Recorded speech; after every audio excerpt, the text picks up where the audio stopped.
Hey guys, this is Star What If. How are you all? Please support to subscribe this channel for watching new interesting stories. So in this video, we will see what if Harry Potter learned the true legacy of a godfather. Here is short summary. After discovering the truth about his godfather Sirius Black, Harry uncovers a legacy of courage, sacrifice, and family bonds that reshapes his understanding of his own destiny. But before we start, if you want more stuff like this, then be sure to subscribe and like this video.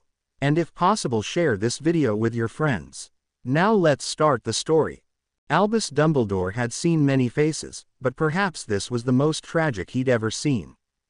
Harry's eyes didn't look even close to Lily Potter's. Sure, they were green, but they didn't possess the bright green sparkle that Albus had remembered from many, many years ago. They were stretched to huge circles and had just seen things that nobody should ever see. He was muttering things about Voldemort, and Albus's worst fears were confirmed. Voldemort had made a second attempt to kill Harry, but had miraculously failed. He wanted to know exactly what happened, but he knew even better that it was not the time or place to question Harry, who was continuing to mutter things, perhaps to himself or to Albus. Nobody was really sure. He thought he would meet Harry perhaps, at the earliest, on his 18th birthday.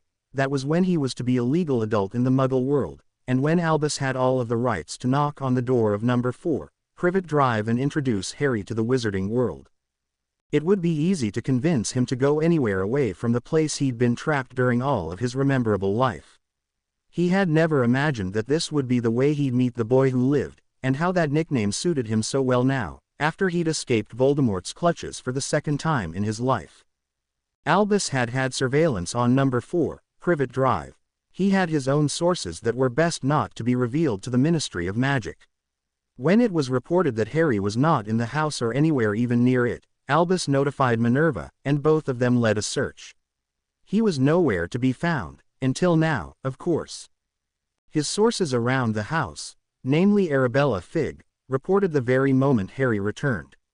He'd apparently appeared from thin air, holding a battered hat that must have been a portkey. This had struck the sources as very odd, since the boy knew nothing about magic, and nobody was allowed to inform him of magic. It was against the wizarding law and severe consequences were served to whomever rebelled, especially in the infamous case of Harry Potter. Albus apparated immediately to number 4, not caring just how illegal it was. It was critical that he got to Harry before the ministry. And there Harry was, being led into the house by the Dursleys, who had been desperately trying to usher him inside soundlessly, which did not succeed. Petunia shrieked when she'd spotted Albus, and Vernon made odd, incoherent noises of frustration and bewilderment at his appearance. At first, of course, the Dursleys wanted him away, but Albus raised his wand to them, which quieted the family immediately. Until now. The neighbors will overhear him, Petunia Dursley said worriedly, looking across the foyer as though she could see through the walls to witness nosy neighbors. That should be the least of our problems, Albus said. Meanwhile, Dudley Dursley was sitting in the middle of the hallway past the foyer, staring at the floor as though wishing it would beep him in. Albus found himself about to ask him what he had seen, but then Harry began shouting and his attention was repossessed. "You, what are you doing here?" Harry screamed, pointing at Albus. His round, bloodshot eyes were boring into Albus's calm, light blue ones. There was a ring of sweat around the collar of Harry's oversized t-shirt and he was breathing heavy, as though he had just ran 5 miles. There were all sorts of cuts and bruises that could have quickly been healed by magic, although Albus did not want to see Harry's reaction to magic just yet. There was a possibility that after seeing magic performed for the first time by Lord Voldemort, that he would be very sensitive around magic, even the harmless kind. Harry seemed to not be aware of much around him. It was as though this was the first time he'd ever seen this house. Albus could only imagine what the boy, or young man, rather, was remembering as his eyes scanned the room. Maybe Harry was seeing a long, black cloak instead of the thin coats on the coat hanger. Maybe he was seeing a mysterious dark figure rather than the front door. Maybe he was mistaking a letter in the letterbox for a wand. "I'm here to help you, Harry," he said with a smile, which was difficult, because just looking at Harry's expression would make anyone not want to smile again. Petunia looked around the foyer again nervously, and said, "The neighbors." Petunia, please, Albus insisted. Harry was standing against the wall of the foyer and was looking around just as nervously as Petunia, although for completely different reasons. He wasn't worried about being noticed by nosy neighbors, he was worried about someone far, far worse. I can take you someplace safe, Harry. Away from Voldemort. How does that sound? He asked. Harry now stared at Albus, looking more confused than scared. He had stopped shouting about Voldemort for a moment, much to Petunia's relief. How do you know him? Harry asked, now walking towards him and still breathing heavily. How do you know Voldemort? That's a very complicated question, Albus said kindly. Let's just say I'm not a big fan of him, either. I know how confused you must be, Harry. I can explain a lot to you, if you'd like. Like I said before, I know some place safe where you can stay. If your aunt and uncle allow it, of course. This man knew Voldemort. Maybe he could help, or maybe he couldn't, maybe it was all a trap. Just one big trap for Harry to fall into again. He was done trusting people after picking up that old, battered hat. His guard was up, standing tall against every piece of distrust he could possibly run into. No intruders allowed. Uncle Vernon was shouting at this man, Albus Dumbledore, saying that he had no right to take Harry away, but Harry was barely paying attention because he had just remembered hearing this man Dumbledore's name before. It was very surprising for me to hear that you weren't aware of the wizarding world at all, Voldemort said with a cold smile. I have to admit, I had expected differently. If you were introduced to magic in Hogwarts, maybe you'd be under Dumbledore's command against me. Lucky for me, though, you haven't gotten a scrap of information on magic. Harry shook the memory away, making his mind escape the graveyard. Even just remembering one little piece of what had happened was too much, but if Dumbledore would have had someone under his command against Voldemort, then wasn't he good? Bad people didn't go against Voldemort. Bad people joined Voldemort. Bad was an understatement. More like evil. Harry had thought the Dursleys were evil, but they were saints compared to the acts of torture performed by Voldemort and his followers. Death Eaters. Harry couldn't help but remembering those cloaked people, the Death Eaters, with masks hiding their identities. And with that came more memories. He'd not only seen horrible things, but heard things, too. Things that Voldemort had said and the Death Eaters nodded at. Things that he wished weren't true. His parents didn't die in a car crash. Harry quickly turned his attention to the room around him, sacrificing having to hear the screams of the argument instead of remembering the graveyard. There were shouts from the Dursleys and deep phrases of reason from Dumbledore. The one person who might help him. But his guard was still up, fiercely protecting the trembling Harry behind it. We stay here for now, Harry said breathlessly. And since he wasn't going to be the first to explain a thing, he demanded, tell me everything. So, sweetie, do you have everything packed for school? Jane asked after an awkward 10-minute silence at the dinner table. And that was why Hermione had been hiding. Sort of. She had most of it packed. There were still some things that needed to be put away in her school trunk, but Hermione couldn't bring herself to pack it all yet. That would make her return to school all too real, and she wasn't ready for that, even if it was 3 days away. Do you need help? Her mother offered. I mean, our new neighbors invited me over, but I could cancel the plans, if you'd like. Hermione almost said, no, thanks, I can handle it myself, but that would have been a complete lie. Maybe, just this one time, she'd come out of hiding and allow herself to be with her mother for one last time before term began. Sure, thanks, she replied with a smile before taking another forkful of her meal. Have you talked to that Neville boy? Carl interjected after a few minutes of a silence that was somehow less awkward, now that Jane had broken the ice. Hermione didn't need to look at her father to know he was glaring at her, as though Neville would somehow sense this from miles away. Not since last week, Dad, she said impatiently. I don't see why you hate him so much. Actually, she did see why he'd hate Neville. It was in his nature as the father of a teenage girl to hate any boy she communicated with. But really, Carl didn't have much to worry about. Hermione had never had a boyfriend, or anything nearly close to it, and she felt as though that was the way things were going to be for a very long time. And Hermione had never felt anything romantic towards Neville. He was just her friend, her only friend, and vice versa. The two shared many things in common. In popularity, a desire for success, even though Hermione was admittedly better in this department and generally disliked by other classmates. From their first year at Hogwarts, they were stuck with each other, with nobody else to turn to. Just looking out for my Hermione, Carl said. And I don't hate him. Hermione said distractedly, curling her lips. Jane laughed, and that was why Hermione wanted to stay at home. Is he a prefect, too? Jane asked a few moments later. It would be nice to get along with the other prefect of your house. Hermione didn't like talking about school. She wished her mother would bring up something, anything, else besides school. No, he's not, Hermione said with a frown. I'm not sure who the boy is, but I'm sure I won't get along with him.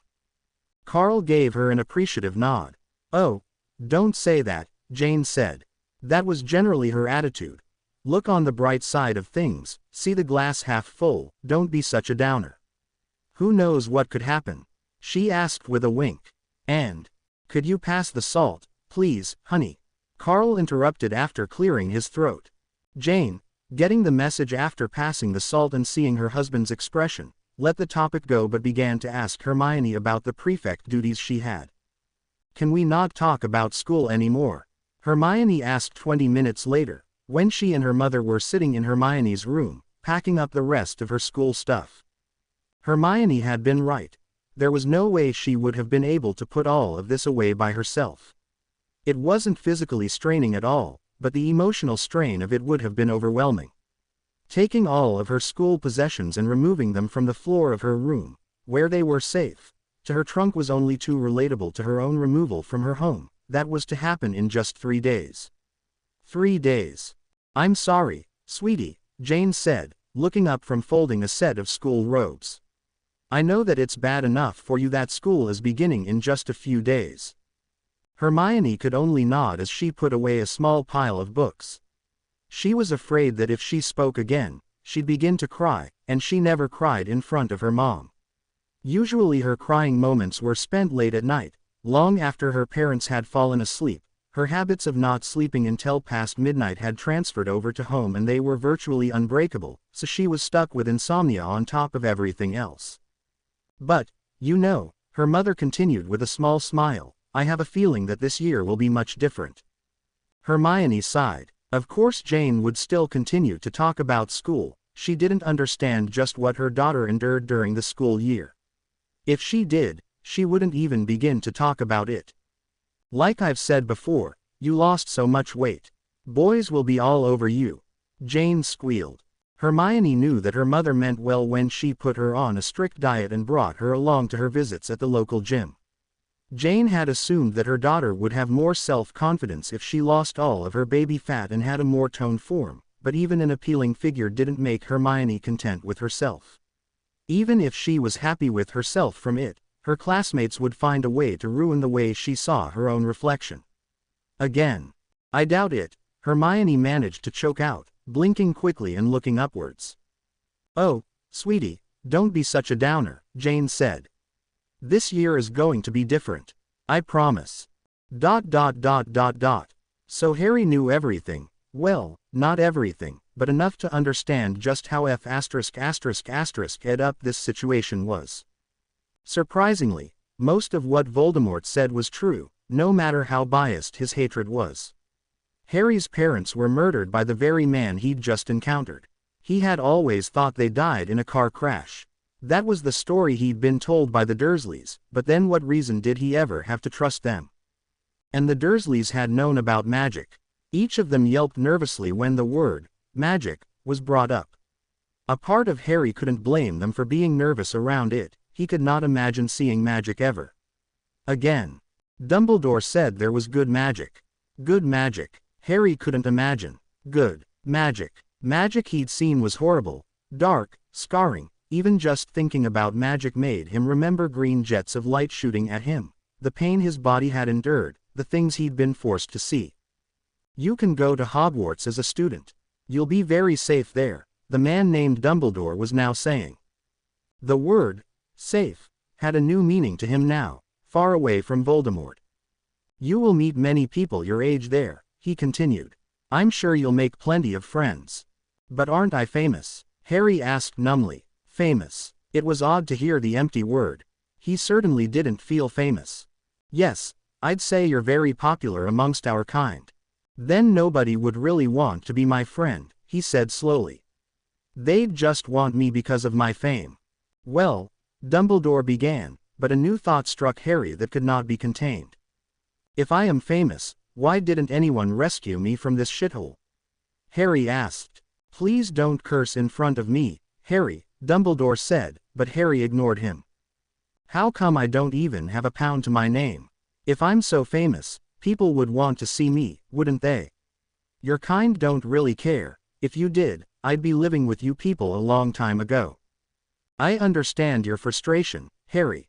I do. There are certain laws. You people have a government. Vernon Dursley interrupted, startled. Yes, Dumbledore said calmly, then he continued as though Vernon had never spoken in the first place. There are certain laws that prevent anyone from forcing those under the age of 18, the Muggle coming of age, to attend school without a guardian's permission. Vernon shouted at once. Don't go blaming this all on me, you. We did want to communicate with you, Harry. Each year before school, we sent a Hogwarts letter. That was our one annual hope, the one chance we had. The Ministry has their own eyes set on this house, making sure that nobody gets in contact with you until we have permission from your legal guardians. That's bullshit, Harry said bluntly. I understand why you're mad, but please don't curse in front of me, Dumbledore said for a second time, closing his eyes briefly.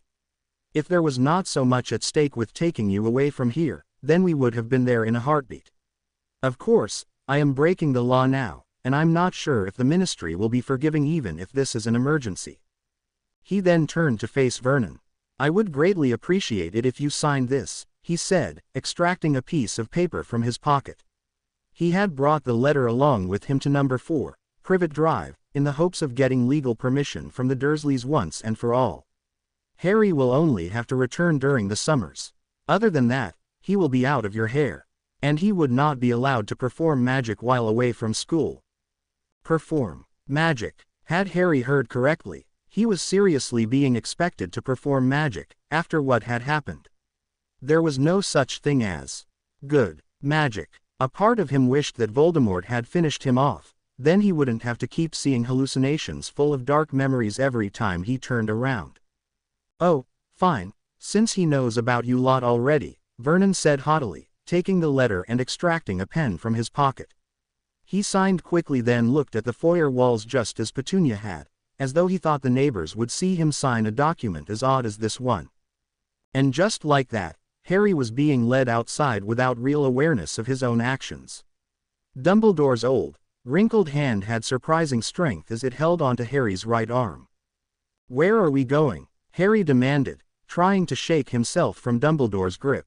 The darkness around him was too familiar to the pitch-black night that surrounded his screams of pain in the graveyard. What if Voldemort was here, waiting in the shadows for the perfect moment to ambush them? Or maybe he had sent Death Eaters to keep an eye on Harry and watch for the perfect opportunity to attack once again. After all, they knew where he lived. Wormtail had approached him right in front of number 4, Privet Drive. And that was where Harry had grabbed the portkey. Or at least, portkey was the word Dumbledore had described it as. It was a common household object that could transport you anywhere, and Harry's portkey had transported him to hell.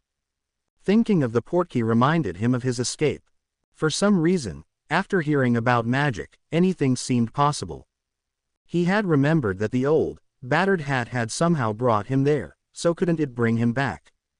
Within a moment, he found himself untying the knots discreetly. Harry had his own bag of tricks. He knew how to hotwire cars, pick locks, and untie very complicated knots. They had underestimated him. Within a minute, he was free, and the Death Eaters screamed odd words that sounded either Latin or Greek or both. Spells, dark, horrible spells. There were many green jets of light trailing him, and Harry didn't want to know what they did. And then he had seen the hat. He lunged for it just as he felt another jet of light miss him by an inch. And he was back. Somewhere safe, Dumbledore said, barely opening his lips to utter the words. Hogwarts. Already? Harry asked with raised eyebrows.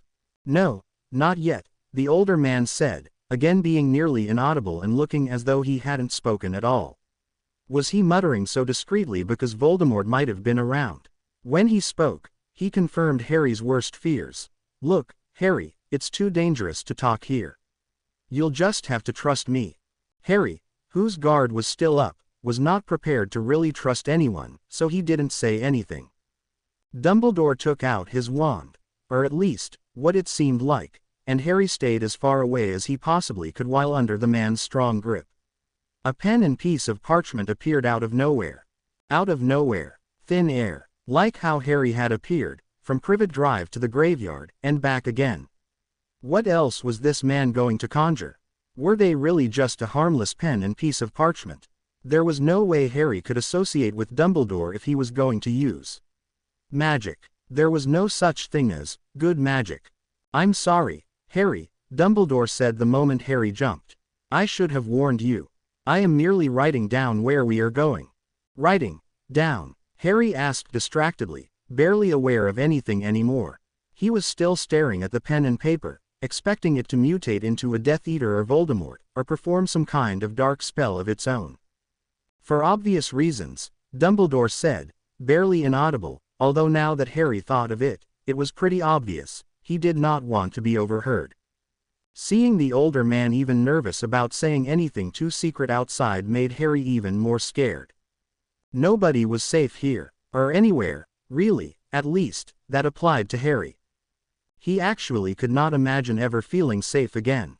Dumbledore began to write with that bloody pen onto that bloody piece of parchment. Harry shut his eyes, expecting some sort of spell to happen, or a Death Eater to appear from thin air, but nothing happened. He was still very nervous, though, when Dumbledore moved the parchment so that Harry could see it, Harry didn't even move to hold the paper. He still didn't feel secure. Yet he found himself tilting his head to read the slanted handwriting. The Order of the Phoenix headquarters is located at number 12, Grimmauld Place. But within a second, the paper crumbled unto itself and eventually turned into untraceable dust. Harry jumped back. What was going to happen next? Would it burst into flame? He looked around. Where were the Death Eaters? Voldemort? Were they still lurking in the shadows?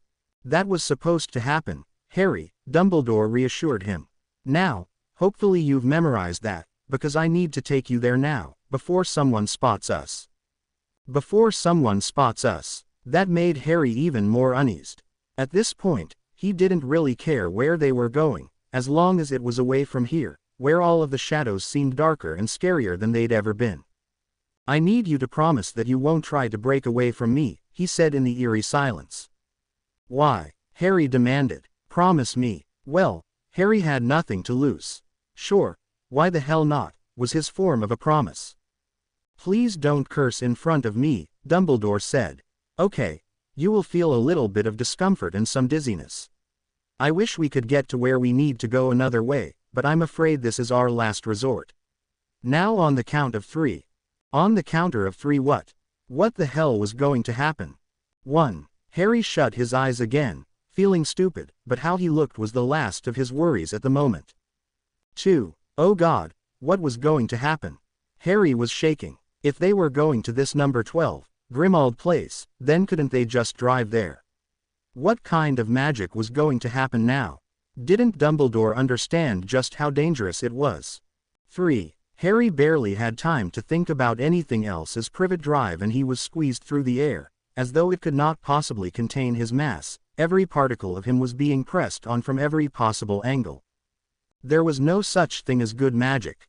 What was going on? Where was he being pulled? Or pushed, rather? He would have thought of this as painful before the graveyard, but now that he had endured so much pain within the few hours he was stuck in Voldemort's wrath, this was absolutely nothing. Although it was dizzying, the world was nowhere, somehow, as he was pushed through the air in some odd universe, and his heart was racing and was also being squeezed to its limit. Somehow he knew that all of this happened within a split second, yet in his mind, it had seemed like an eternity of twisting and squeezing through thin air. It was different from a portkey, he thought to himself as his feet gratefully landed solid ground.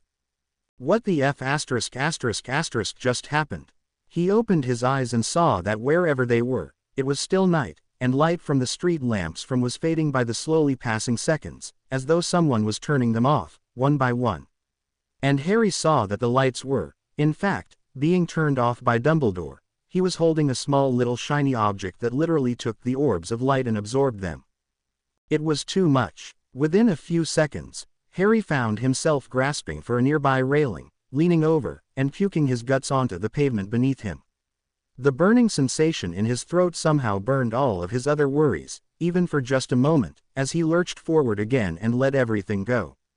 He felt too sick, so sick of the world. Sick of every freaking thing.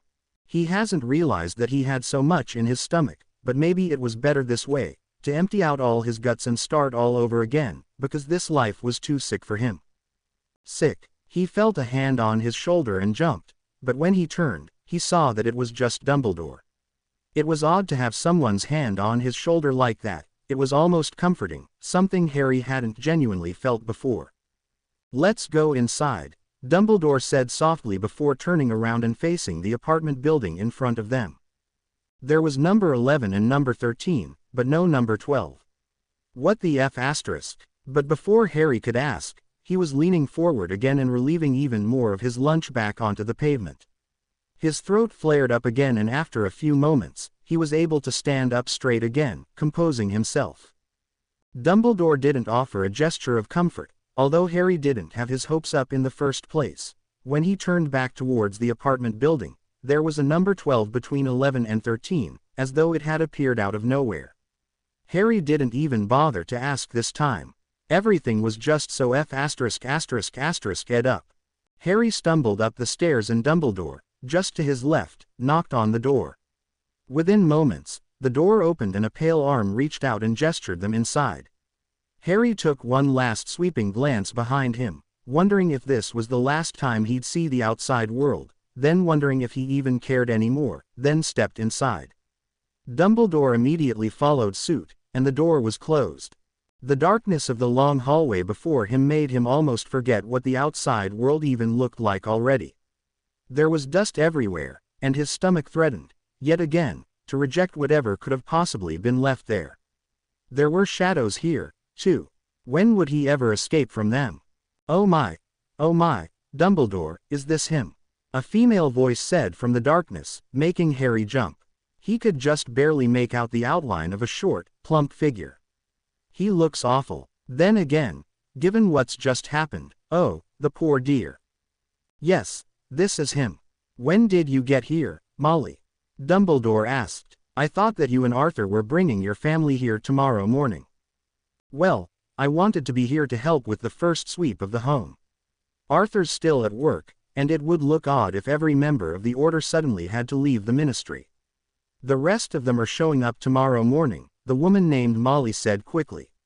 So far, Sirius has done an okay job with cleaning up the rest of the house, but a lot still needs to be done. I guess he never really expected guests, and most of the house is somewhat safe. Somewhat safe, Harry whispered. It was too dangerous, he felt, to actually speak in a regular voice while surrounded in darkness. He never knew what might be lurking in the shadows. Well, we've gotten rid of all the dangerous jinxes and curses. Just watch your step, that's all, the woman's voice told him, as though dangerous jinxes and curses in a house were the most natural thing in the world. We've just settled in, so it'll take some time to clean things up. Somehow that wasn't comforting, and you must be starving. The voice continued. This woman seemed very motherly, almost too motherly. He wasn't used to this. Harry felt a pat on his arm, and then he was being dragged again, but not by Dumbledore this time. He was pulled into this dark hallway by a stranger, and it reminded him of the graveyard again. The graveyard, where he'd been tortured in a similar darkness, listening to Voldemort's and the Death Eater's laughter at his misery, wishing that it would all end right there, somehow managing to escape from his wrath. There's plenty of food, I've cooked enough for everyone who's helping clean up the place. Of course, you don't have to help out with anything at all, dear, and really, cleaning up everything is the least of our worries now. The woman's voice thankfully pulled him out of his thoughts. Eventually they met the end of the dark hallway, where there was a brightly lit room, thank freaking God. His eyes burned, so he was temporarily blind from the bright lights, but at least it was away from any sort of darkness, even for a little while. Oh my, the woman named Molly exclaimed. Harry blinked quickly as his vision became his once again in a haste to see what was going wrong. His heart was pounding with anticipation, and then slowly the outline of a figure was visible. It was Molly, but she wasn't looking at anything else in the room, she was staring at him. Oh my, she repeated, clasping her hands over her face. You look terrible, oh, just terrible. Here, how about you sit down and, oh my, I'll give you a year's worth of food. You don't have to worry about anything. Oh my, you look so awful. Harry couldn't imagine just how terrible he looked. If he looked anything like how he felt, then he could easily empathize with Molly. He looked away and scanned the rest of the room, because seeing her reaction to him made everything all too real. It looked as though this room had been dug up from decades ago, and it was barely habitable, but at least it was well lit, and as his vision was coming back he figured he'd stay anywhere as long as it was lit. He couldn't have handled one more minute in that dark, mysterious hallway. There was an ancient dresser to his left that was shaking, as though a monster was lurking in it and trying to escape. Harry took a few unconscious steps from it, unable to help himself from wondering Voldemort was hiding here now. Oh, they're just spiders, dear, Molly said, finally composing herself from gaping at him. She sent him a weak smile. At least, that's what we think they are. I'll have Sirius double check, just to make sure. Oh, dear, you don't even know Sirius, oh, dear. She seemed to be talking to herself more than anyone else as she walked across the length of the room, where piles of food were already waiting. Harry had never seen so much food, much less eaten so much. His stomach growled, although it wasn't sure if it was even safe to eat after throwing up shortly before. Sit, she insisted when she saw him still standing, looking open-mouthed at the food. Harry snapped out of his trance and walked over to where a long table stood. It looked too old and dusty, as though it would collapse against the lightest of strains. The chairs looked similar, and so it was no wonder that he gently pressed his hand against the seat first and tapped the legs.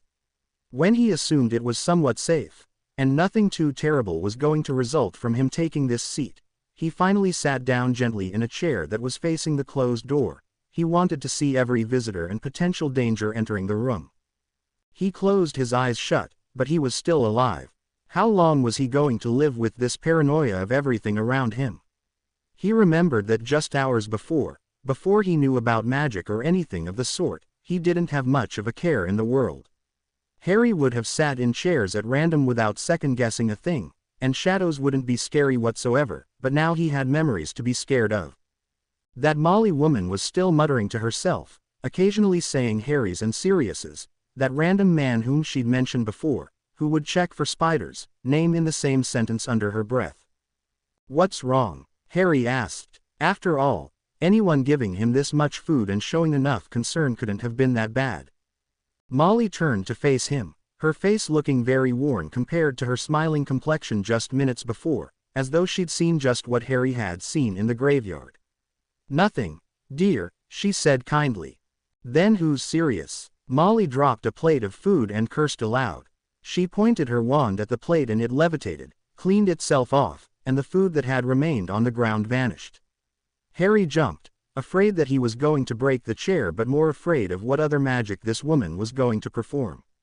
After a few still seconds where he stared at the ground, expecting something else to happen, his racing heart began to calm down and he composed himself. Dumbledore didn't tell you, she said, apparently not noticing his reaction to her performing magic.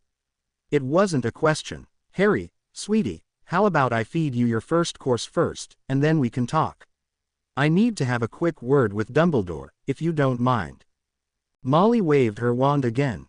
Harry's heart began to race once again, and a different plate of food levitated across the room, hovering towards Harry as gently as a long black cloak. Harry clutched onto his chair tightly as the plate finally landed on the table in front of him. He found he wasn't hungry anymore. What if the magic had messed it up somehow? What if it was cursed? How long was he going to be afraid of everything? I'm sorry, she said breathlessly, walking towards him, I should have known you'd react to magic like that. Oh, you poor thing. I'll be right outside in the hallway. Call if you need anything." Then she leaned over the table and gently patted his hair, making it impossibly messier, and walked out of the room, closing the door behind her. Harry was alone. He couldn't help but hear odd noises from every crevice of the room. He wasn't sure if he was imagining that, or if there were more spiders hiding. Molly had said there were spiders, but what if spiders were different here? What if they were bigger and more dangerous in this world? Why would they leave Harry alone with creatures if he couldn't defend himself? He looked around the room for some sort of weapon, just in case, and spotted it. Of course, there would be a knife in a room like this. He tentatively got up from the table. He'd lost his appetite, anyways, and walked across the room, carefully taking each step as though it was going to be his last.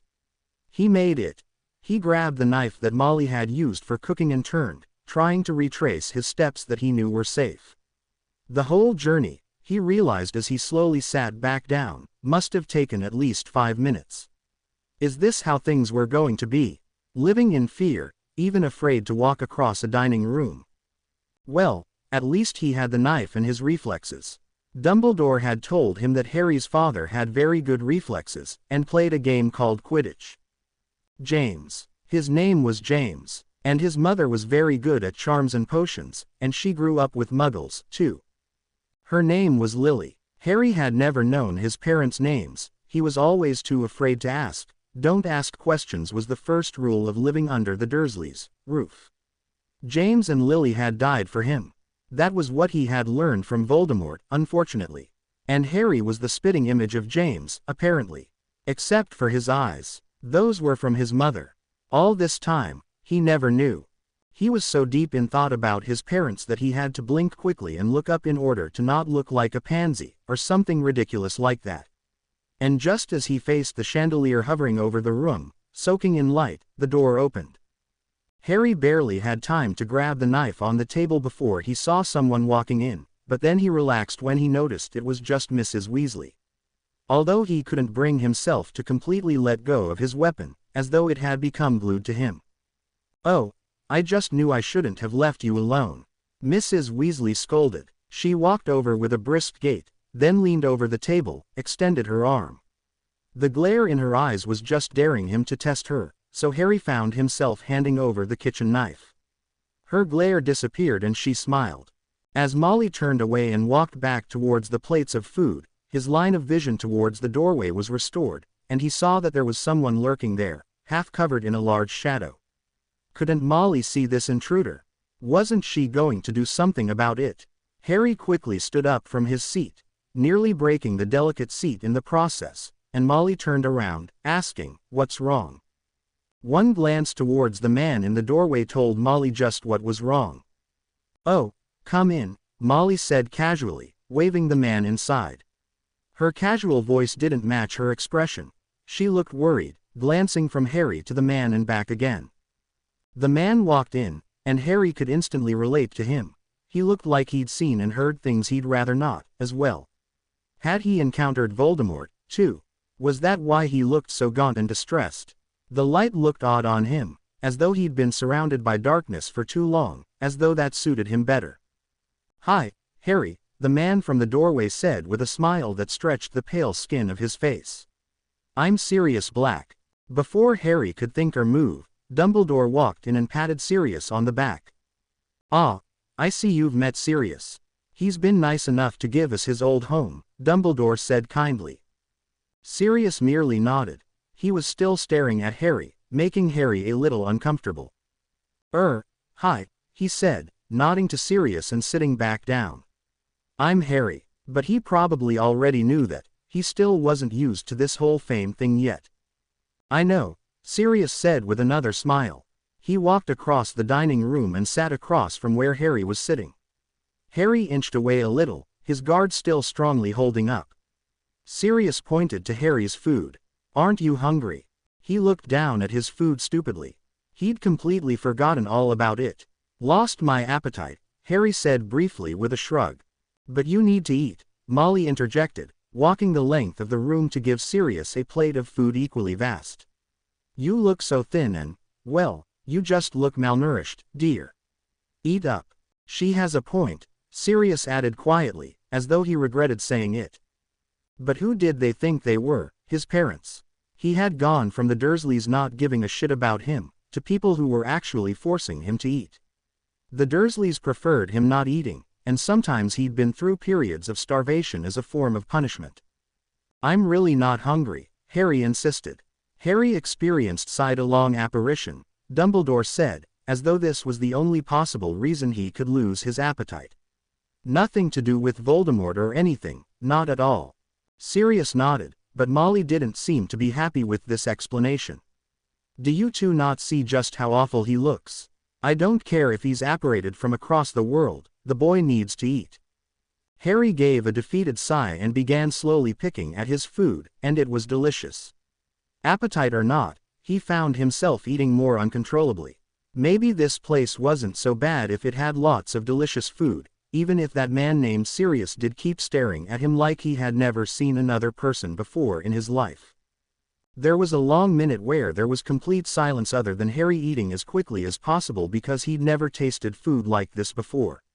Aunt Petunia's food was crap compared to this, any food was crap compared to this. I've explained mostly everything to Harry, Dumbledore announced, uncovering the blanket of silence that had covered them all. And I've got his guardian's permission to attend Hogwarts. Molly clapped her hands together and beamed at him. Oh, Harry, that's wonderful. You'll meet my kids tomorrow. Ginny's a year below you, and my twins, Fred and George, are 2 years older. Ron is your age, and I'm sure you'll all get along just fine. Great. While Harry didn't completely mind Molly, he didn't give a crap about her kids. If they looked anything like her, Harry would be surrounded by tons of gingers for God knew how long. Would they swoon over him because he was famous? Would they avoid him if he looked just as awful as Molly said he looked? Although, really, this wasn't a huge problem. Everything that would have been a problem for him before the graveyard now just seemed like minor worries now, nothing compared to what he'd lived through in the graveyard. Hogwarts sounded interesting the way Dumbledore described it. Composing of 4 houses, Harry's parents had been in Gryffindor, which automatically made him feel like he needed to be in that particular house, with each houses having their own common room and dormitories, which meant that being chosen for a certain house meant literally living with the same people from that house. Harry had been too scared at the moment, and he still was a little scared, to ask if he was going to be thrown into the curriculum just like every other student. We will have a special schedule set up for you, of course, Dumbledore said, as though he had read Harry's mind. Behind him, Molly was hastily making more food. It seemed like there was far too much food, even if there were other people in the house cleaning it up. It was as though this was her big distraction, and she'd continue to cook for as long as needed that. Harry couldn't blame her. He wouldn't have minded a distraction of his own. We will put you in the same classes as other 5th years, but once I have informed them of your situation, I assure you that all of your teachers will, what do they say? Go easy on you for the first few months. You will have private lessons with each teacher for 30 minutes each, primarily covering the basics. And of course you'll be expected to study in order to catch up as quickly as possible. Harry nodded, barely taking in anything but appearing like he did. If he was being completely honest with himself, he didn't give a shit about school. It was always the least of his worries, even when he was at a normal high school. He wasn't even sure if he was going to be able to perform magic, since he seemed too nervous around it.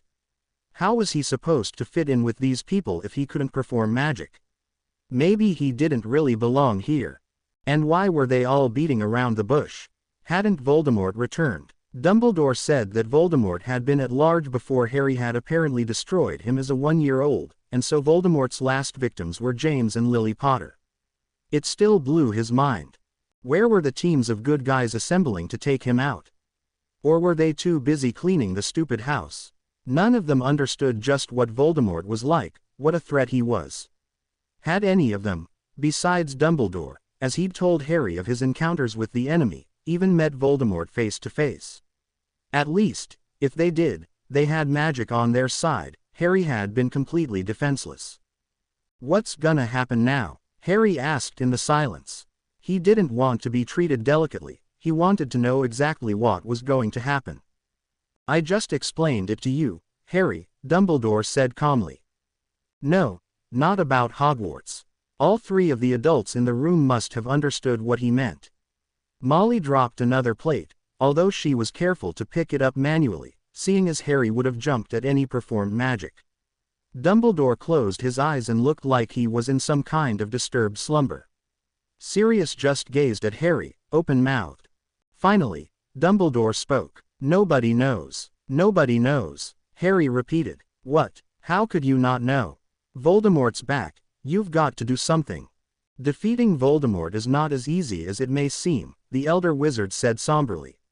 With him fresh in your memory, I'd imagine you would understand that. For now, we are setting up a headquarters, this house, and trying to get as many people on our side as possible before the Ministry discovers what's happened to you. But wouldn't you want them to know what's happened? Harry asked. Wasn't the Ministry on the same side as this order thing? All of them good, fighting evil. I'm afraid that not everyone will believe the truth, he said. You don't know that, Molly said quietly from her island of food, as though she was trying to convince herself of this. Molly, if you believed in the Ministry's cooperation, then you wouldn't have come here when I summoned the order, Dumbledore told her. She was silent. Why wouldn't they believe us? Harry asked. Us. He'd never belong to us, except when he led his own gang, unfortunately second best to Dudley's, through school and during free hours when he wasn't stuck in detention. Fear, he said simply. They'd be too afraid to admit that he's back. Especially Fudge, the minister. He wouldn't want to have the responsibility of fighting Voldemort. Harry put his elbows on the table and leaned forward, pulling at his own hair to keep him from shouting choice words at the Ministry's actions.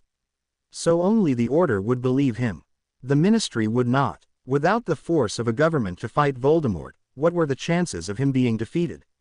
This magical world turned out to be just as full of shit as the normal world, with the only positive point being that he was away from the Dursleys, possibly until the following summer. The only negative point of the summer was that she still didn't get any sleep, but Hermione already couldn't wait until the following summer. It was an hour too late for her parents, and so they were already asleep. 9 o'clock was too early for Hermione.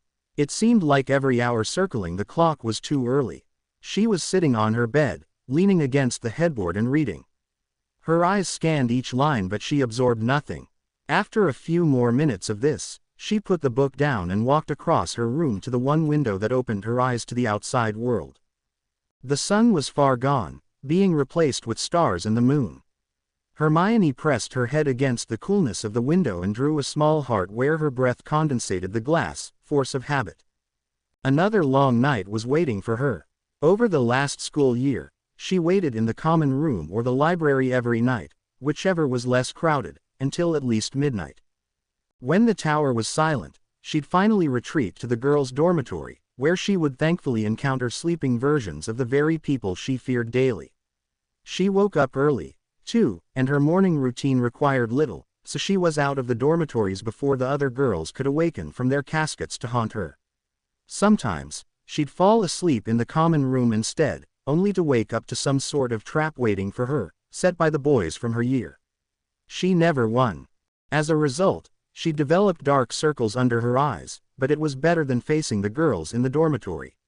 Hermione had already admitted to herself how cowardly it was, but she couldn't help it. She always needed to hide. When she returned for the summer, she thought that she could count on catching up on all of the sleep that she'd lost. But as it turned out, it had become a dangerous habit of hers that was unable to break. No matter how much she tried, she couldn't fall asleep before midnight. She couldn't even rely on sleeping in. Her biological clock woke her up at the same time she'd woken up on school days. Most nights, though, she didn't even get the luxury of falling asleep at midnight. Her mind wouldn't rest until several hours after that. So, it was no use. Her desperation for hiding had turned her into someone with a mild case of insomnia. It was now messing with her overall health, and she couldn't stop it. Although her mother, Jane, had pointed out the dark circles under her eyes, she never stopped to consider just what those dark circles really meant. And Hermione wasn't ready to reveal the problem just yet. After all, she would be out of school in a few years, and then her sufferings would end. This is F asterisk asterisk asterisk ed up, Harry said, still gripping his own messy hair to prevent even more curse words from spewing from his mouth. Please don't curse in front of me, Harry, Dumbledore said, like a robot for the third time. But I will agree with you in some sense. This certainly is a sticky situation.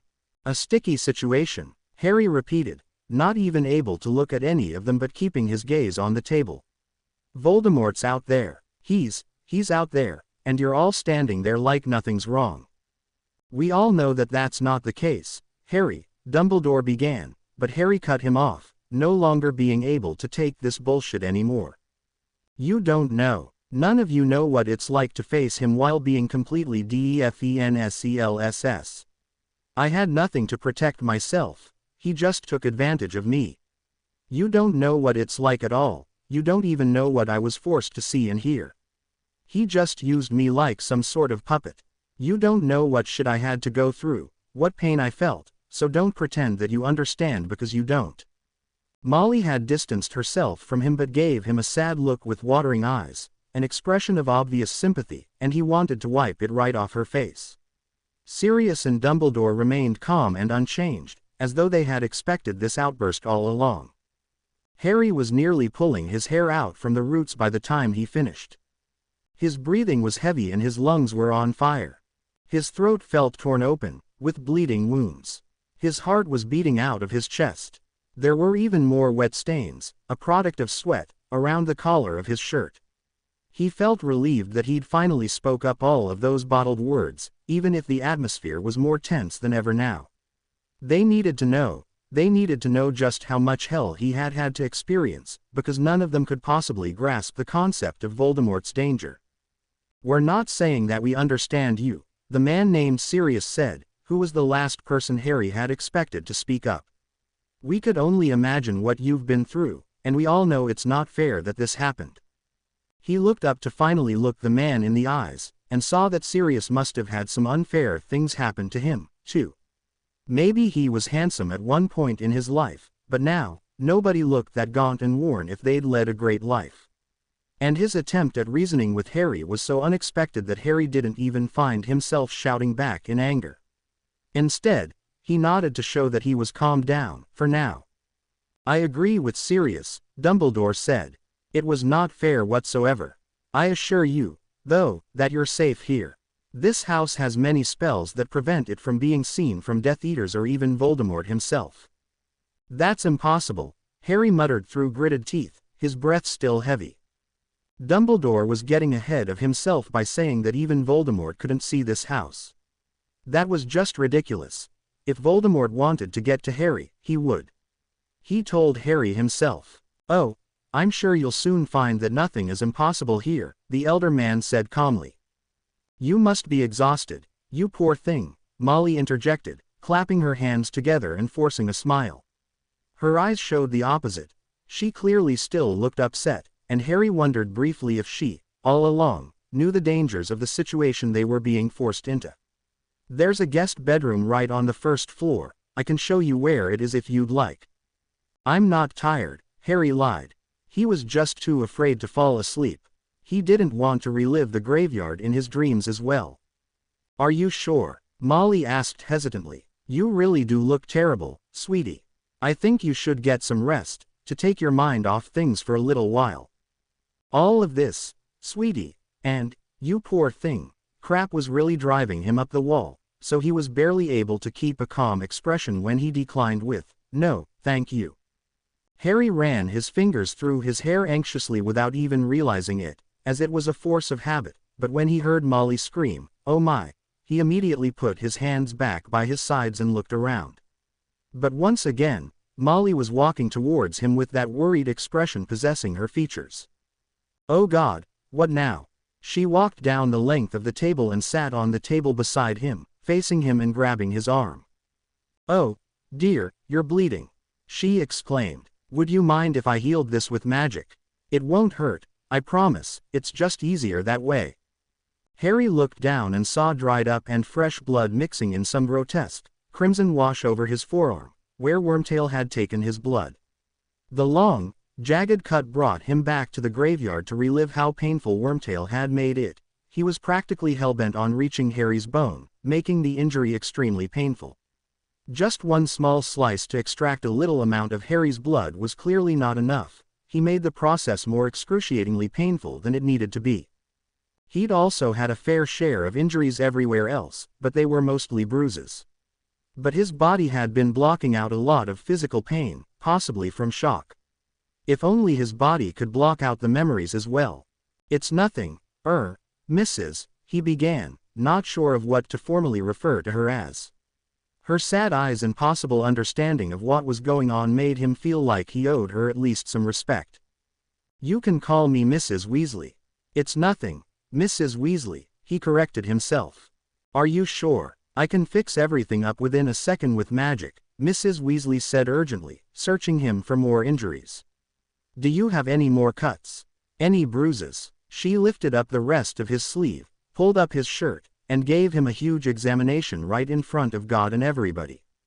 He pulled his shirt back down. He didn't like being touched. Harry quickly slid away from her, saying, "No, I'm fine, thanks." Can I have a moment with Harry?" Sirius asked a few minutes later, after Mrs. Weasley would not settle with Harry's rejections. Her eyes swiveled to Sirius and gave him a fiery stare. She placed her hands on her hips and opened her mouth to speak words Harry wasn't sure he wanted to hear, but Dumbledore cut her off. "Of course you can," Dumbledore said kindly. "But you said, Molly, I'm sure that Sirius is at liberty to tell Harry whatever he wishes. He, out of all of us, deserves to talk to him." Dumbledore nodded to Harry and Sirius and then left the room, a disgruntled Mrs. Weasley following behind him and shutting the door a little too hard. "Thanks," Harry said quietly. Thanks. That was a word he'd rarely ever used. Harry assumed that Sirius just asked for time with Harry so that Mrs. Weasley could leave and stop being so persistent. In fact, while Harry was a little unnerved while being in a room with a stranger, he felt like he could relate to him. "I'm sorry," was what Sirius ended up saying, rather than a quick, "Oh, you're welcome." He did, in fact, look sincere. His haunted eyes had even darker shadows now. "Wait, what?" Harry asked. What was he apologizing for? "I'm sorry that I wasn't here for you in the first place," he said somberly. Harry just stared at him, confused. He willed Sirius to continue, "Because I was a friend of your father's. And God, you look just like him, except your eyes. You have Lily's eyes," Sirius began slowly.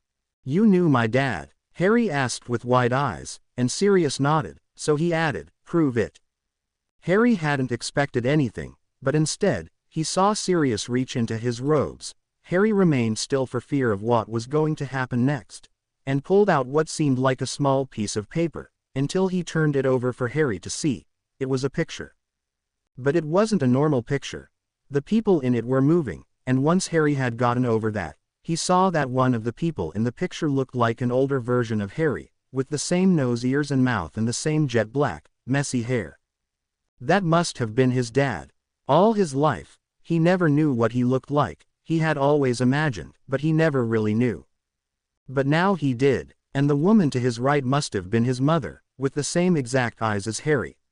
She had long, red hair and a pretty face, and she was smiling at the camera.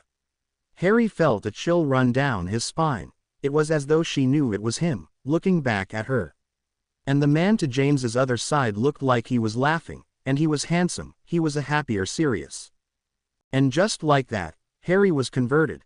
He was ready to believe anything this man would say. From what Dumbledore had explained to us in the past, the Dursleys seem like the worst muggles imaginable, and I'm sorry you had to live under their roof. I would have contacted you if I was able to. What do you mean? Well, I won't go into detail right now, because you've been overwhelmed enough today. No, tell me, Harry said. He knew that he wouldn't be falling asleep for a while, anyways, because he'd be hiding from potential nightmares. And also, nothing could possibly surprise him anymore. He'd dealt with so much shit that he almost felt numb by now, rather than scared of every single thing. If Voldemort was to walk into the room that very minute, Harry would probably put his hands up in surrender without feeling a thing. Maybe it was better this way, maybe it was his mind's defense, to suddenly be numb to everything and willing to take on anything. Sirius sighed. I was locked up in the wizarding prison called Azkaban for a very long time for a mass murder I didn't actually commit. I only just got out 2 years ago, when another good friend of your dad's put the pieces together while he was working at Hogwarts. He found the real culprit, who'd been hiding in a certain part of Hogwarts to see if you'd show up there, on Voldemort's orders. His name was Peter Pettigrew, but his nickname was Wormtail. Wormtail, Harry repeated, clutching the arms of his chair tightly. You know him? Sirius asked with one raised eyebrow. He's the one who got me into the graveyard in the first place, and tied me up when we got there. Harry hadn't actually told Dumbledore that he'd been tied up. In fact, he didn't tell Dumbledore a lot of the details about what had happened, and luckily the elder wizard didn't push for those very details. Somehow, though, Harry found himself revealing the events to Sirius like it was no problem at all. And, Harry continued, swallowing hard, he cut off his own hand, like he was sacrificing it to Voldemort, and he took my blood, too. That's how I got that cut. Sirius looked at the cut oddly, then spoke. He committed the real mass murder, yet I was charged for it. I was stuck in the wizarding prison, so I couldn't contact you at all. I did manage to escape, although that is another story in itself, and so the media, of course, made it sound like a serial killer was on the loose. I couldn't go out in the open for anything. Once Remus told Dumbledore that I was innocent, they convinced me to stay here, and they put enough security measures around the place. So he'd been in prison. Harry was surprised at himself for not being alarmed by this. He knew that Sirius had been through a terrible ordeal. His worn face was more than enough proof. And if he'd really been on Voldemort's side, he would have handed him over already. Harry felt more comfortable here than he thought he would. Sirius wasn't beating around the bush or trying to tiptoe around Harry whatsoever, and he appreciated it. After all, he wasn't a kid. The graveyard had taken away whatever innocence he'd still had. Why did you need to be convinced to stay here if it's so safe? Harry asked. Imagine finally getting away from the Dursleys for good, and then years later having to return to the very house you hated, Sirius said with a pained expression. Oh, so Sirius didn't like his childhood house, either. But when Dumbledore started bringing up his theories about how Voldemort was slowly returning, the Ministry didn't believe him, and still won't, and so he had to make up his own plans. He said that the Order of the Phoenix needed to be reformed the moment Voldemort came back, not weeks later. He got enough people on his side, and then I offered to use this house as the headquarters. It was the least I could do, since I can't go outside without being caught. When he sent all of us letters that said Voldemort was back, half of the members rushed here, and they're all cleaning up the rest of the house. He also told us that you were coming along with him and that you were the one who witnessed Voldemort's return, so we knew it couldn't be good, but of course none of us have any idea exactly what you went through. And that one last sentence sent Harry over the edge. He told Sirius everything. He told him about the portkey in the beginning, how he'd ended up at the graveyard, how he was tied down and had his blood taken from him, then saw Voldemort return without knowing anything about him or what was going on, how he was tortured in front of Death Eaters, treated like a puppet, as everyone else laughed at his pain, how he had to listen to Voldemort's preaches about how he had been slowly returning and would finally kill Harry once and for all, everything. Sirius listened without interrupting him, although there were a few moments when he looked like he was going to say something. He stared at him with a blank face, although Harry could only imagine just what emotions were lying behind that plain mask. When Harry told him about the torture he'd endured, Sirius buried his face in his hands and didn't look Harry straight in the eye until the very end of it. It was painful at first to remember every detail, but at the end he felt a lot more relieved. It was nice to have finally let it all go. It was like releasing every pain he'd been suffering through for the past few hours. I'm so sorry, Harry, Sirius finally said. I could have been there for you all along, and you would have known about magic, you would have known about everything, and then you could have defended yourself. And I'm sorry. It's not your fault, Harry said weakly. No, it is. If I had cleared my name before Pettigrew escaped, then I could have signed. I think that's enough for one day, Mrs. Weasley's voice interrupted, and then Mrs. Weasley herself walked in, wearing that same expression she'd stormed out of the room with. "Harry, you look worse and worse every second. Up to bed, dear." "No, no, you really do need some rest, you look awful." Harry sighed and looked over at Sirius, who looked a million years older and more worn than ever. He surprisingly wasn't putting up an argument. "After everything that's happened, you do need some rest." Harry finally stood up and allowed Mrs. Weasley to lead him to his new room, where, he felt, he wouldn't get any rest, but relive the graveyard another time in his nightmares. 2 nightmares and 1 regurgitation later, Harry decided to stay awake. Both of the nightmares were exact replicas of what had happened at the graveyard, and it was hard enough to not think about them while awake. He kept seeing Voldemort everywhere he turned, and even the quietest noise alerted him to danger.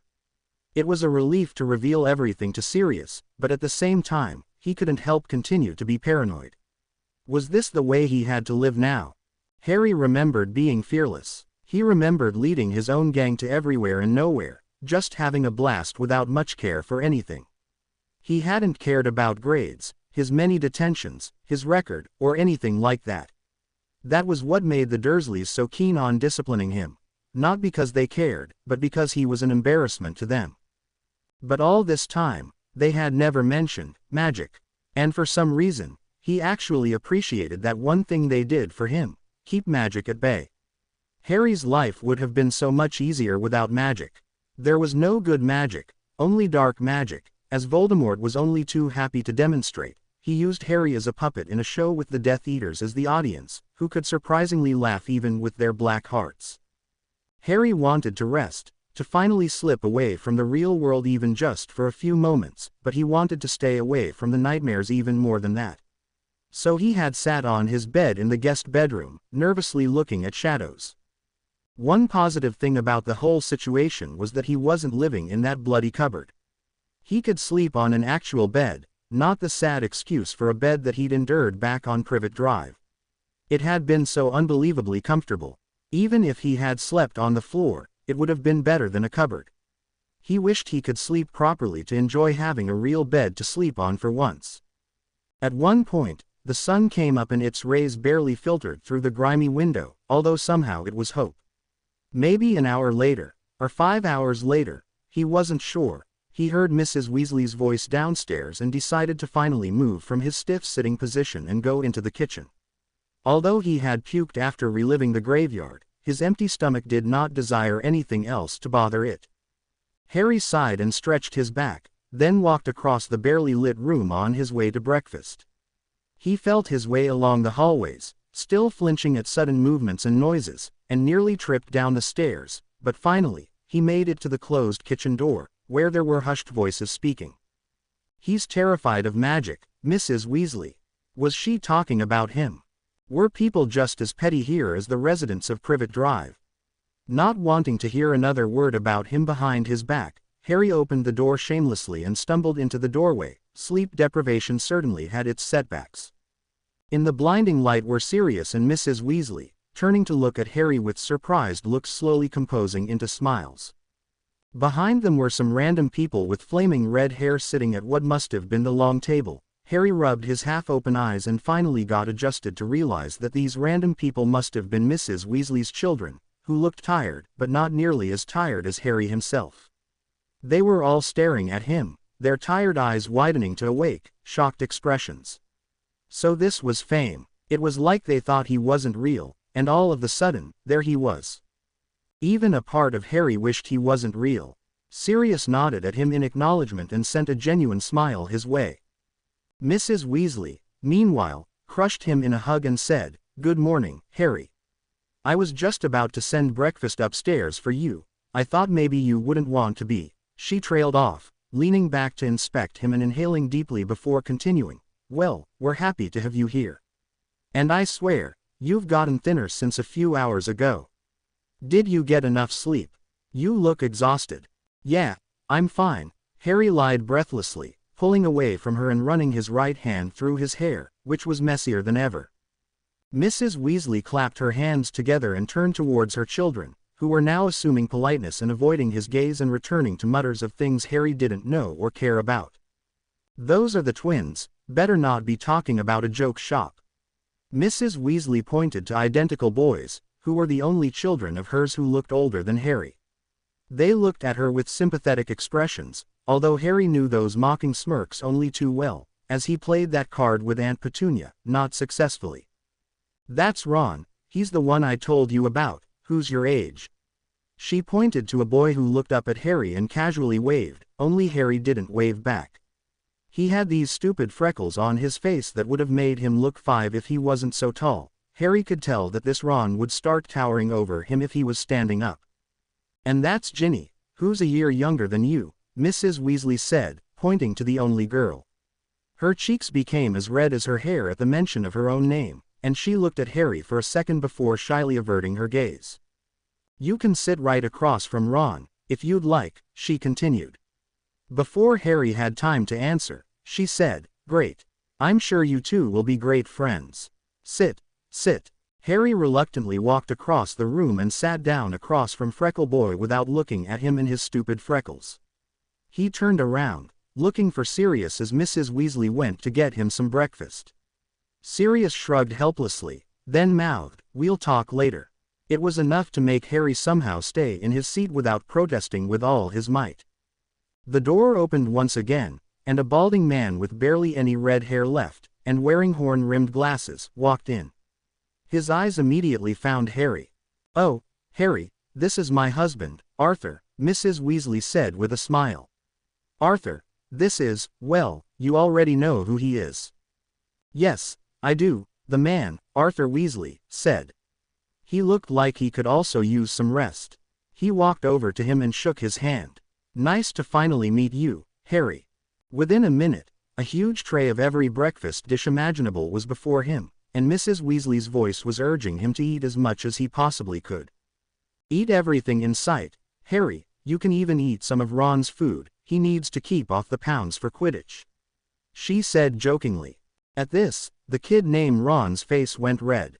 "Ha, ha." There were some comments from the twins, who were a few seats down, that made him even more flushed.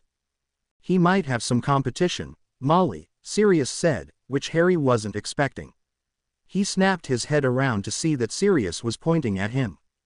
James was a bloody good seeker, I'd imagine Harry would be just as good. "Ron's going for keeper, Sirius," Mrs. Weasley said, a little defensive.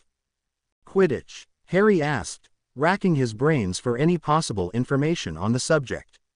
He remembered Dumbledore bringing it up a million years ago, in the foyer of number 4, Privet Drive, the house that he wouldn't have to rejoin until the next summer. "Popular magical sport," Ron began to explain. Right, he said, remembering. Harry had never played any sports at school, but maybe things could change. Everything was going to change from now on. ... The boy who lived. A runaway. The famous Harry Potter, a mysterious boy who we've grown to love and thirst to know about, was missing from his home last night, and is still without a trace. The Daily Prophet, #1 selling wizarding newspaper in the UK area, has a full report that is nothing short of satisfying for our loyal readers and newcomers alike. Our suspicions are aflame. Where has he gone? What exactly happened? There are theories of Harry Potter running away from his residence that is located in a Muggle neighborhood. Motivation behind this action is unknown as of right now, but we can make assumptions. According to records, at around 10 o'clock last night Harry James Potter was granted permission to attend Hogwarts School of Witchcraft and Wizardry. His permission slip that all of us previous and current Hogwarts students remember clearly was signed by a guardian, the boy's Muggle uncle. The Ministry of Magic cannot seem to see a distinct loophole through this authentic signature. There is no explanation as to why Harry Potter's uncle decided just recently to give him permission. The moment the slip was signed, in a way it magically bound Mr. Potter to Hogwarts, and so ministry officials arrived at his residence an hour after he was granted permission to attend Hogwarts. But when the officials got there, the boy who lived was nowhere to be found. His relatives, who were fully aware of the wizarding world, were less than cooperative. Why did he run away? Perhaps he found out about the magical world and did not find it favorable, even if he was allowed to go to Hogwarts. The boy could just be scared, Minister of Magic, Cornelius Fudge, told the Daily Prophet. Of course there is nothing magical out there that would want to hurt him, but naturally, want to take a precaution. Muggle dangers are more of a threat in a sense. His whereabouts are a priority. Perhaps, when this is all over and we find him, he will finally get the praise he deserves for defeating he who must not be named. This 15-year-old is out there, somewhere, and we encourage everyone to keep their eyes peeled. It's very important that he is found. If you, or someone you know, have any information on Mr. Potter's whereabouts, then please do not hesitate to contact the Ministry of Magic immediately. Rewards are held in place for someone who has accurate details on where Harry Potter may be. In the meantime, we're on the edge, dying to know more. Keep your eyes open for more upcoming news on the matter exclusively from the Daily Prophet. For the rest of this article, go to page 2. For excerpts of previous articles in the Prophet about Harry Potter, go to page 3. For short biographies on James and Lily Potter, go to page 5. For quotes accumulating over the years about Harry Potter, go to page 7. For quotes accumulating over the years about you-know-who, go to page 8. For skeptical sightings of Harry Potter, go to page 9. For actual sightings of Harry Potter, these may or may not be actual sightings and are not completely reliable, go to page 10. For opinions from Hogwarts students about Harry Potter, go to page 12. What's wrong? Carl asked. Hermione finally put the newspaper down so that she was able to look at her father, tearing her eyes away from the revolutionary news article. What? No, nothing's wrong, Dad, she said breathlessly. You usually don't read that paper, you just skim it quickly then throw it away, he noted. It's important to know the enemy, she said knowledgeably. She slid the newspaper away from her and sipped a cup of coffee. It was a stupid American drink that tasted absolutely awful, but it was the only thing that kept her awake. Hermione had endured yet another sleepless night. I usually just skim it because it's full of rubbish. Unfortunately, a lot of people believe the stuff that's on here. Carl nodded and then hesitated before asking, what was so special about today's paper? He took a bite from his piece of toast and rubbed his eyes behind his spectacles. Harry Potter is missing, Hermione said with a shrug of the shoulders. She might have been the only person in the wizarding world who said his name that casually. It didn't even seem like much of a big deal in plain words. Harry Potter is missing. In a way, he'd been missing for a very long time. The Daily Prophet is under the impression that he ran away. Harry Potter. Carl moved his lips soundlessly, clearly trying to stir his memory at such an early hour. Oh, right. The boy with the scar. You've told me about him. Isn't he your age? Yes. So you've met him? No. Carl looked at her strangely and took another small bite of toast, once again deep in thought. Well, Hermione went on, when he was younger, he defeated Voldemort, this really evil wizard who I've told you about. But then Harry had to live with his Muggle relatives and nobody's heard from him since. Apparently the Muggles didn't want him to go school, but they gave him legal permission last night. And now he's missing. Missing. You don't seem too alarmed. Hermione shrugged. I'm sure there's a perfectly reasonable explanation for his disappearance. There was always something that the Daily Prophet failed to let the public know. Explanations were lacking. There was just enough information to keep someone assuming, but not enough to keep them informed. The way they mentioned Muggle dangers was bollocks. Magical threats were always far, far worse. The Ministry just did not want to insinuate anything even mildly related to Lord Voldemort, whom Professor Dumbledore claimed was slowly gaining power. While nobody else seemed to believe the headmaster and his theories about Voldemort slowly coming back to power, Hermione found every word of his to be the entire truth. It was one more thing that made her less favorable amongst the other students at Hogwarts. She remained casual about the situation and didn't want the Daily Prophet's perception to worry her. There was a reason for all of it, right? Yet somehow the thought of Voldemort rising back to power and Harry Potter's disappearance being linked twisted her stomach uncomfortably. She took another sip of her coffee before contorting her face in disgust at the taste. She silently prayed that the caffeine would kick in soon. The circles under her eyes were deep shadows, reflecting her lack of sleep. They fell into a comfortable silence. The two were not the most sociable people under the sun. Hermione kept taking daring sips of coffee, her tired mind still hard at work to contemplate Harry Potter's kidnapping. She wondered if she would see him at school. After all, there was a reason behind him being given permission to attend Hogwarts. Maybe he'd come to terms with his part in the wizarding world and be more than happy to be involved in it within the next couple of days. And what if he was at school? Everyone would go gaga over him, of course. Maybe that would take the attention away from her, even for just a moment, and then perhaps she could fearlessly go to the girls' dormitory earlier and fall into a better sleeping habit. Just maybe. For most of the day, Mrs. Weasley had tended to all of Harry's injuries.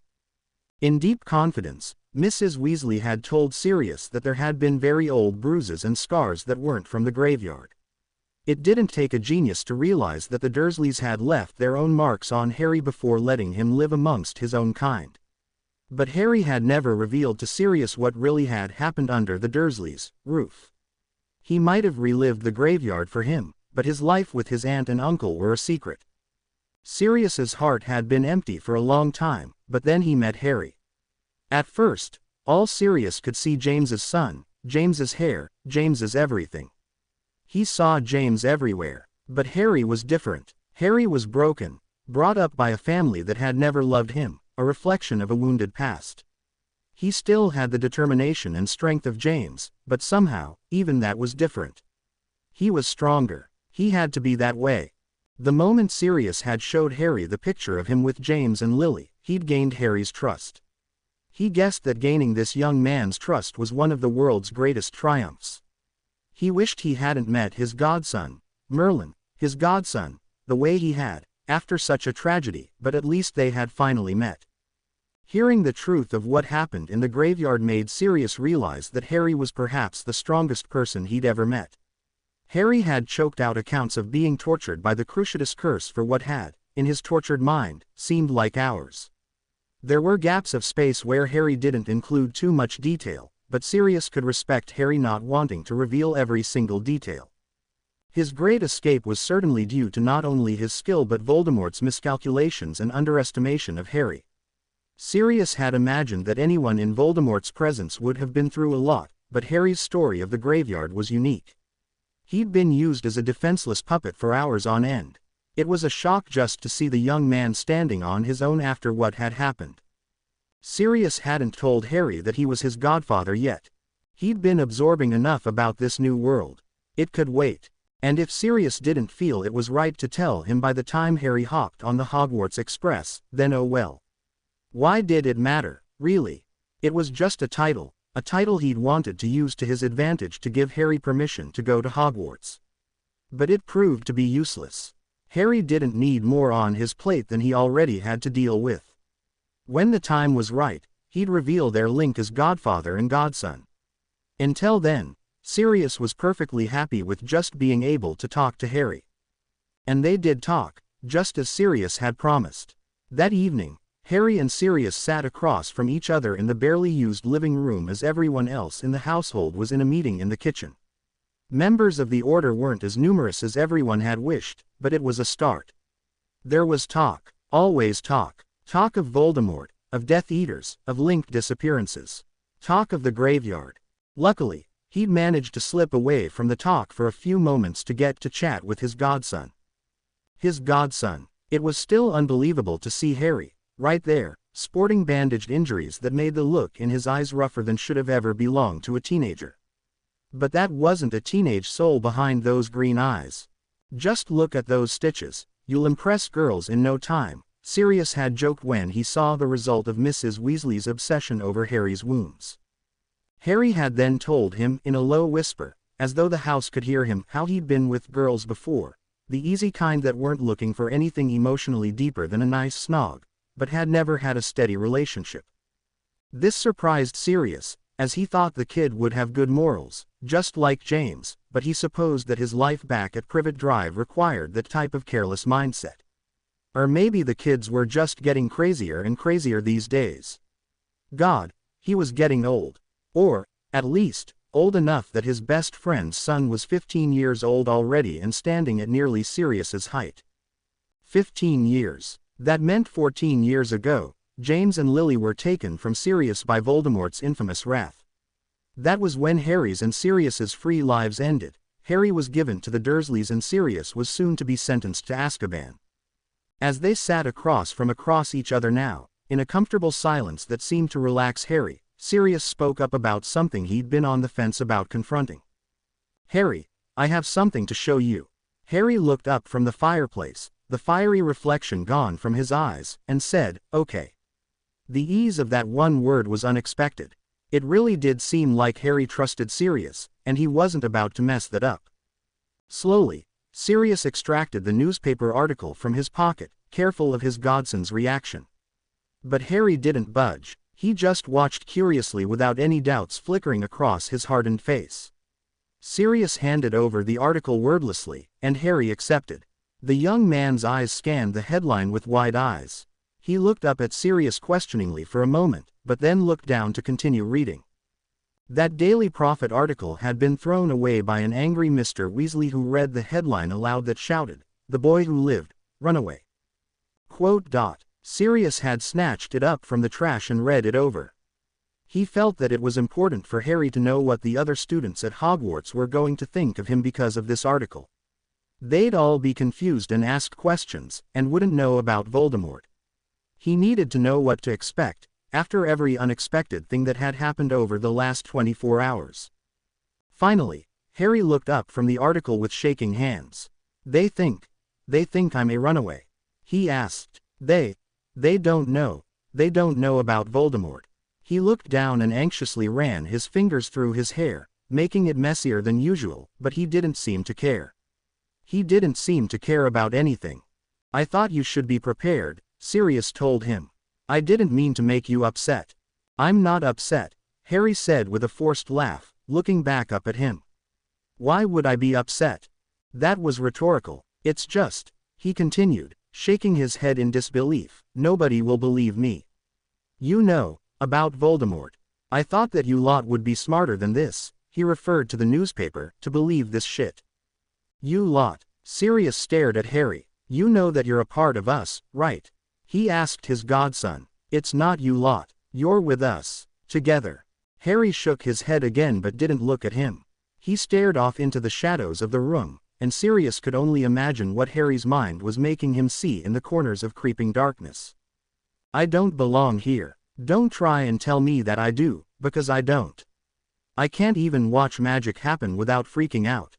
So how am I supposed to live in a world of magic?" He paused, still looking at shadows with that indescribable look in his eyes. "I don't even belong in the Muggle world. I don't belong anywhere. You do belong here," Sirius said, sounding on the verge of pleading. He needed his godson to understand how important he was. Sirius couldn't lose him now. He'd just begun to know the young man. "Your parents were great at magic." "No, not great, they were incredible. I know that you're confused and feel lost, but, Harry, do you trust me?" Harry looked up from the shadows and blinked before nodding. Yes. Again, his trust was so easily found in that word. It made Sirius miss him already. "Then trust me, and believe me, when I say that you belong here, with us. Just hang in there. Everything will work out. Maybe not today, and maybe not tomorrow, but one day you'll realize that you belong here. Can you promise me that you'll at least wait it out?" Harry seemed as though he was going to protest, but he kept his jaw shut and wordlessly nodded once again, still not looking at him. It sent a wave of relief through Sirius. He trusted Harry as much, and maybe more, than Harry trusted him. His godson wasn't going anywhere for now. He'd wait it out. That's all he needed. There were dark circles under his eyes, reflections of his experiences. Harry's eyelids would occasionally begin to fall, but he'd shiver and they'd open again, revealing his bloodshot green eyes. It seemed as though Sirius wasn't the only one staying up at night. "Did you get any sleep last night?" Sirius suddenly asked without thinking. His brows knitted together in concern. There was another thought on his mind that had been bothering him that whole day, and it was about time to reveal his concern. "Mrs. Weasley was cleaning up your bedroom and saw that you'd thrown up." He didn't ask Harry why he hadn't reached out to someone for help after throwing up.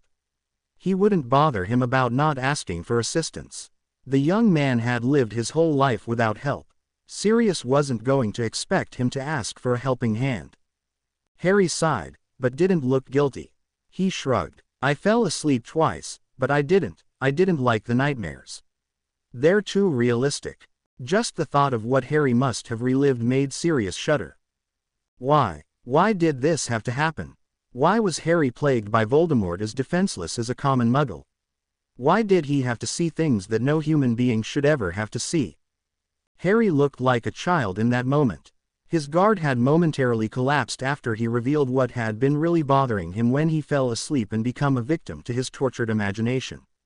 His rough exterior, enforced by his home life, had uncoiled and left the vulnerable Harry out for Sirius to see.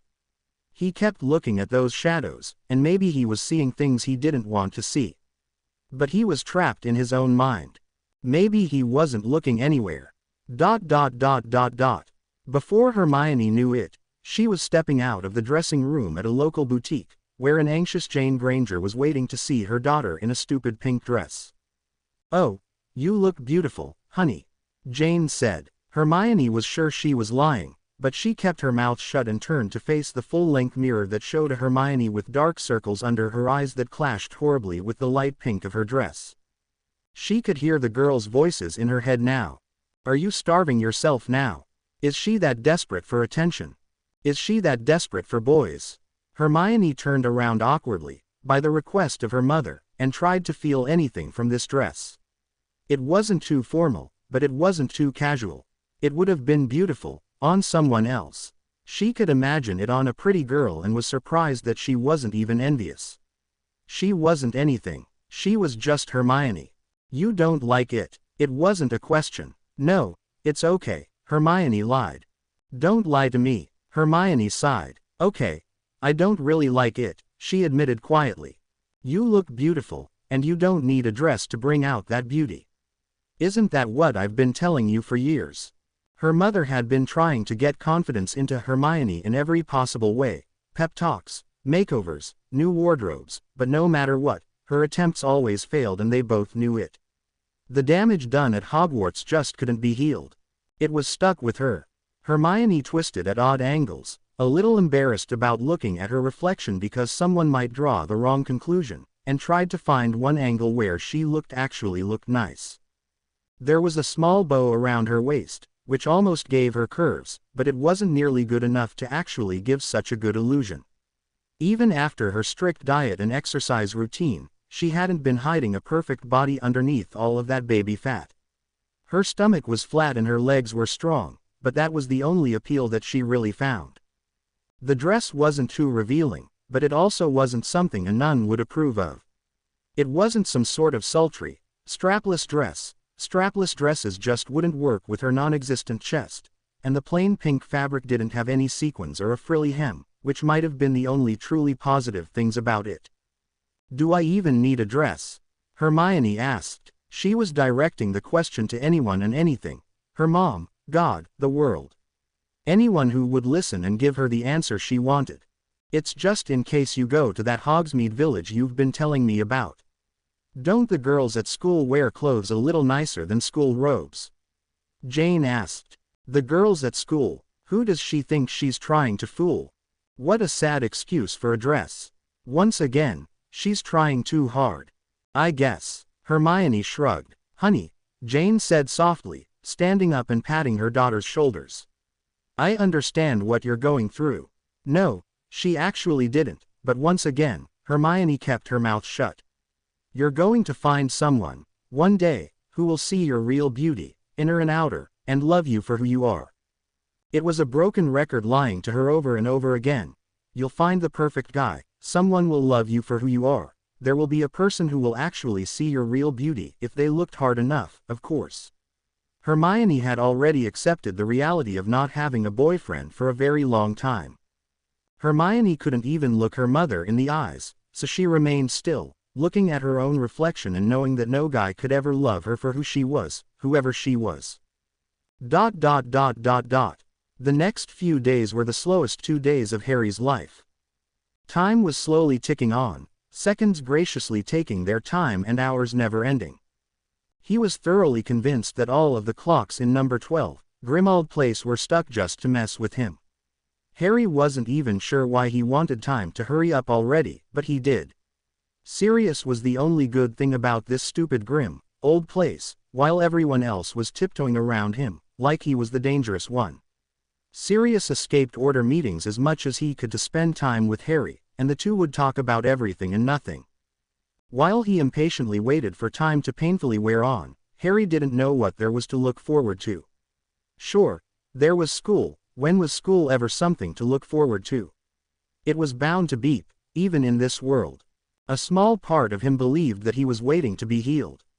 Couldn't time heal anything? When would life get easier? The whole 48 hours still were filled with worrying about Voldemort and constantly staying alert for anyone and anything. He got 2 hours of sleep before waking up from nightmares again, and the night after that was the same. It was useless to even try to get some rest, but he fell asleep without meaning to both times.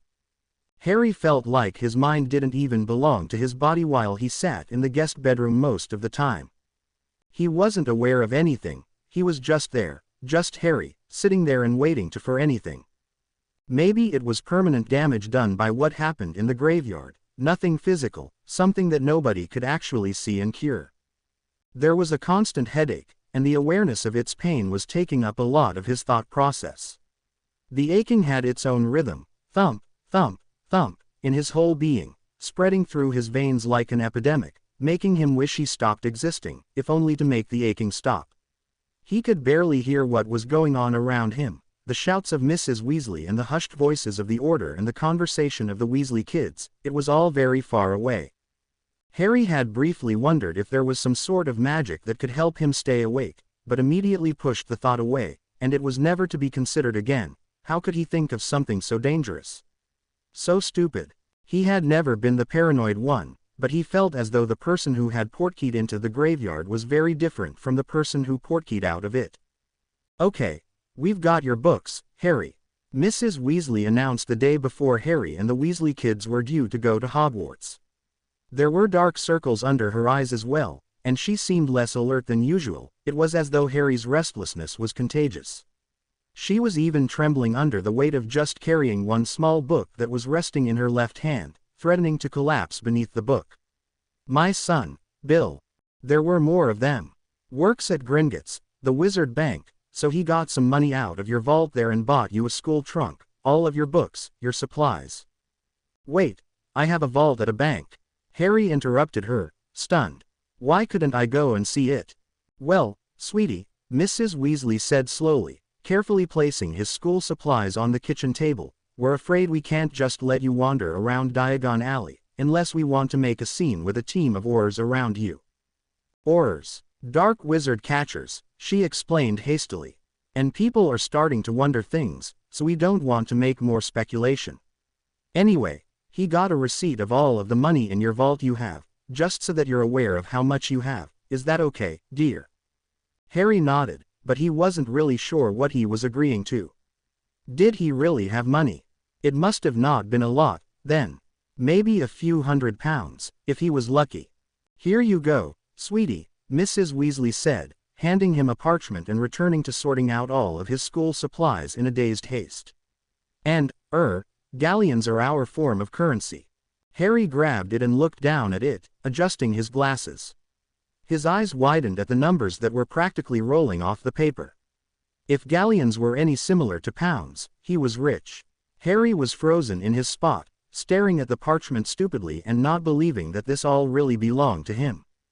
How do I have all of this money?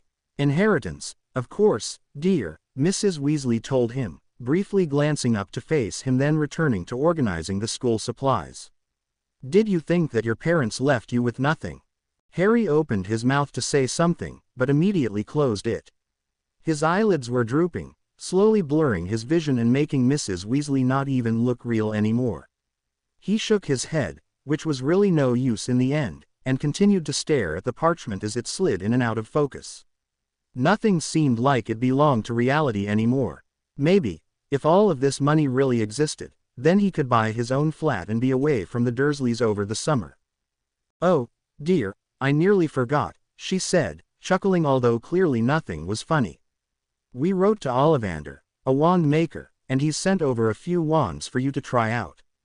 I'll put them in your school trunk. You can wait until school if that's better for you, once you learn a spell to use, and send back the ones that don't work for you. Wait, what? Harry stared at her. He felt uncomfortable just thinking about holding a wand and performing magic. And what did she mean by ones that don't work for you? What would happen if a wand didn't work? It's nothing to worry about, of course, Mrs. Weasley said, setting up a few scales. She was still mechanically putting everything in its proper place and not looking at him, as though her mind was very far away. Mr. Ollivander claims that the wand chooses the wizard. You'd know if the right wand was in your hand. Nothing bad would happen if it just doesn't work for you, it just wouldn't feel right. Harry found this all hard to believe. He imagined that every wand wouldn't feel right. How could it feel right to perform magic? Oh boy, there's so much stuff. We got you extra books to study from, and I'm just trying to put these all back. Mrs. Weasley kept sighing, folding what might have been robes or cloaks or something, and put them in their own separate pile. She was a robot, slowly moving in a steady rhythm and mechanically putting everything right where it belonged, unaware of everything around her. What really caught Harry off guard was the little sobs that broke out from her.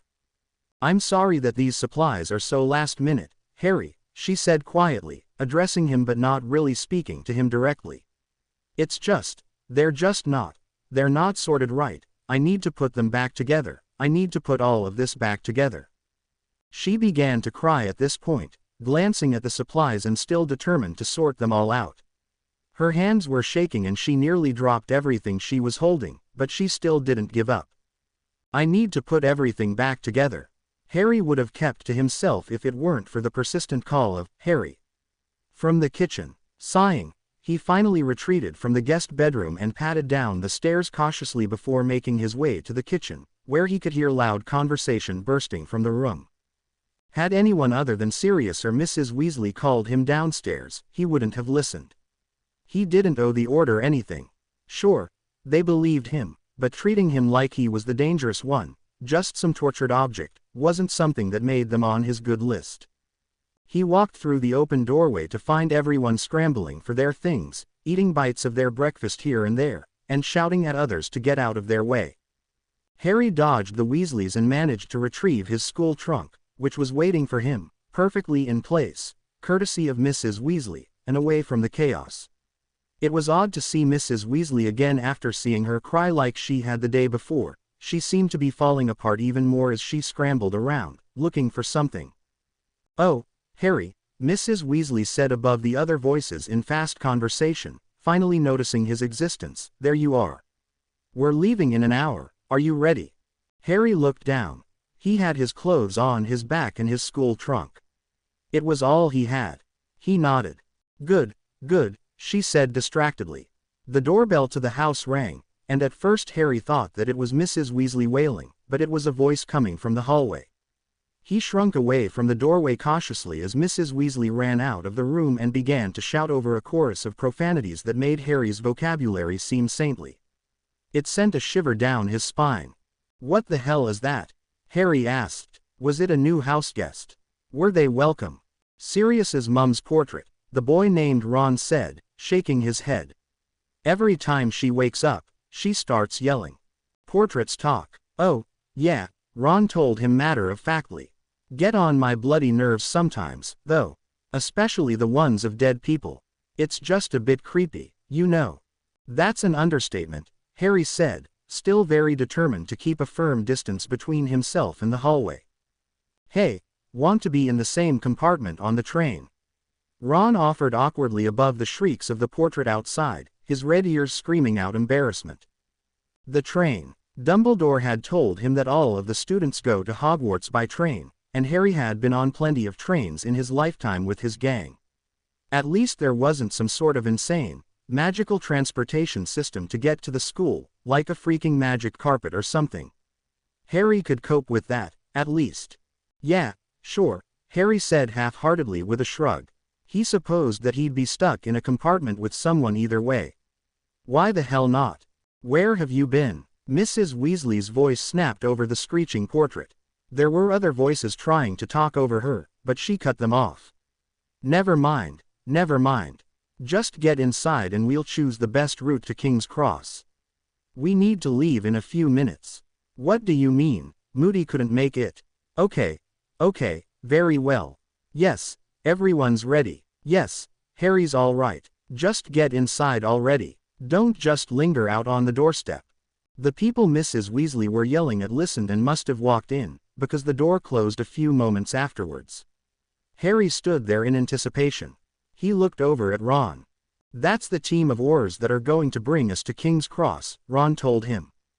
Harry had been told the details of their voyage to King's Cross the day before by Sirius, so he just nodded. Mrs. Weasley walked back into the room with a group of people following behind. They were all dressed in robes, and when their eyes met Harry they immediately headed north, at his scar. He wished he could turn invisible. ... You have everything, right, sweetie? Yes, Mum, Hermione said quietly. Jane and Carl were in the front of their new car. Their dentist salaries could afford such novelties, although it didn't make much of a difference to Hermione either way, while Hermione sat in the back. She pressed her forehead against the cool car window. That, at least, kept her somewhat awake. We'll be there in just a moment, Carl noted. Thanks, Dad, she thought to herself, but she didn't dare speak the phrase out loud. The world whizzed by as they rode on, and Hermione's thoughts were going at that same speed. Her thought process wasn't too complicated, for all it really consisted of was school, school, school. The word kept spinning around in her head, teasing and taunting her. She could already hear the other students' laughter in her mind. She had that noise memorized by heart, unfortunately. There was no way to prevent what was going to happen, no turning back. She had to face yet another year at school. Nobody was going to save her from it, not even her parents, who were now smiling at her through the front mirror. Silent tears were slowly sliding down the side of her face, the product of just how upset she was about returning to the one place she hated the most. She wiped them away, but they kept coming back without her permission, cascading past the incredibly dark purple circles under her eyes and past her face, dripping off her jaw and staining her shirt. But she didn't even care anymore. Jane turned to pull into the parking lot and said, "We're here," the two worst words ever spoken that sent a chill up Hermione's spine. Her heart suddenly felt heavy, like it was sinking, along with any hope of staying with her parents rather than going to school.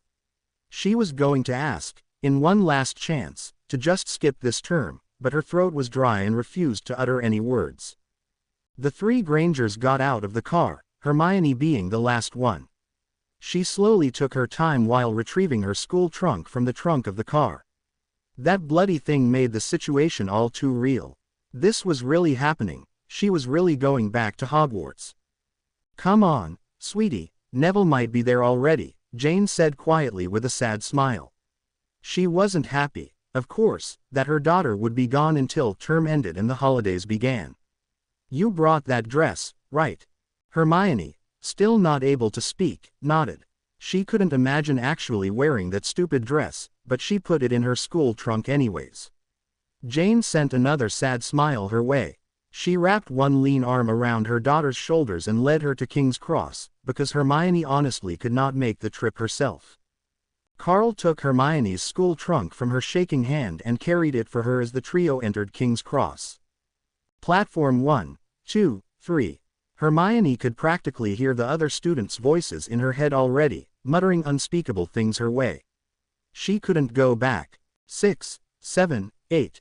When she saw Platform 9, she was ready to make a run for it. Here we are, honey, Carl said, putting her school trunk down to embrace his daughter. Hermione hugged her father back, not wanting to let go, not wanting to leave him, or her mother. Jane made that, sound of sympathy that only mothers could make, and Hermione wanted to cry. Her chin trembled as Jane embraced her as well. Hermione could smell her perfume, and that scent always brought her back to summer, the memories that she still had with her parents, away from school. But all too soon, Jane was breaking apart from her with tears streaking down her face and disrupting her flawless makeup, but she seemed beyond to care about what she looked like. "You'll write to us, won't you?"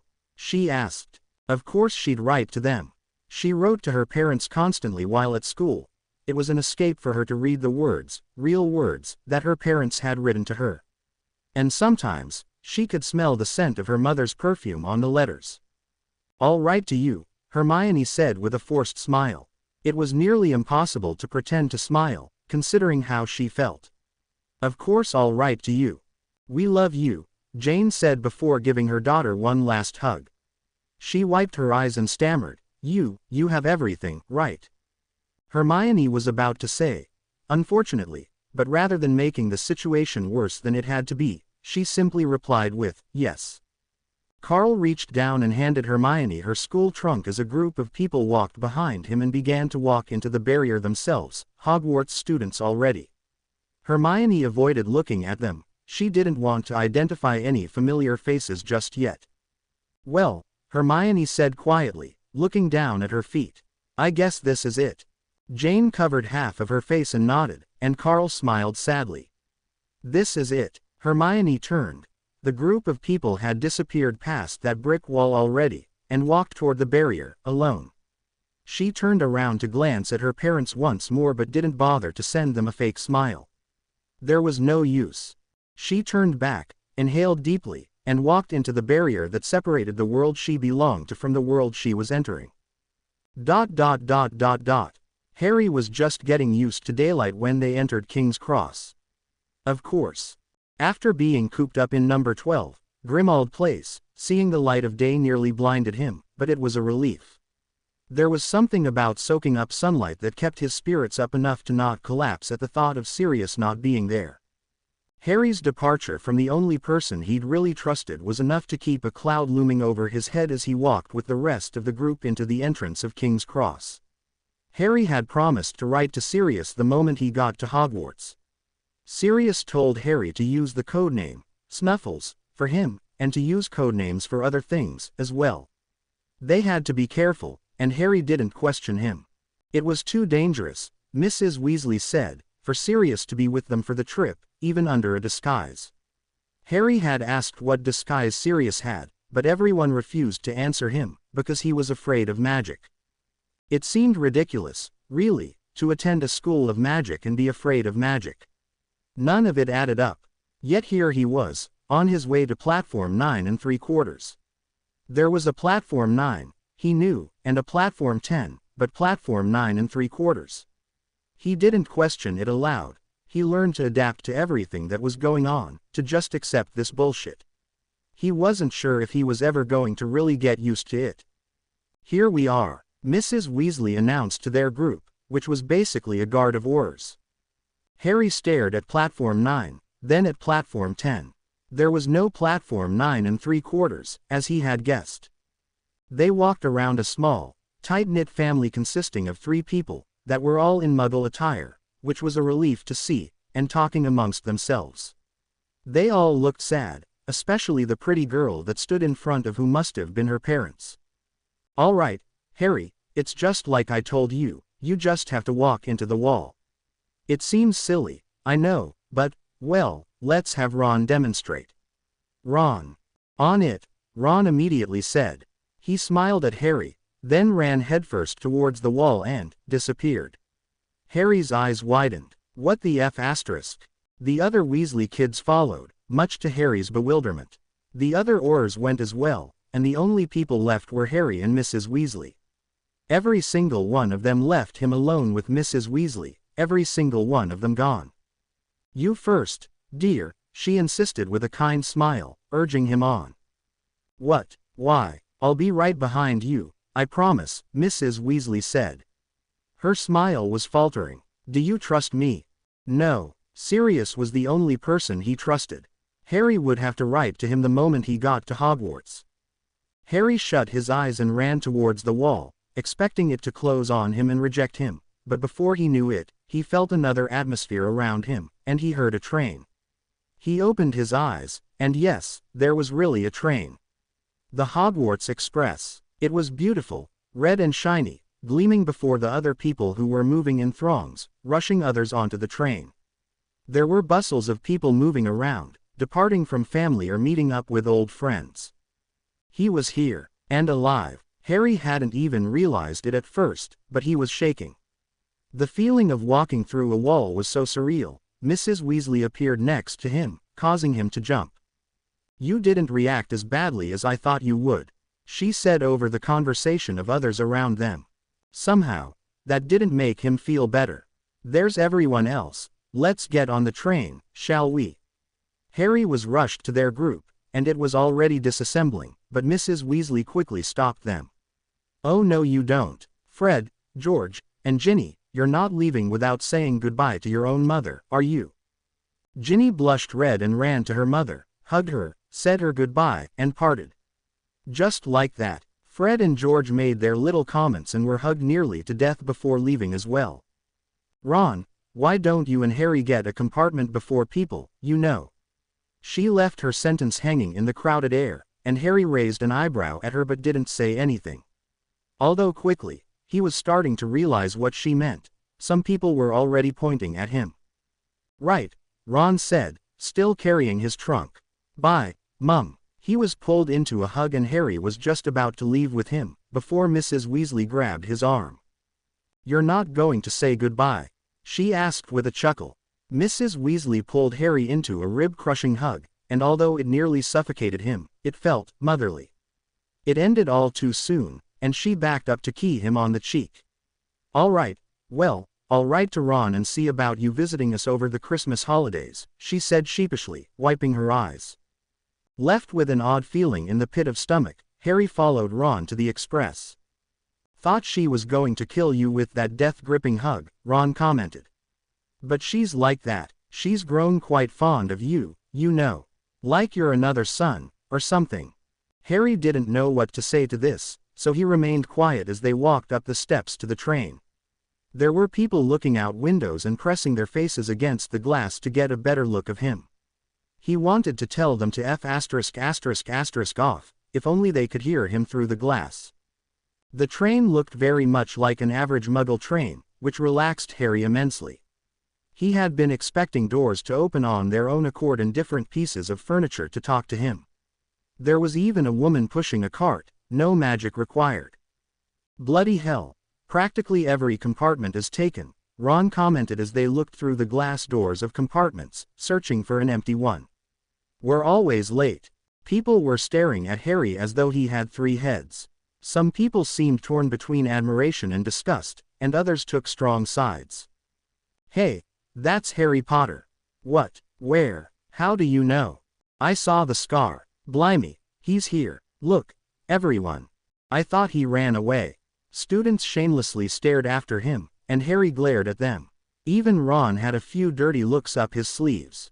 There were two distinct actions of that the Hogwarts students had adopted: reuniting with friends, whom they hadn't seen during the length of the summer, or ogling at Harry's scar. Harry had originally thought the scar was cool before he found out what it had meant. Scars were always one of those things he was sure girls were attracted to, and while he never had a proper girlfriend, although he'd had his hookups occasionally, he'd spotted girls eyeing it enough to know that it was a magnet. But now, he wanted nothing more than to conceal it from everyone's eyes, even girls' eyes. Others just gasped, "Harry Potter," and he'd reply with, "Yes, that is my name," much to their surprise. Finally, they found an empty compartment, and they both happily walked in and closed the door behind them. It was quiet, for once. The entire train was lit up, no shadows to hide from. "What the hell was that?" Harry asked when they sat down and put their school trunks away. There were younger kids staring at them, wide-eyed, through the glass door, and Harry tried his best to ignore them. "It's crazy, I know," Ron said. "I mean, I was told I was famous, but this..." Ron shrugged. "People just don't know personal boundaries, I guess." "Yeah, no shit," Harry commented, glaring at the clear glass of the door.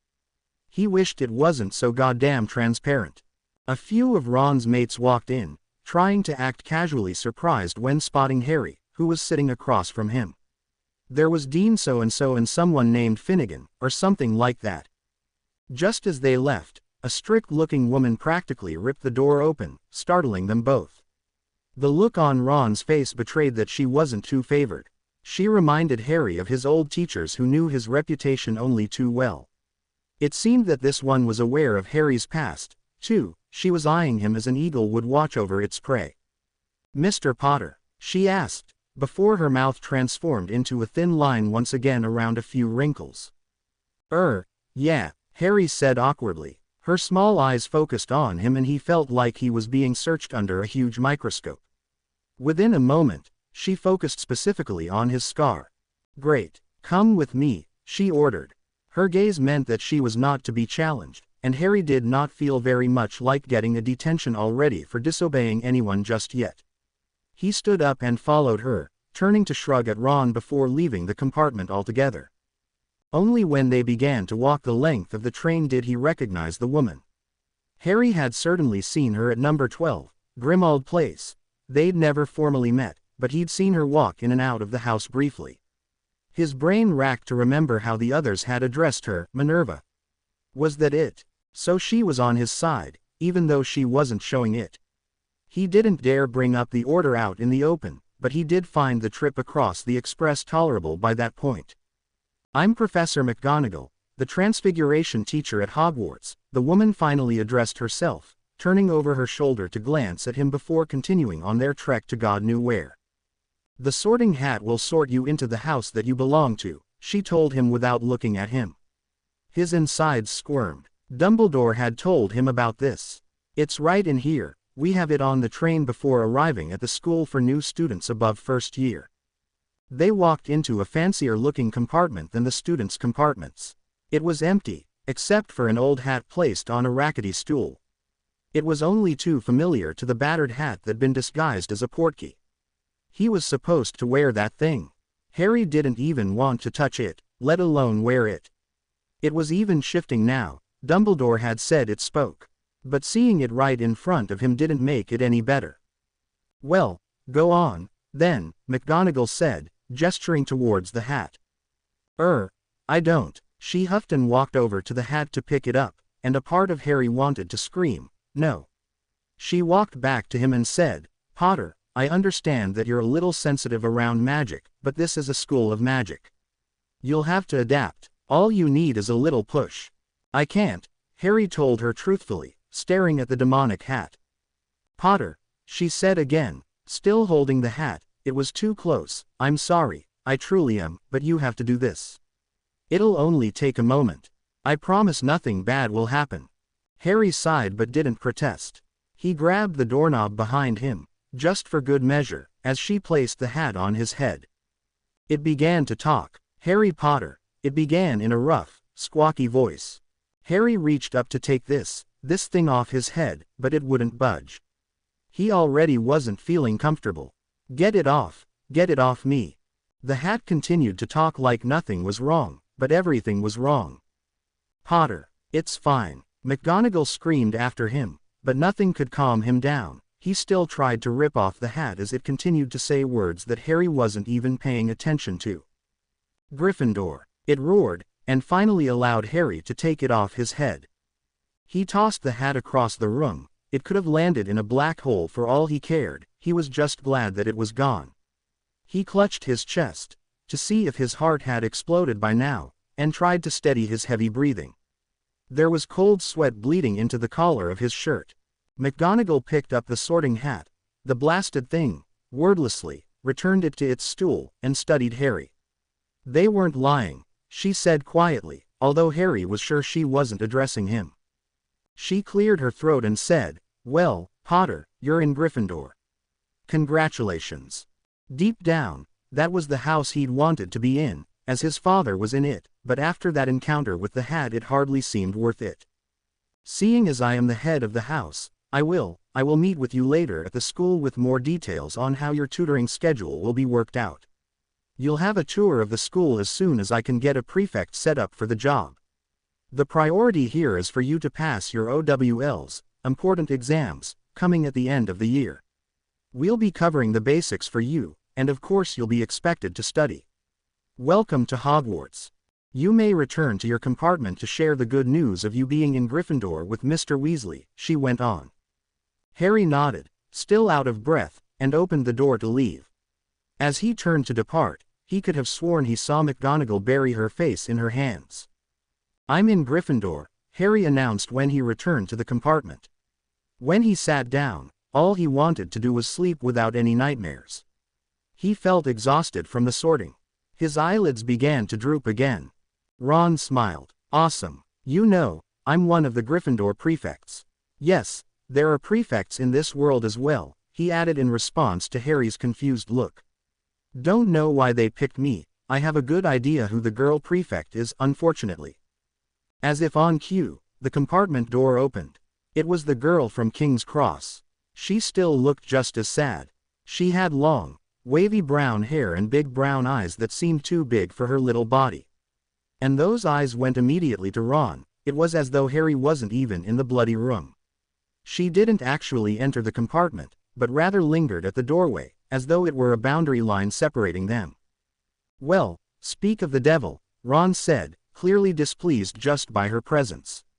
We were just talking about you. He pointed to Harry with his thumb. The girl's eyes swiveled to Harry only for a second before returning to Ron. She didn't even look at his scar. It was as though Ron hadn't spoken about Harry at all. I heard you were the other Gryffindor prefect, she said, almost as a question, in a shaky voice. Yeah, and what's it to you? Ron snapped. His tone seemed to startle the girl as well as Harry. The girl was clutching on to the side of the doorway as though she'd collapse if she tried holding herself up.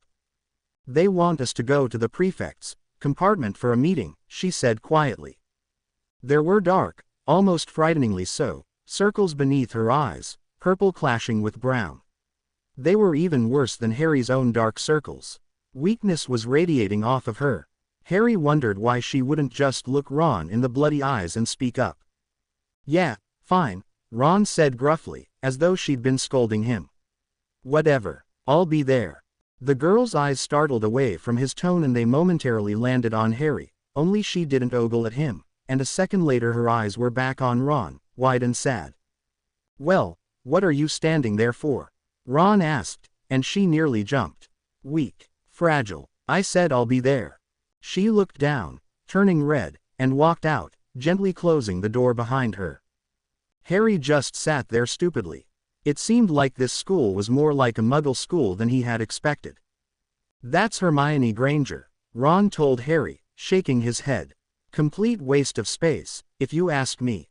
Nobody likes her, can't blame them. All she does is bloody read all day. Ridiculous, right? Yeah, Harry said without thinking, not sure of what he had just seen. Ridiculous. By the time Ron returned from his prefect's meeting, Harry was ready to stab someone. Did anyone care about privacy anymore, or was it just perfectly normal to gawk at Harry Bloody Potter through a glass door like visitors at a zoo?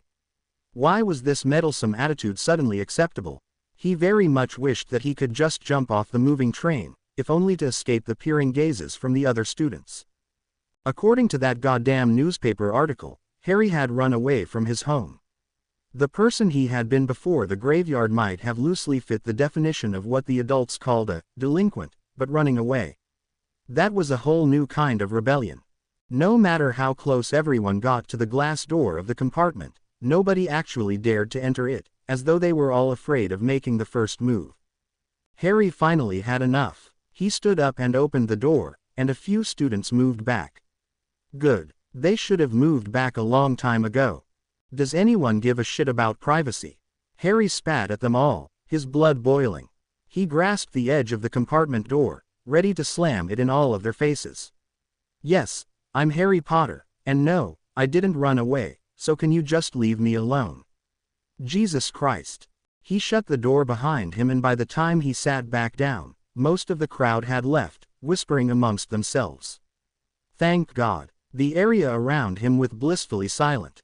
Bloody hell, Ron exclaimed a moment later, returning from the meeting. I know, Harry said, annoyed. He glanced back and glared at the few people who were still lingering, and soon they left as well. They all finally got away. No, I wasn't talking about your stunt there, although that was impressive. I was talking about the prefects' meeting. Prefects don't have to do patrols at night together. He let out a breath of relief as he sunk into a seat across from Harry. So, that's good. It's not just good, it's great, Ron said. I don't know what I'd do if I was stuck with Granger. I mean, you saw her, Right. Harry didn't see anything wrong with the way she looked, other than those disturbing circles under her eyes that were worse than his own, so he didn't say anything. Well, admittedly, she's better than last year, Ron recovered. Must have starved herself or done something weird like that over the summer. You know how girls are, obsessing with their weight. And her hair is tame, not the bloody frizz she had before. ... Hermione let out a huge sigh of relief when she finally left the awful prefects' meeting. She had mainly sat in the corner, as far away from Ron Weasley and Draco Malfoy as possible. She didn't speak up at all, she merely remained in that one corner, as a shadow only to receive the occasional glare and snicker from Malfoy. How on earth Draco Malfoy ended up being a prefect was beyond her. The same went for Ron. Hermione was generally good with solving puzzles, but this had no clear, logical answer. She respected Professor Dumbledore, but really, how had this all happened? Becoming a prefect hardly seemed like an accomplishment compared to those two buffoons. Hermione walked the length of the Hogwarts Express feeling uneasy without a shield of books in front of her. All of her textbooks were in her compartment with Neville, but it seemed like she didn't need that shield, as the attention of the student body was focused elsewhere, Harry Potter. The majority of the students believed that he was a runaway, so it was obvious that they were surprised at his very presence among them, as an equal. A part of Hermione was thankful for the distraction. It allowed her to walk past several corridors without hearing too many distasteful insults heading her way. She planned on dressing into her school robes the moment she got into the compartment, because she felt too exposed wearing Muggle clothes. They weren't tight-fitting, but they certainly weren't as conservative as her robes. There were still glances, although comments were minimal, at her smaller frame, and she wanted to hide behind her school attire. The way Malfoy had looked at her in that prefects' meeting made her want to take a shower for hours. Hermione was in for comments on her new figure in the future, she just knew it. Unfortunately, Harry Potter's fame wouldn't be distracting forever. When she got back to her compartment, she closed the glass door and sat down, letting out a breath of air she hadn't known she'd been holding. "Hey, Hermione," Neville said, smiling. He still had that plant from his uncle cradled in his arms. "How was the meeting?" Hermione shrugged and half smiled back. "It was all right. Patrols start tomorrow evening, and Ron and I don't need to do them together." Neville let out a sigh of relief. "Thank Merlin. I know. Hey, did you see Harry Potter? I heard he's in Ron's compartment." Hermione raised an eyebrow at him. "Yeah, I saw him when I got Ron for the meeting." Neville shifted in his seat and leaned towards her, clearly interested. "What's he like?"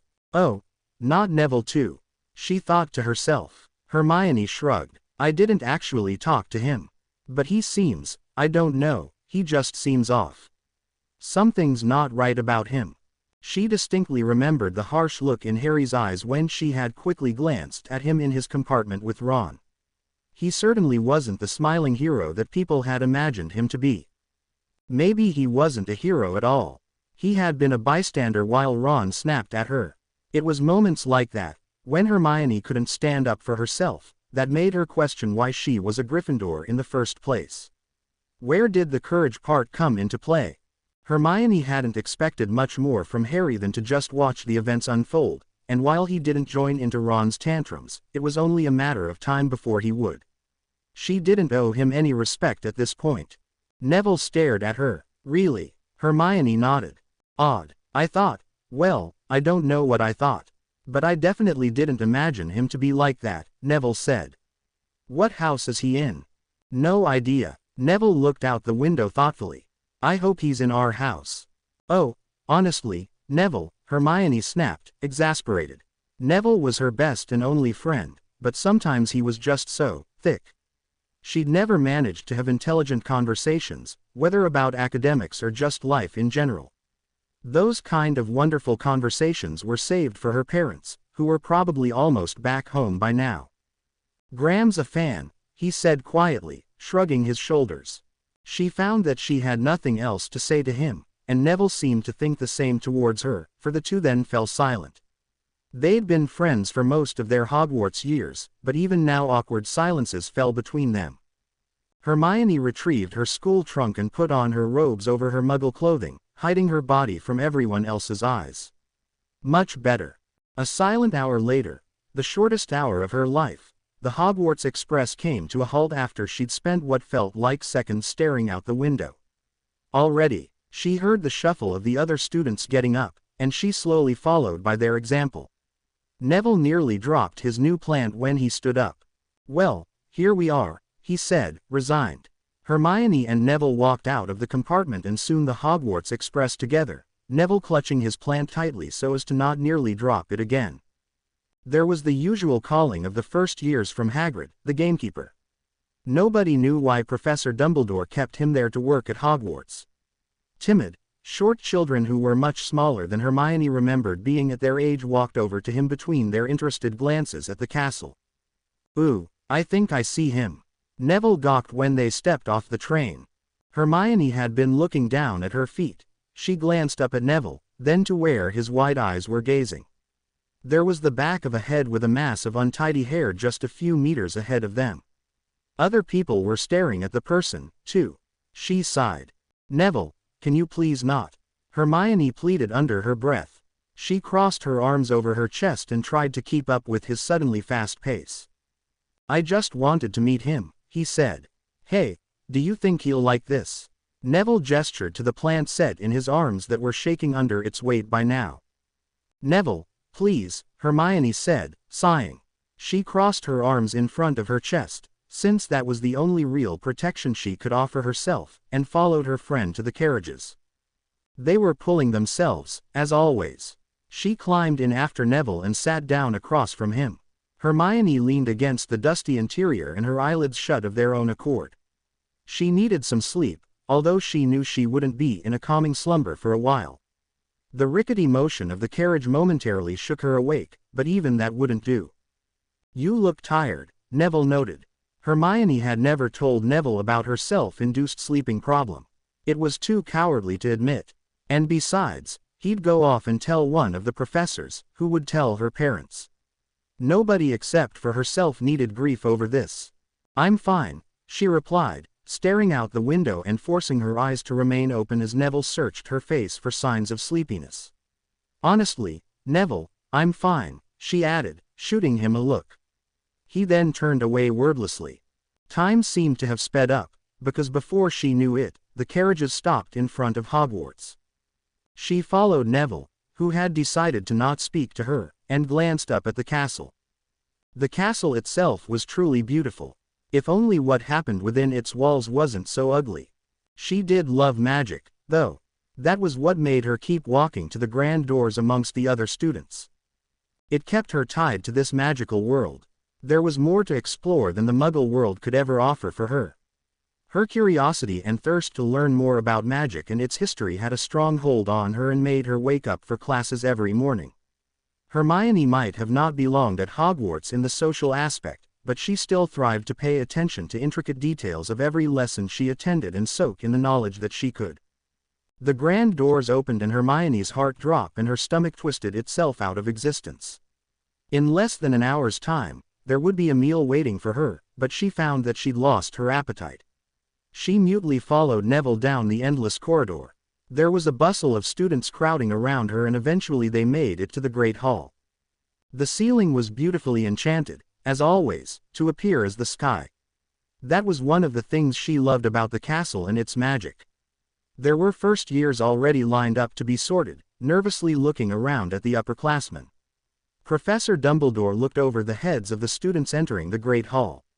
He didn't look as welcoming as he usually did. The staff table had its usual occupants, but there was one exception, a new teacher. The first thing Hermione thought of was a toad. She had a small black bow on the top of her head and she wore a pink cardigan. The girls around Hermione immediately began to comment on the woman's attire and proclaim that they wouldn't be caught dead wearing that. She was smiling at the students, but there was something about her smile that seemed off. She didn't actually seem happy. "Who's that?" Neville asked her, clearly noticing the woman's presence as well. She shrugged. "Probably the new defense teacher." Hermione looked around at the other students. Their whispers turned from the topic of Harry Potter to the new teacher, but it was only temporary, and soon they returned to their assumptions of the boy who lived. After all, every year they had a new defense against the dark arts teacher. It wasn't anything surprising. If anything, it was disappointing, because Hermione rather liked Professor Moody. He was a bit off his rocker, but when had they ever had a normal defense teacher? Hermione walked with the other Gryffindors past the rest of the house tables. She and Neville took their usual seats at the end, away from everyone else. Some students walking past her could only spare a quick glare before staring at Harry Potter, who was at the other end of the table. There were the usual snickers, but they weren't as bad as Harry had taken most of their attention. He might have not seemed like the most respectable person, but was a good diversion. It was ridiculous, really, that she had to rely on a diversion to keep her spirits up. "Ooh, he's in Gryffindor," Neville said to her, pointing at Harry. "I thought he'd be sorted along with the first years. The sorting hat is brought on the express to sort new students who are not going to be first years," Hermione informed him, practically remembering word for word a passage from Hogwarts, a history. "Oh," he said, "well, he'll be in the same dormitory as me." Hermione smacked Neville's arm. She was perhaps one of the only people in the room who was not completely fascinated by him. It felt surreal to be back to the place she dreaded just because of the people here. But the snickers and insults and shoves were not ignorable. Hermione focused her gaze on the table in front of her, avoiding eye contact with everyone. The sorting began only too soon. Professor McGonagall called up the first years in alphabetical order. The hat shouted the names of the houses rhythmically and students clapped. Neville elbowed Hermione, and she snapped her head in his direction, mouthing, "What?" He jerked his head down the length of the Gryffindor table. Harry Potter had buried his face in his hands and his fingers clutched what they could of his hair. "He's been like that for the whole sorting," Neville whispered as the sorting hat shouted, "Ravenclaw." And students at that table clapped and cheered. Hermione looked away from Harry. Sure, it was odd, but was it any of her business? "Maybe you were right, maybe he is off," Neville thought aloud. He shrugged. When the sorting was over, Hermione looked over to the staff table at Professor Dumbledore. His eyes scanned the sea of students before him before he stood. He still hadn't looked any happier than he had when she'd first entered the room. "What happened?" "Welcome," he began in his deep, calm voice, pausing as usual, to Hogwarts for another year. "I hope you're all well and had a great holiday." His eyes went over to Harry, who was untangling his hands from his face and giving Professor Dumbledore his attention. Most of the students had stopped their usual chatter to look up at the headmaster and listen. He pursed his lips and continued, "Before you fill your famished stomachs, I'd like to introduce you all to a new addition to the staff. Very new, in fact. She was appointed just yesterday. So it's especially important that we welcome her here and become her friend." "Oh, we will," one of the Weasley twins remarked from the other side of the table. A few people laughed. Professor Dumbledore cleared his throat and gestured to the woman at the staff table. "Dolores Umbridge will be your new defense against the dark arts teacher," he announced to the hall. There were a few short beats of silence, and then everyone joined into a weak applause, the false attempts echoing against the room's walls almost laughable. Professor Umbridge waved to them, like they were all her best friends in the entire world, and smiled widely, making her look very toad-like. Neville shivered. "She creeps me out. ... Harry didn't realize how late it was until Ron began to snore. He'd just been lying there, on his new 4-poster bed that was more comfortable than the guest bed at Grimmauld Place and certainly an improvement from the cupboard. But no matter how comfortable the mattress was, he couldn't will himself to go to sleep. The day had been so full of distractions that he'd basically been too busy to spend too much time worrying about fighting off nightmares. But his worries hadn't been at bay for too long. Before he knew it, here he was, in a boys' dormitory, still awake amongst the students who could have peaceful slumber. Tomorrow was going to be the first real day of school, real classrooms, real teachers, real lessons. He was supposed to have another schedule dedicated to tutoring. How fun! The school was massive, and much different from what he'd expected. He might have actually enjoyed the decorations and talking portraits. He managed to stay as far away as possible from portraits in the corridors and avoid their conversations, if he'd been comfortable with magic. But all of it just seemed out to get him, out on a quest to make him as uncomfortable as possible. Harry was thankful for the fact that not much magic was performed that day, although he wasn't going to expect the same thing for tomorrow. There were classes to teach him about magic, no doubt that magic was going to be performed.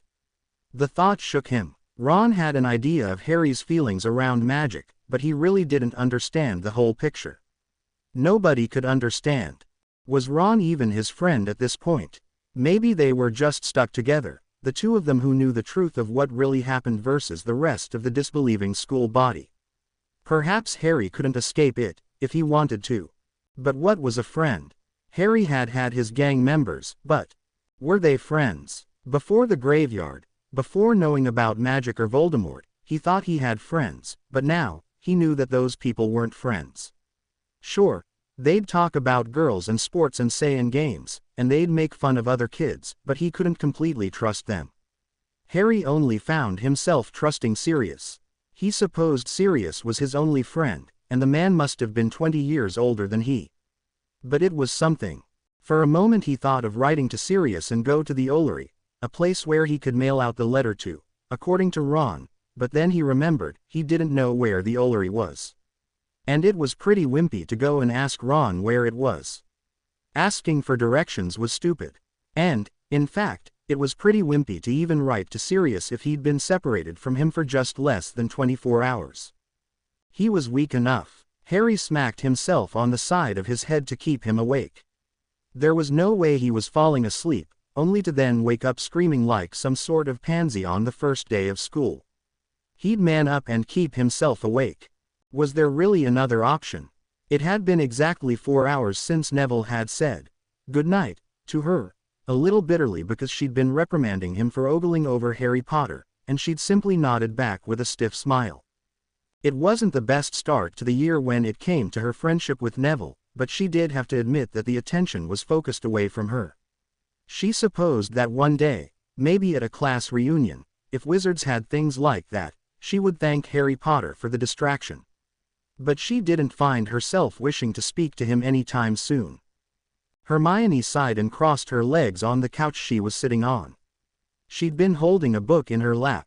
The words lost their meaning about an hour ago, and now all the words jumbled up into incoherent phrases so that she'd long given up on trying to decipher their meaning. Her tiredness caused her eyelids to droop and obscure her vision, and she shook her head. Her parents were probably asleep by now. They always feel asleep early, leaving their daughter awake and alone. Perhaps the girls in the dormitories were asleep as well. Or maybe they were still awake, giggling about whatever normal girls giggled about, probably Harry Potter. There were constant stares pointed at him by female students, and not just because he was famous. Stupid girls and their stupid giggling and Harry Potter's stupid phenotypes. It was all so bloody stupid. Hermione ran her fingers through her hair distractedly. She'd been using a serum her mother had given her, and it had been working to tame her hair so it fell in loose curls, and while she thought that she'd stop using it at the start of school, she found that she liked her hair much more this way. Sure, she wasn't a supermodel now, and yes, there was still some frizz that just couldn't ever be managed, but it was something she could deal with, even if she still wasn't pretty like the other girls at school.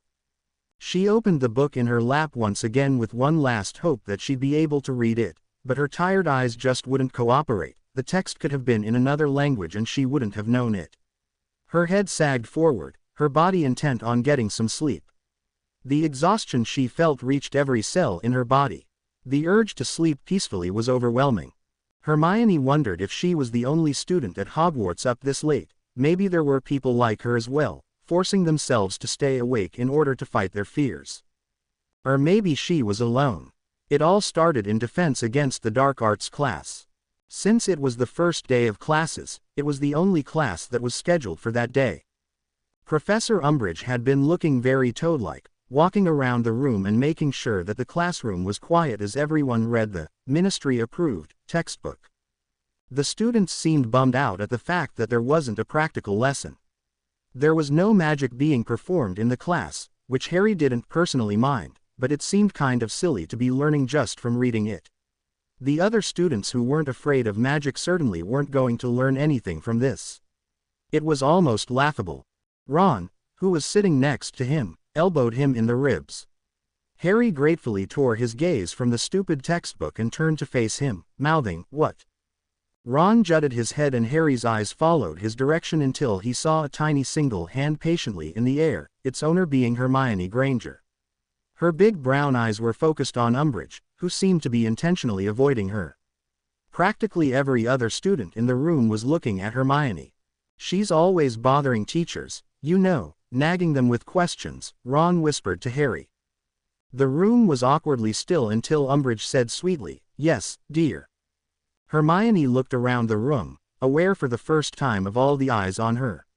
It looked almost as though she was going to say, "Never mind," but she cleared her throat and said, Professor, I don't see any mention in this book of actually using any spells. So I was just wondering." Umbridge's smile slackened. "Well, have you read the entire textbook?" Hermione's face turned red. Yes, Professor." Someone in the back of the room laughed, but she ignored it. "There's no need to use that tone with me," Umbridge said, the usual sweetness of her voice dripping away. "I'm sorry, Professor, I didn't mean to, Hermione stammered, but she was cut off. "Why would we need to actually use the spells, anyway?" the professor asked. "It's not like anyone would hurt you, you're all children. Nobody would hurt you." Harry couldn't help it. He laughed. This woman knew nothing. Umbridge, as well as the whole class, turned to him. Hermione let out a huge breath, as though thankful for the attention being turned on him. "Is there a problem here?" "No, Professor," he said, shrugging. Ron smirked. "It's just that I can't imagine that nobody would want to hurt us." Umbridge looked at him strangely. Maybe she knew exactly where he was going with this. "What are you talking about, Mr. Potter?" Before Harry could say anything back to her, before he could tell her just what he was talking about, the bell rang for classes to be dismissed. Harry let out a breath he hadn't known he'd been holding. He joined Ron and gratefully stood up without answering Umbridge, gathered his things, and turned to leave. "I don't want any further interruptions in my class, please," Umbridge called sweetly to the backs of the leaving students. "We'll pick up on reading the next time I see you." Harry and the other students left the classroom, chatting amongst each other about both Hermione's and Harry's interruptions of the class. Hermione was still at the door, probably waiting for that boy Harry had seen her with, and some of the kids were pointing at her and whispering. "I can't believe you did that," Ron began proudly, but he was cut off by another voice. "So, Mr. Potter, what are you talking about?" The voice, clearly male, imitated Umbridge's high-pitched voice. Harry turned and saw a boy with light hair and pale skin approach him. His thin face made an expression of clear intent, and his eyes were narrowing. "Oh, off," Ron said. Clearly, this boy was not favorable. His school robes had the Slytherin crest emblazoned upon it. "Ah, that was why."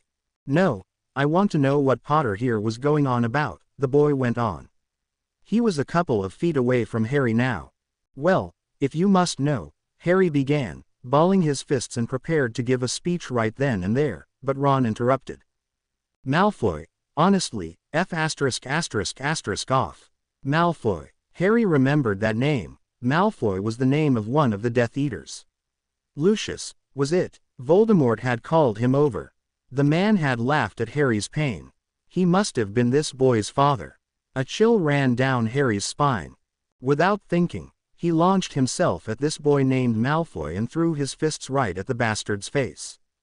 "Harry!" Ron screamed after him, but he didn't actually make any move to stop him. There were a few screams following Ron's, some cheering for Malfoy, some cheering for Harry, but Harry didn't even care about that anymore. All he wanted to do was punch this kid into next week. His father was a follower of Voldemort, no doubt that the boy followed the same mindset. On and on his fist went, hitting any part of the boy that he could reach and inflicting as much pain as possible. Malfoy tried to fight back with weak punches, even tried to reach for his wand, but his attempts were futile, for Harry's anger was overtaking the entire fight. He didn't feel like he could stop even if he wanted to. He could easily pound this kid's face for eternity and still not be satisfied. "Potter!" One voice shouted above all the others, and the screams and cheers stopped. Clearly a teacher. A force suddenly forced the two apart, and Harry was thrown in one direction and Malfoy in the opposite. Professor McGonagall stood between the two panting students with her wand held high. "Come with me, Potter," she said stiffly. As Harry slowly got to his feet, she turned to Malfoy and said, "I'll be writing to Professor Snape." The crowd of students thinned and Ron gave him a weak pat on the back before leaving with the other Gryffindors. "Neville, stop staring," a small, somehow familiar voice scolded, but Harry didn't even bother to see who it was as he went on to follow the professor. "Neville, stop staring," Hermione scolded as Harry walked past. "Sorry," he mumbled. "But did you see that?" "Yes," she said quietly. Malfoy did deserve a punch in the face, but the way Harry just jumped at him like that, out of seemingly nowhere, proved her point even more. He was off. She didn't want Neville to be involved with kids like that. The boy was already impressionable. It wasn't going to do him any good if he hung out with Harry. "Oh God, I left my wand in the classroom," Neville squeaked, reaching around in his robes. "It must have fallen out of my pocket." Hermione sighed. When didn't he forget something? He was her friend, and yes, she was there for him, but the poor boy was just downright helpless when it came to trying to remember things. "Go back and ask Umbridge to help you. I'll meet you in the Great Hall for dinner, all right?" she said. Once he nodded, his round face anxious, she took off towards the hall, leaving in the same direction Professor McGonagall and Harry left moments before. She was starving. The halls were awfully quiet except for the sound of footsteps past her, perhaps a length of a corridor behind. At first she wasn't bothered by it, because it was just simple chatter. But then she began to decipher what those words really meant when the voices grew louder. "Hey, Granger," one voice mocked. Her heart sank and she picked up her pace. "Just look down," she thought to herself, "look down and just get to the Great Hall." Hermione clutched her books to her chest, even though it was useless, really, as a shield. It wasn't even comforting. Nothing was comforting at this point. "Oi," it continued. Another voice, at a higher pitch, shouted, "Why isn't she turning around? We just want to have a chat, don't we, girls?" There was a loud and obnoxious murmur of agreement that sent a chill down Hermione's spine. No, these girls did not just want to have a chat. She knew the voices and the mocking too well. She lived with it 7 days a week. How could she be so stupid to assume that Harry Potter's fame would be a distraction? If anything, it was only temporary and expired after 24 hours. Nobody, no matter how famous they were, could shield her now. Hermione was out in the open, vulnerable, again. "Hermione," one shrieked. "What an ugly name," someone added, and they all laughed. Their footsteps were getting louder. Were they running? Hermione didn't know what their plan of attack was, but she did not want to stay in the middle of a corridor and find out. The laughter was being amplified every second and their sound broke a barrier at one point, and she was sure they nearly in the same corridor as her.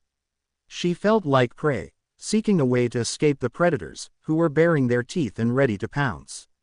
Hermione's heart raced at a million beats a second, almost to the point where it was louder than the laughter behind her, and her brain searched. She needed to find somewhere to hide. Anywhere away from here. Hermione was smart, but in panicked situations even her intelligence hid from the laughing girls behind her. There was a door, right down the hallway, just a few meters away.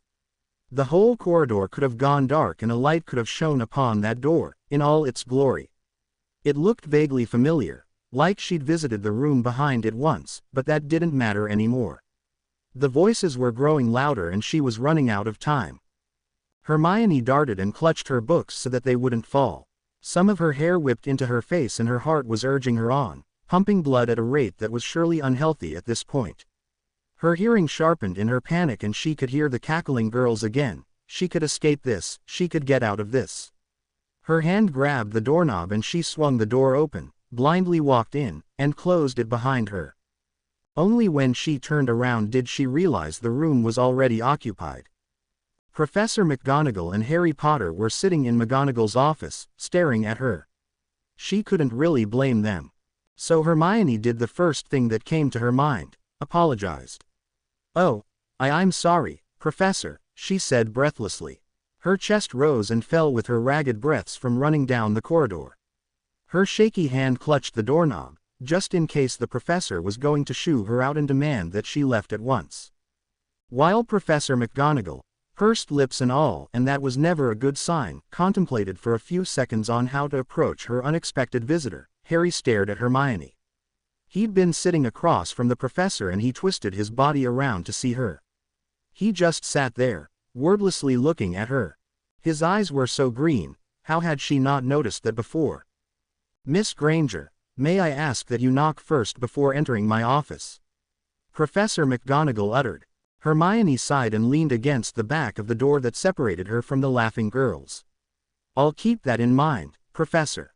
What is it that you needed to speak to me with that couldn't wait?" Her mind stumbled for excuses. Homework assignments. No, she didn't have transfiguration class. Scheduling. No, she already worked that out. I didn't mean to walk in, Professor. I thought this was another room.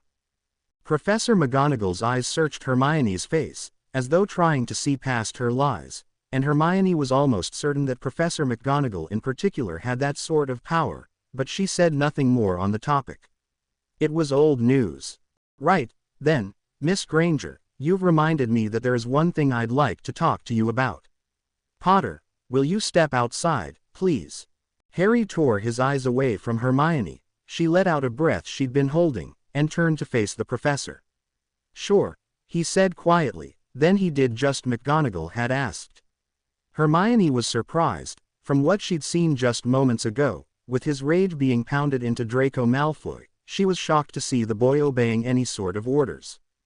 When the door closed behind him, the professor faced Hermione and gestured for her to sit. Hermione nervously took Harry's old seat. She didn't know what McGonagall had in store for her, but she was almost sure that it wasn't going to be anything positive. She kept holding her books in front of her chest for protection, her only shield. "As you know, Miss Granger, Potter is new to the school. And so he needs a tour of the school, and perhaps just some mentoring with a student who has been here for a long time."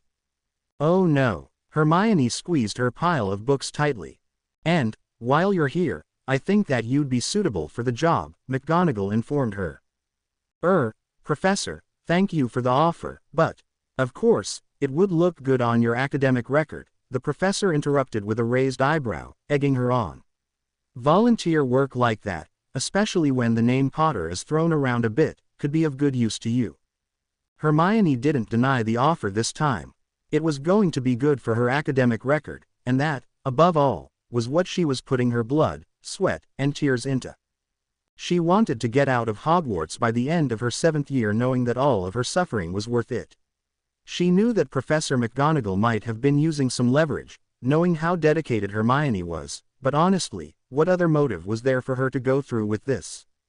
Because Harry Potter was just such a charming, polite boy. Professor McGonagall took Hermione's silence as a yes. "While on your normal duty for patrols as a prefect, Potter will be tagging along with you. I want you to welcome him to the school and show him where everything is. I'll clear the arrangements up with Mr. Filch so that he does not punish Potter for being out past curfew. It seems that, outside of his normal classes and tutoring with professors, nighttime is the only time left for extra help for Potter." Hermione nodded, soaking all of it in. So she'd spend her nighttime patrols with Harry. It wasn't as though she was going to be missing out on sleep. She would have been keeping herself awake either way, and now she had something to do. Although, at the same time, Harry seemed a bit dangerous. He was certainly off, and his sudden attack on Malfoy proved Hermione's theory. Somehow, something had happened in his life and made him the way he was. And it worried Hermione for her own safety's sake. She didn't want to get too involved with him. They'd just stay acquaintances, nothing more. It was all just for her academic record, which she valued above Harry.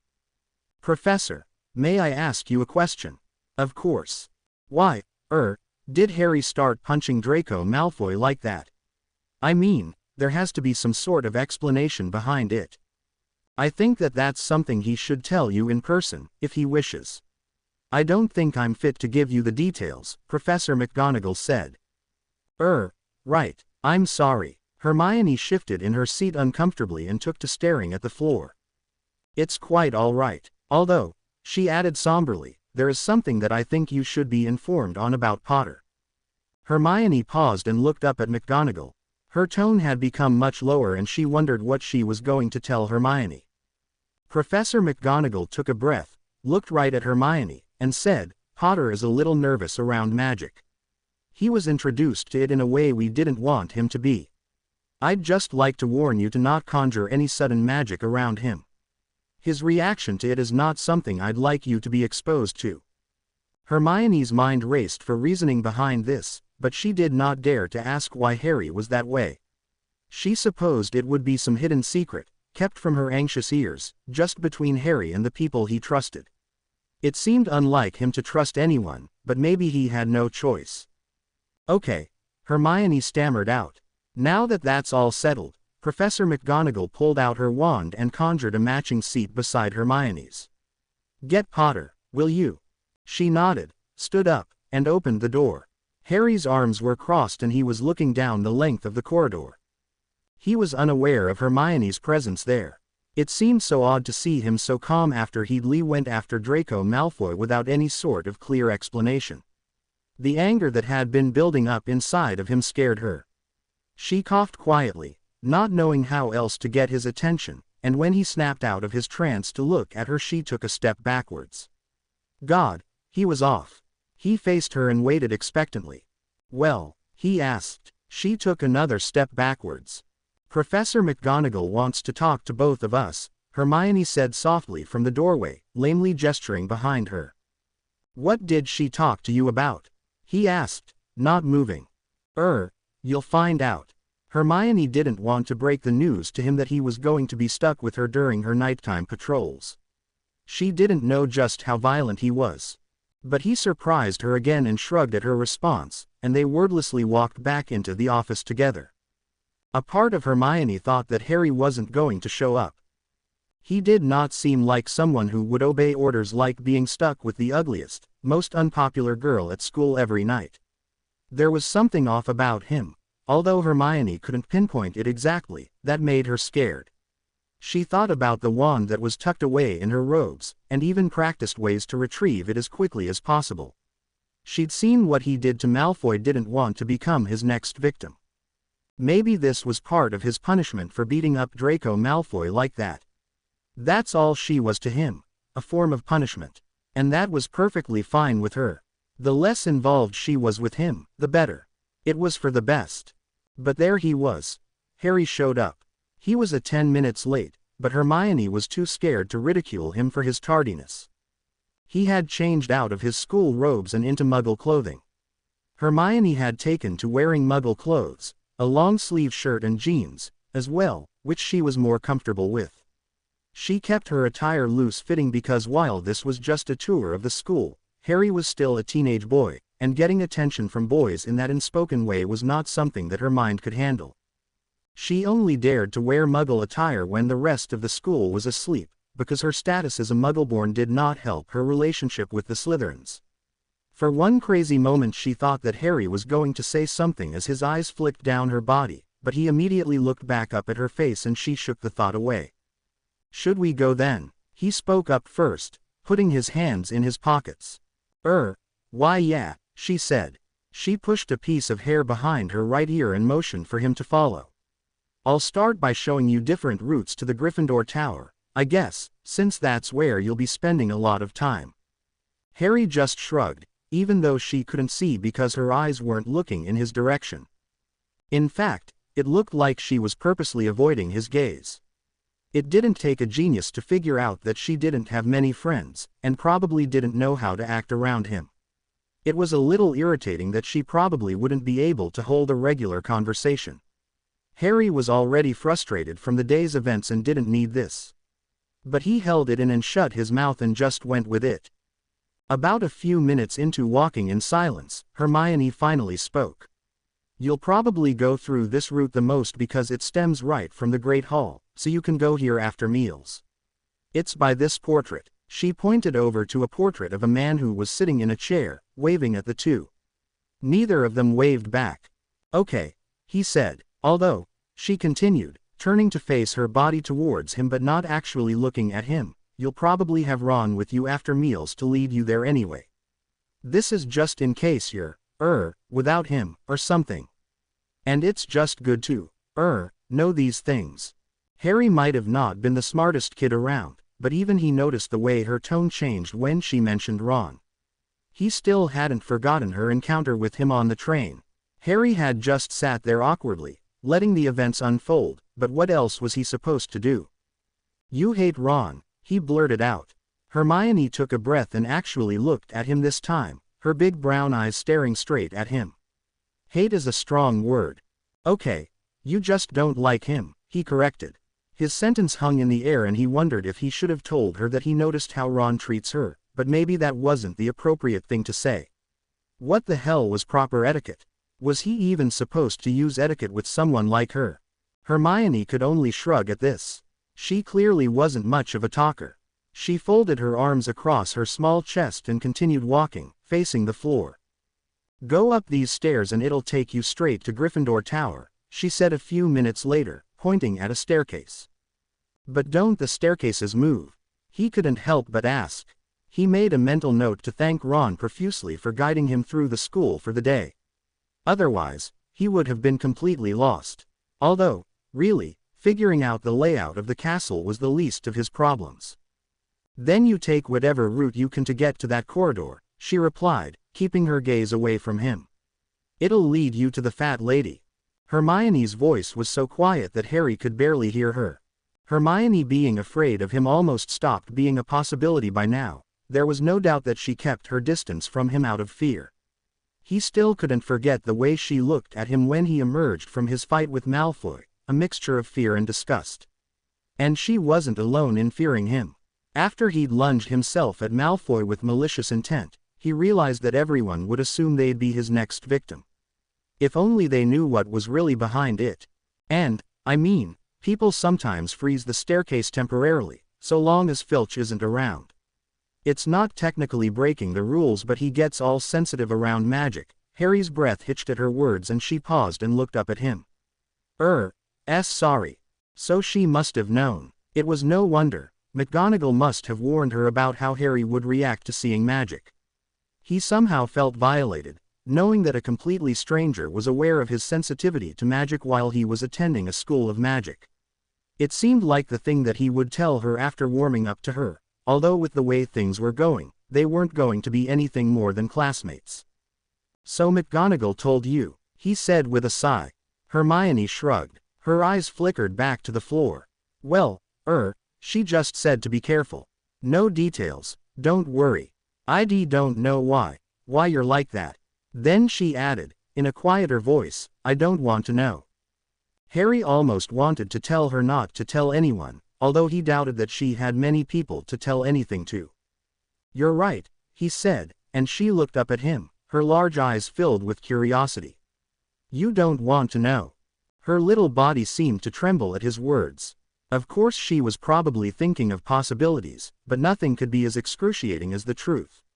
If she was that afraid just thinking about it, her hair would turn gray if she knew the truth. She inhaled deeply and gestured for them to keep moving. If anything, he had just made her more afraid of him. Although whether or not she was afraid of him did not really affect him. It made no difference, she was just a bloody mentor or whatever, for Christ's sake. The two remained silent for the next 20 minutes or so, except for when Hermione pointed out different classrooms and certain routes to them. Harry had to admit that she knew what the hell she was doing. Harry, can I ask you a question? Hermione asked out of the blue. She looked up at him. Lights from overhead reflected in her brown eyes, making her looking even more doe-eyed than usual. He found himself saying, yeah, sure. Sorry for asking, but it's been bothering me, kind of. She paused. Why did you go after Draco Malfoy like that? I mean, why you don't have to answer, if you don't want to. That's okay. I mean, you don't have to answer that, I'm sorry for asking. Harry was caught off guard. He certainly hadn't expected her to just put that question out there. It had remained unspoken between them until now. He almost wanted to retaliate with asking her why she burst into McGonagall's office as though she was running from something, but he bit his tongue. "I don't like him very much," was his simple answer. Is that what you do to all people you don't like?" she asked softly. Harry sighed. "No. What, do you think I'm some kind of raging maniac? That I just go after anyone I don't like?" He hadn't meant for his words to sound so harsh, but once they escaped his lips there was no taking it back. Hermione took several steps away from him. It looked like she was about to cry. "I don't think you're a raging maniac," she said shakily. "Then what do you think I am?" Hermione had backed up into the opposite wall at this point. Her thin frame leaned against it, taking in all the support it would provide her with. She was looking at everything else but him, and then it seemed like she had an answer prepared. "It doesn't matter," she said, shrugging. "What? It doesn't matter to you what I think," she said more clearly and loudly. Harry had nothing to say to this. Ron had been right about her at least in one sense. Hermione was way too smart. Harry felt transparent near her, like she could understand his every secret and thought. But in other ways, Ron was misguided. His comments on her appearance didn't make any sense to Harry. In fact, Harry had taken off his glasses during lunch and kept cleaning them because he thought he was seeing someone different than who Ron was seeing. In Ron's opinion, Hermione was the ugliest girl in the school. Harry hadn't seen all the girls in the school, but so far, Hermione was one of the prettiest. She probably didn't even know how pretty she was. It was that kind of effortless beauty that didn't need any mascara or eyeliner or whatever all of that makeup crap was. And, okay, she kind of had a nice body. It kind of beeped, really. If she'd been more outgoing and more suggestive, like the other girls in their year, Harry might have even considered hooking up with her. But everything she was doing so far was a turn-off. A small part of Harry could almost understand what Ron meant. She made that pretty face unattractive with the way she was so awkwardly introverted. After a while, beyond the explanations of different corridors and where classes were, Hermione looked down at her watch and gasped. "Oh my, it's late," she said quietly. She looked over at Harry. "We should probably head back. You're probably tired." It was true. He was tired. But falling asleep was certainly not one of his plans. "I'm fine," he found himself saying. "I don't really sleep that much." "Do you have health issues that makes you that way?" was her immediate question. It sounded almost too nurturing, so much that Harry wanted to pull away from her. "No, it's nothing like that. I kind of choose to stay awake." Hermione nodded, but it actually seemed genuine. Like she knew what he meant beyond his words. This girl really was too smart. She looked up at him and searched his face with her gaze. "I know what you mean," she finally said with a sigh. Those dark circles under her eyes seemed more ghastly paired with her sigh of exhaustion. "I never get any sleep, either." "School work?" Harry asked. He could only assume that this girl's lack of sleep was due to her dedication to school. Harry never personally understood why people would get so stressed over getting school work done. It was a waste, really. And, honestly, he had more things to worry about. Things that kept him wide awake at late hours of the night and far into the morning. Hermione shrugged. "Just a mixture of things, I suppose," she told him. They continued to walk. To where? Harry wasn't sure, but he found that he didn't really care. It seemed like he was not the only one staying awake. Sometimes it's just easier to stay awake, you know. Even though the side effects are awful, it's like I'm in control. It sounds silly, doesn't it? I think it made more sense just in my head. No, I get it, Harry said truthfully. He understood completely. It was an interesting insight that she gave. Staying awake did give him more control. Maybe the two of them were more alike than he'd initially thought. Who would have known? "Why do you stay awake?"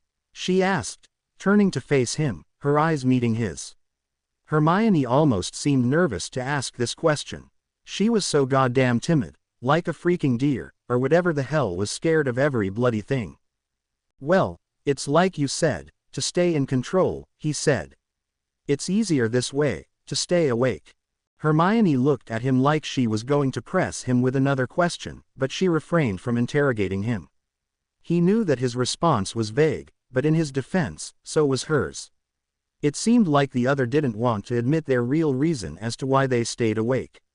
Harry wasn't ready to tell this stranger, or acquaintance, if anything, about Voldemort, about the nightmares that he had to go through, the memories he'd relive, if he dared to fall asleep. But even if this girl wasn't going to admit why she stayed awake, even if they never really became friends, even if they ever stopped these tours around the school, one thing was certain: Harry was not alone. Ron had already told Harry all about Professor Snape, and how Harry shouldn't smirk or show any sign of happiness because Snape would wipe it right off his face, but seeing Draco Malfoy with a black eye was hard to not smirk at. That boy was related to someone who'd watched Harry be mercilessly tortured. In fact, Malfoy probably knew about the graveyard all along. Harry could find no sympathy for him whatsoever.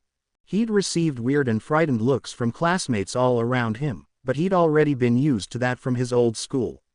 He beats someone up, everyone freaks out, nobody approaches him. Nothing new. Okay, I don't think I can keep a straight face when Malfoy's beaten up face is in sight, Ron whispered to Harry. Harry nodded and let out a small smile. After all, the dreaded professor wasn't there yet. May as well get the happiness out of system while he could. The room was filled with funny-smelling fumes that made Harry instinctively assume they were all poisonous. Maybe they actually were. He tried to keep his distance from whatever the source might have been, but it seemed that the smells were everywhere, engulfing him. He coughed a few times, but he was the only one. Everyone else was used to this. Hermione looked over at him when he coughed. She had that same nurturing expression that made him want to cower away from her. What did she think? That he was going to die? It was just a little cough. She quickly looked away when their eyes met. Harry had not told Ron about the nighttime tours, and he assumed that Hermione had not told Neville, because that dorky pet of hers wasn't acting any differently. Good. It was better that way. Their tour together had ended at some ungodly hour, but neither of them seemed bothered. It wasn't like they were getting any sleep anyway.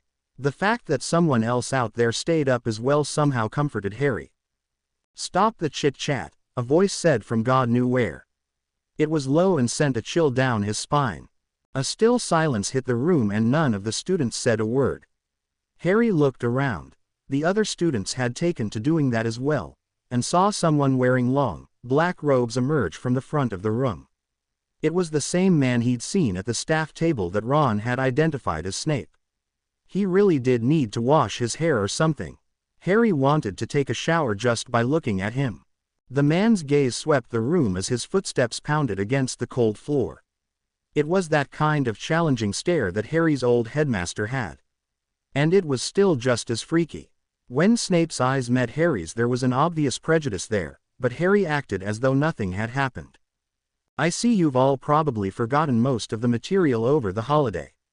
Which is a shame, because your OWLs are at the end of the school year and some of you may not be seeing me next year. Really, what a pity. Snape turned to face the class full on, partially concealed by the shadows the eerie room cast upon him. I see we have a new student, he said loudly. Nearly everyone in the room looked over at Harry. But really, people staring at him was nothing new. Potter, what do the OWLs stand for? What the hell? Harry saw Hermione's hand shoot up into the air, but he highly doubted that Snape was going to call on her. He tried to remember what Dumbledore had told him, but he was drawing a blank. No idea, Harry said with a shrug. So what? He didn't know an answer. Oh well, that was the story of his life in his Muggle school. Snape murmured. Are you sure you should even be in this course, if you don't even know the name of the most important test you'll ever take is? Clearly, Snape's question was rhetorical. It was followed by a tense silence. Harry was pissed, of course, but he didn't let it show. He kept his face relaxed and his mouth shut. In the corner of his eye, he saw Hermione's hand lower back to her side, defeated. Snape then looked away from Harry and pierced his gaze into some other victims before beginning to talk about the harshness of the OWLs, which, Snape gladly said stood for ordinary wizarding level examinations, but Potter wouldn't have known that, and his speech in its entirety was basically one huge threat. Every time he asked a question, Hermione raised her hand, but she was ignored. Sometimes Snape would point out the answer to Harry because he, obviously doesn't know what's going on, and should study more if he wants his teachers to take him seriously. Harry already planned what he was going to say in a letter to Sirius. Thinking about being able to tell someone about all of us somewhat calmed him down, and so by the end of the period, he just wanted to punch Snape in the face rather than full-out kill him. It was some sort of improvement. Ron tried to give out the answer when Harry was asked for it, but it seemed that even he knew just as little as Harry did on the subject of potions. It didn't take a genius to figure out that Ron wasn't an A student by any means. When the class was dismissed, it seemed that every student let out a long breath that they'd all been collectively holding during the longest hour of their lives. Harry knew that some teachers totally beeped, but this was bad. He wouldn't go running to Dumbledore like a wimp. Harry still had his dignity, and telling the headmaster would just give Snape satisfaction, but he was definitely going to send that letter to Sirius. "He's never been that bad," Ron said as they left the potions room. They could finally breathe clean air as opposed to the fumes surrounding them in that goddamned classroom. "Sorry, mate." A couple of Ron's other friends, Dean and Seamus, walked up to Harry and told them that Snape was a dick as well, which kind of helped knowing that they were all in one mindset, all of them versus Snape. They also congratulated Harry for beating Malfoy up the day before. Malfoy didn't dare to make a comment to Harry, and he and the two monkeys trailing him walked quickly past him, Malfoy barking orders at them. "So, do you want to go play wizard chess?" Ron asked once Dean and Seamus left. "I can teach you. It's a really cool game, you know." "Can't, sorry, I have a tutoring session with McGonagall," Harry said, shrugging. At least this session wasn't with Snape. He couldn't complain. "Oh, well, good luck. She can't be as bad as Snape." And with a pat on the back, Ron left. Harry hesitated before going down the opposite corridor. He had asked Hermione how to get to McGonagall's room from the potions room the night before, and he was glad he did, because this whole dungeons area was confusing. He turned down the correct corridors, because all of this seemed familiar, and eventually he made it to the classroom. He opened the wooden door in front of it and saw McGonagall standing near a mass of a random assortment of pillows. She was holding a box of something, and Harry didn't want to ask what was inside of it. Maybe he had come at a wrong time. She clearly hadn't cleaned up from whatever the hell she was doing beforehand. "Hello, Potter," she said, as though the setup of the room wasn't odd or anything. "Glad to see you've made it here. I'm guessing you asked Miss Granger directions during your tour with her." Yeah." He took a few careful steps forward. "And how was the tour overall?" "It was fine," Harry said with a shrug. Was all McGonagall said further on the matter, and then she sighed. "Now, I have to say you're calmer than I thought you'd be, given the circumstances." Both of them knew that the circumstances was Harry having to deal with Snape. Harry just nodded. Professor, what is all of this stuff for?" He couldn't help but to ask. She looked as though she had been waiting for him to ask this question. "Well, as you know, I'm the Transfiguration teacher here. And to succeed in my class, you need to use a wand. Molly Weasley has notified me on the situation you have with Ollivander, that he has sent several wands. What I'm going to have you do is try out different wands and we'll see which one works the best." Harry had been frozen from the moment she said, "You need to use a wand." He suddenly knew what all of these pillows were for. They weren't random, they were meant for target practice, to see what he could do. To see what magic could do. Not even a desk or a board was in the room, so nothing could really hurt him. Even the windows were boarded up. He felt like he was in one of those Muggle insane asylums, surrounded by tons of cushiony things with no dangerous object in sight. It was kind of embarrassing. "I don't think I'm ready for that," Harry told her truthfully. "Potter, tell me something," Professor McGonagall began, taking a step towards him. The box in her hands must have had all of the wands Ollivander sent over. He didn't know how she got the wands out of his trunk, and he didn't dare ask. "Wouldn't you like to learn how to defend yourself by use of magic? I think that you, out of all the students here, understand just what magic can do." I guess I would want to defend myself." She nodded. "We both know that you know who is out there. You are one of his main targets, and without a wand, you are completely vulnerable. How you escaped from him before, I'm not sure, but I think a lot of it had to do with luck and his underestimation of you. Next time, you may not be so lucky, Potter. He knows that you're in this school, learning about magic. Wouldn't it be a waste if the next time you and him met up, you knew just as little as you had the first time? McGonagall looked down at the box in her hands and held a firmer grasp on it. When she glanced back up at him, her eyes were sharper than ever.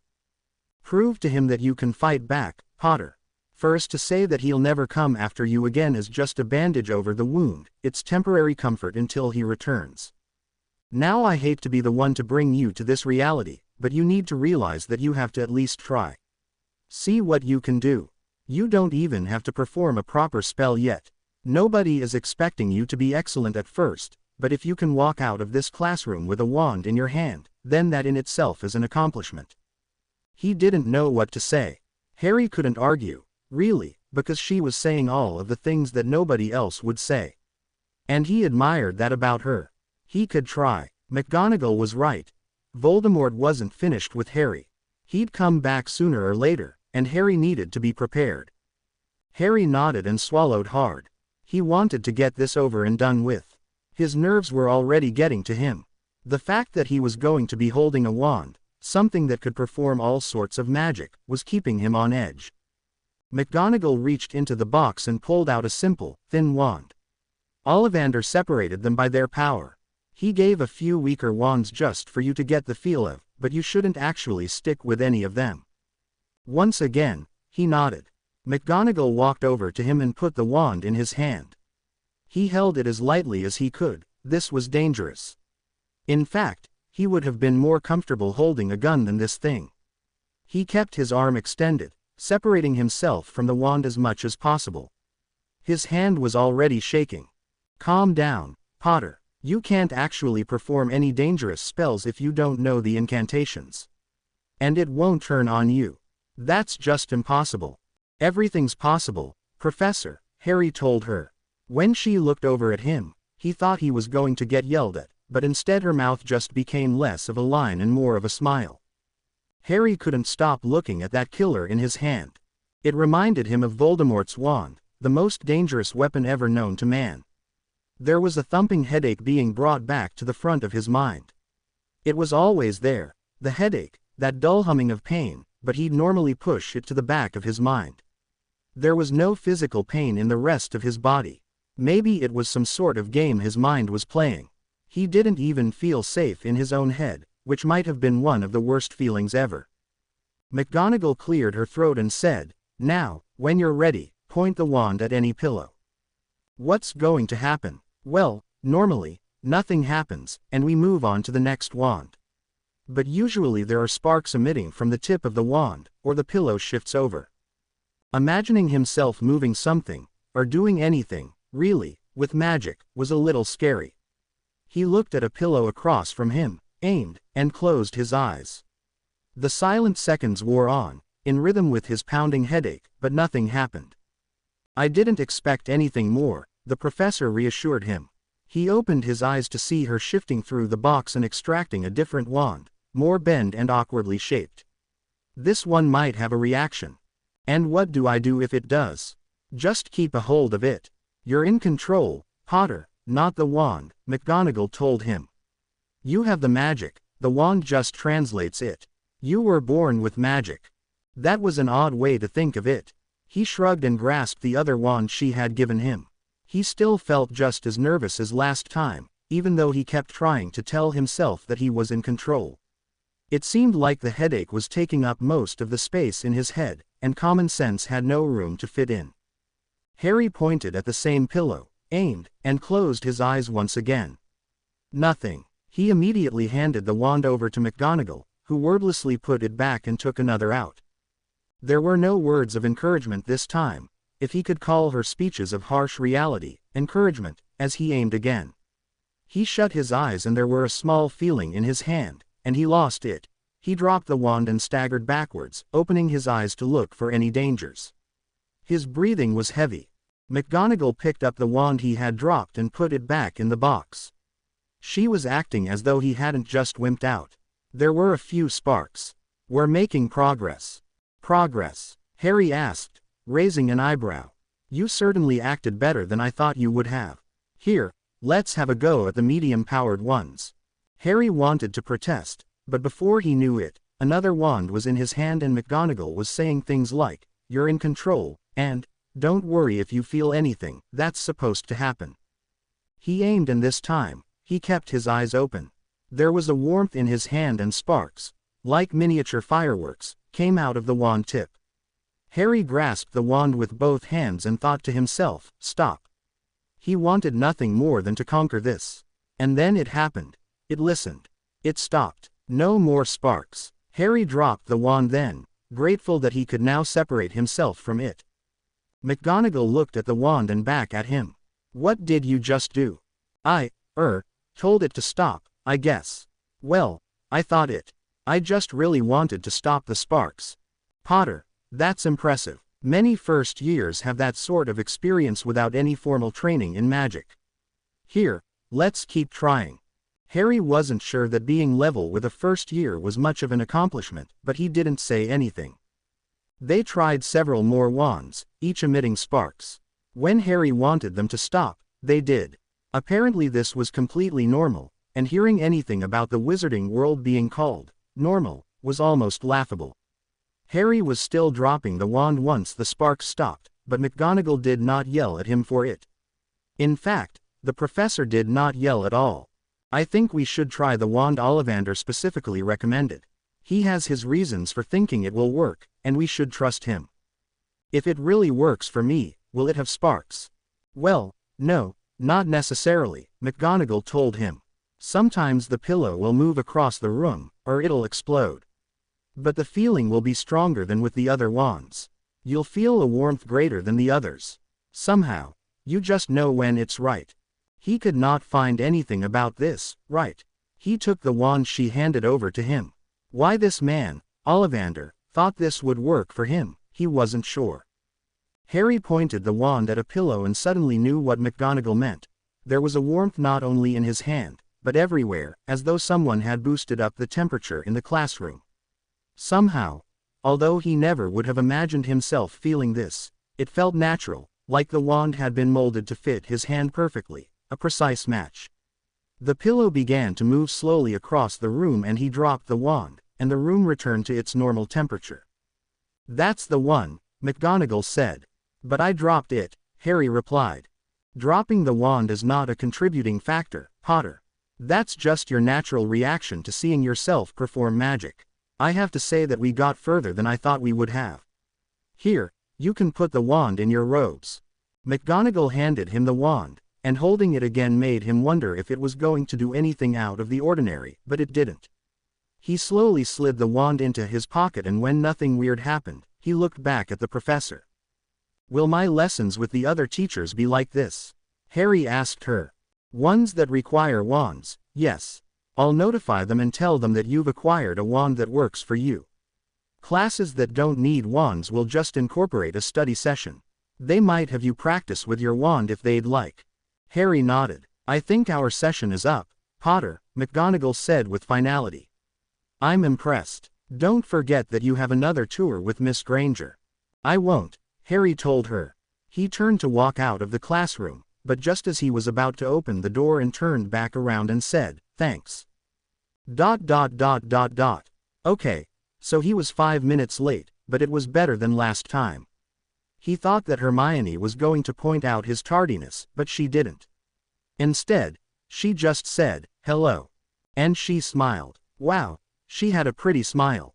A really, really pretty smile. "Hey," Harry replied, a little out of breath from rushing to get there. He'd been finishing up his letter to Sirius that talked all about the lesson with Snape. The parchment was rolled up in his right hand, and he knew there was only one way to get it to him, by owl. Ron had an owl, but it was kind of retarded and he didn't want the letter to fall into the wrong hands, even if he had carefully worded everything so that nobody would know the letter was to Sirius Black. But Harry remembered Sirius mentioning using the Ollery, where the school owls could be used. And hopefully they weren't as retarded as Ron's owl. Hermione, Could we go to the Ollery? Harry asked, showing her the rolled-up parchment. She took one glance at it and said, "Oh, sure. I actually have a letter to send as well." Harry assumed that her letter was to her parents. God, she was so lucky. "Mine's just, for a friend," he told her, shrugging. Hermione didn't ask who exactly this friend was or what the letter was about. She just said, "Okay." They walked in silence for a few moments, and Harry tried to memorize the route to the Ollery. Hermione folded her arms across her chest and said, "Snape is really nasty, isn't he?" There was a poison in her voice that Harry had never heard before. This wasn't Harry's favorite topic of conversation, but at least something could fill in the silence now. "He's a real prick. Ron told me that he was bad, but I didn't know he was that bad. And he kept asking me all those questions that I didn't know the answers to." Hermione didn't reply immediately. She looked deep in thought, her eyebrows knitting together in concentration. And so Harry couldn't help but ask, "What is it?" She snapped out of her trance and looked up at him, then glanced away. Her cheeks turned pink and she shook her head. "Nothing. It was stupid, really." "What?" Hermione sighed. "Well, I was just thinking that maybe I could help you and, teach you about what we're learning in potions so you'll know the answers to his questions." She didn't look at him. Maybe she was afraid of his reaction, and instead took to staring at the floor as they kept walking. Harry thought it was a brilliant idea. Anything to show Snape up was perfectly fine by him. It was odd, though, to have this stranger give out this offer to him. Like it was too good to be true, and she was going to say, "Just kidding," and laugh at him for believing her. But there was no taking it back. Hermione was serious. It was probably because she hated the professor as well. With the way he'd ignored all of her silent pleads to answer his questions, she clearly was not favored by Snape. "That sounds great," Harry said. Hermione looked up at him and smiled again. "Wow, that was never going to get old. I don't have my textbook now, but I can bring it in tomorrow, if you want to start then. And obviously we don't have to spend the whole time studying. But just a brief overview on some things in order to get you started," Hermione said breathlessly. "Sounds good," Harry said. He wished he had a quill and ink to add this new plan in his letter to Sirius. They met a door out of the castle and they opened it and walked outside.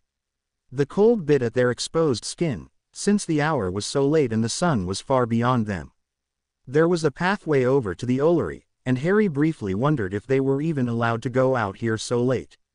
But someone like Hermione wouldn't risk breaking the rules for someone like Harry. "Oh, God, you can't even see the owls individually," Hermione complained when they walked into a darkened room. There were square spaces in the walls, where the owls could escape, so a little bit of moonlight was pouring in, but it wasn't nearly enough. "Can I use a charm so we can see? It's like a flashlight." Sure," Harry said. He almost wanted to tell her about his accomplishment of acquiring his own wand, but he decided that Hermione probably didn't care, so he just kept his mouth shut. "Lumos," Hermione muttered. It sounded like Latin, or something, and suddenly light was emitting from the tip of Hermione's wand. Harry staggered backwards a little from her, but she imitated McGonagall and acted as though that hadn't happened. Now they could see all of the owls. Harry was going to ask her which were the better ones, or if there was even a difference, but before he knew it, Hermione and her own little source of light ventured off and found an owl. "Over here," Hermione beckoned, and Harry walked over to her. "It's a darker owl, so it can travel overnight without really being seen." It was as though she knew that this letter was better off not in anyone else's hands. It was kind of freaky how she knew these things. Like intuition or something. "Here, I'll tie it," she offered when Harry looked dumbstruck. She took some nearby string that was by another owl and tied the parchment to the owl's ankle. "Just tell the owl who the letter needs to go to. I'll be right outside." Hermione left her lit-up wand beside Harry, by a nearby countertop, and walked out of the room. Okay, it was kind of freaking him out, how Hermione knew that this was very private and left him to tell the owl the recipient. Harry leaned towards the owl and whispered, "This letter needs to go to Sirius Black.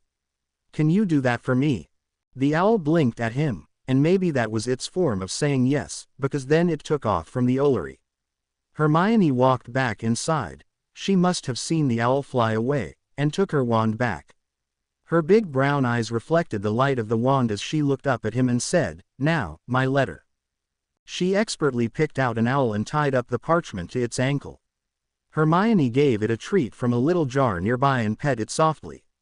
Maybe that was the proper way to send off a letter, by being nice to the owl. Or maybe Hermione was just one of those animal-loving people. "Send this to Mum and Dad, okay?" she said to it sweetly. The owl blinked and hooted. Hermione said, "Thank you," and it took off in the same direction as Harry's owl had. She watched it until it was completely out of sight, beyond the mountains and line of trees surrounding Hogwarts. "My parents have never really gotten used to this whole communication by owl thing," Hermione said, turning to face him and laughing softly. She had a nice laugh, too. "I was raised by Muggles," she explained. "Me, too," Harry told her. He could have already guessed from her attire that she was not from a household of witches and wizards. "Although I won't have any issues with communicating with them." "You don't get along with them?" Hermione asked innocently. She gestured for him to follow her, and they both walked out of the Ollery. She whispered, "Knox," and the light from her wand went out. He only jumped slightly at this. Again, Hermione acted perfectly normal. "That's an understatement," Harry said, laughing. But Hermione didn't laugh. Instead, she looked up at him with a concerned look on her face. "We just have some arguments, that's all," he said, backpedaling. He knew that Hermione could catch on to things quickly, and he did not want her to know just what happened in his home life. He already had the bruises and scars to prove his life of abuse. It was a secret of his that he had not even revealed to Sirius. Hermione didn't need to know about his shitty situation back home. "Oh," she said quietly. Then she cleared her throat. "Well, where to? We have the whole night ahead of us." Hermione woke up with a smile on her face. Severus Snape was just looking for trouble, and she was only too glad to provide it. Once again, Harry Potter proved himself useful without even realizing it. He could not possibly understand Hermione's loathing for Snape. But there he was, shiny and new and a perfect opportunity. A few nights ago, Hermione had offered to help Harry learn as much as he could about potions in order to stun Snape, and they were making progress as the days wore on. Once Hermione taught him enough of what Snape was bound to ask him, the professor would be in such a state of shock that maybe that smile Hermione woke up with would be permanent. But that smile could only last for so long. Hermione was walking back to the common room after dinner. A couple of hours was waiting to be wasted before she met up with Harry for another night together, when she heard it. "Hermione," a screeching voice called out. She picked up her walking pace, desperate to make it to the common room as quickly as she could. "We see you. You're right in front of us." Hermione clutched her books to her chest. "Oh, come on now, don't be so rude." Her heart raced. Dread surged through her. She went numb. "No. Hermione." Hermione's books fell to the floor, caused by a spell from one of the cackling girls behind her, and she fought back tears. "Don't cry, Hermione." Her entire being was shaking from fear. Hermione could feel the dread weighing her down, closing her off, humiliating her. She knew this feeling all too well. She felt small and insignificant, ugly and dumb, ridiculous and embarrassed. She was defenseless. The sense of doom spread throughout her, engulfing her and shrinking her. No, no, no. Hermione didn't even have time to pick up her books, keep walking, and act like nothing happened. But by then, she realized that she could not just walk away. A confrontation was needed, and maybe she would need her wand to defend her in this case. The severity of the situation was crashing down on her. There wasn't even a spare moment for her to withdraw her wand in a last-minute attempt to defend herself. A bucket hovered above her, full of water, and before she knew it, she was drenched. The coldness of the liquid chilled her to her core, but that was nothing compared to the effect that the girl's merciless laughter had on her. There was a screaming chill running down her spine. Water was in her eyes and she blinked quickly to get her vision back, only to see the girls. Sure enough, it was Cho Chang and her friends, surrounding her, bending over from laughter and pointing. A few tears poured out of her eyes, and she allowed them to fall, because they'd blend in with the rest of the water over her body. Her clothes were hugging every detail of her small frame that she was so desperate to hide from everyone. There was water in her shoes that weighed down her feet. Her hair was soaked down to every strand, making her look like a wet dog, surely. She was shaking harder than ever. God, the water was so cold. Her teeth chattered loudly against the noise of the cackling girls. Hermione instinctively rubbed her arms in order to provide herself with warmth, but it was no use. This chill was not something that any sort of heat could cure. It was an internal chill that wrapped its cruel fingers around her heart and squeezed hard. Please make it stop. Look at her. The girls called after her as Hermione stood there, defenseless and weak and ugly. Then they slowly faded away, walked beyond other corridors, probably looking for more victims. They left her alone, all alone. Soon enough, their laughter died out. It was far beyond her shrinking self, and there was silence enclosing Hermione. It was that still silence that was sure to have more threats waiting in the wings. Hermione was expecting them to return, or for even worse people to show up and taunt her some more. It was unsettling. Hermione wanted nothing more than to run away and never spend another day at this cursed school. She needed to hide, needed to stay shut away forever and not see a single soul for years. How had she even smiled that day? How had Hermione ever been happy? It was a foreign emotion to her. A complete stranger, something she'd never really known. Her heart sunk. Something got caught in her throat as she suppressed sobs. It was moments like these that made her feel ugly, useless, a waste of space. She reached into her robes and cast a drying spell on herself and her books, and it was almost like she was good as new. Almost. That chill was still there, terrorizing her with the memory of what had just happened. Hermione bent down and picked up her books. Tears were still falling, this time not concealed by the water of a bucket from hell. And she couldn't help it. She let out small sobs. Just little by little, sobs materialized out from behind her chattering teeth. Hermione couldn't even imagine how horrible she looked at that moment, but then again, she always looked horrible. She walked back to the common room, upset and torn and ugly. Her books were in front of her as a useless shield that could not protect her. Nothing could protect her. Nobody was going to save her from this misery. This wasn't one of those novels that her mother read in her spare time. No savior was going to come out of nowhere and save her from her troubles and call her beautiful and whisk her away to a utopian place with absolute perfection and no hate. This was the harsh reality of life, and it did not save anyone from its grasp. Hermione sat in a corner of the common room that was covered by enough shadows that nobody could see her. She desperately wished she had an invisibility cloak, or something of the sort, to keep her concealed from the world forever. There were other students there after a while, and their chatter was laced with words like Hermione Granger, and bucket, and Cho-Chong. Of course, it was the most hilarious thing that had happened that day. Just too funny. Word was spreading around fast, and the hideous center of all of this attention was hiding in the shadows. She was already late to her tour with Harry, but he was probably late also. Who even cared about the stupid tours? Who even cared about anything? At one point, everyone had left to return to the dormitories due to the late hour, and a window of opportunity was shouting at Hermione. Hermione stood up, angry and depressed, and ugly.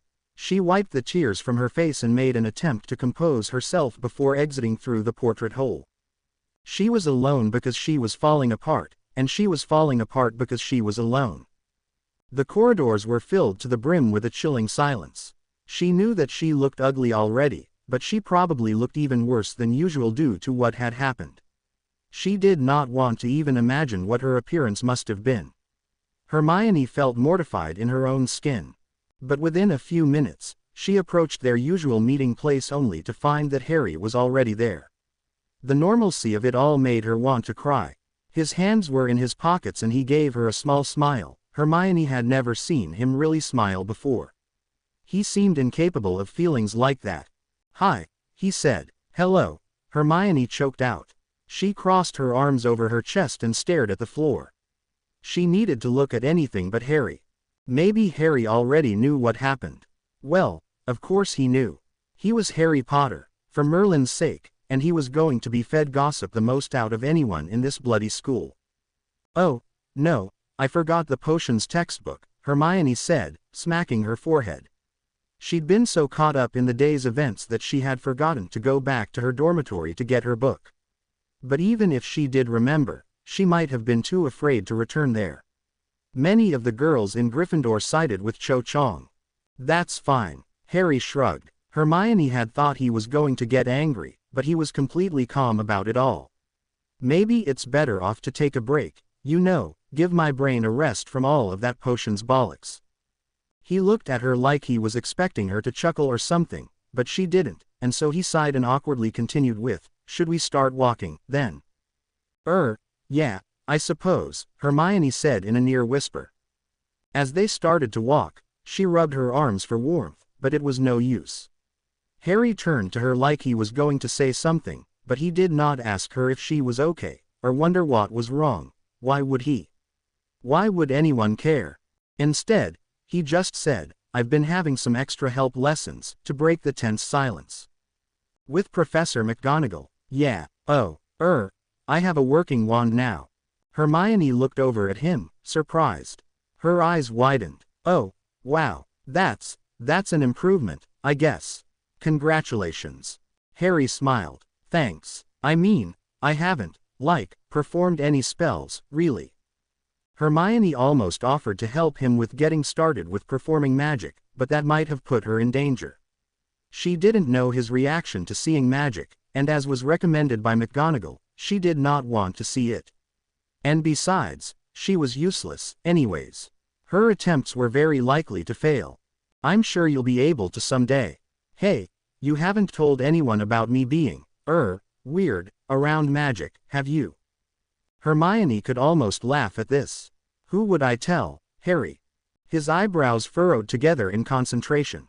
The fact that he had to think hard about who she'd tell anything to made her shrink even more, feeling dumber and uglier by the second. "Your friend, Neville." "Neville," Hermione corrected. "Right, Neville, but you didn't tell him, right?" "Of course not," she said sharply, practically snapping at him. She was almost offended that he'd think she'd go off and tell someone about something like that. Hermione returned to looking back at the floor, cowering. Good. There was another silence between them, and Hermione showed him where the astronomy tower was. That was one of the sections that they had not covered yet on their towers. The chilliness bit at them when they went outside, but the sight was all worth it. The stars were plentiful that night, sparkling against the blackened sky.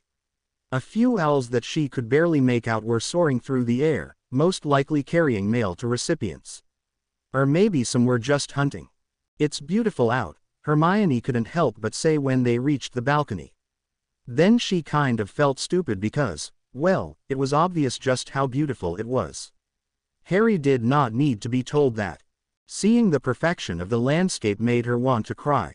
Someone like her, someone so ugly, did not even deserve to look at such beauty. It wasn't fair. Nothing was fair. "It is," he agreed. Hermione saw Harry looking at her through the corner of her eye and she turned to face him. It was uncomfortable, being looked at like that. "What?" He shook his head and shrugged. "Nothing." "Oh. Well, I didn't mean, it's just that, your hair looks nice like that," Harry muttered. Hermione looked down at her hair. It was getting so annoying and long, and it was just like it always was, down and in a mess. Thanks," she said quietly.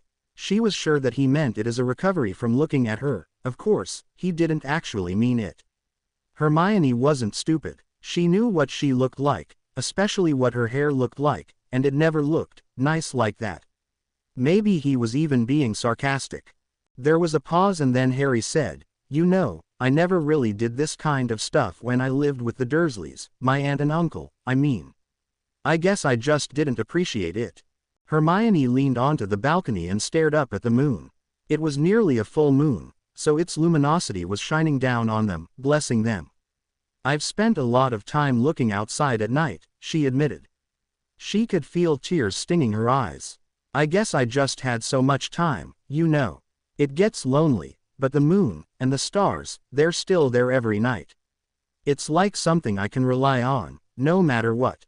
Harry looked at her the same way he had before. Wow.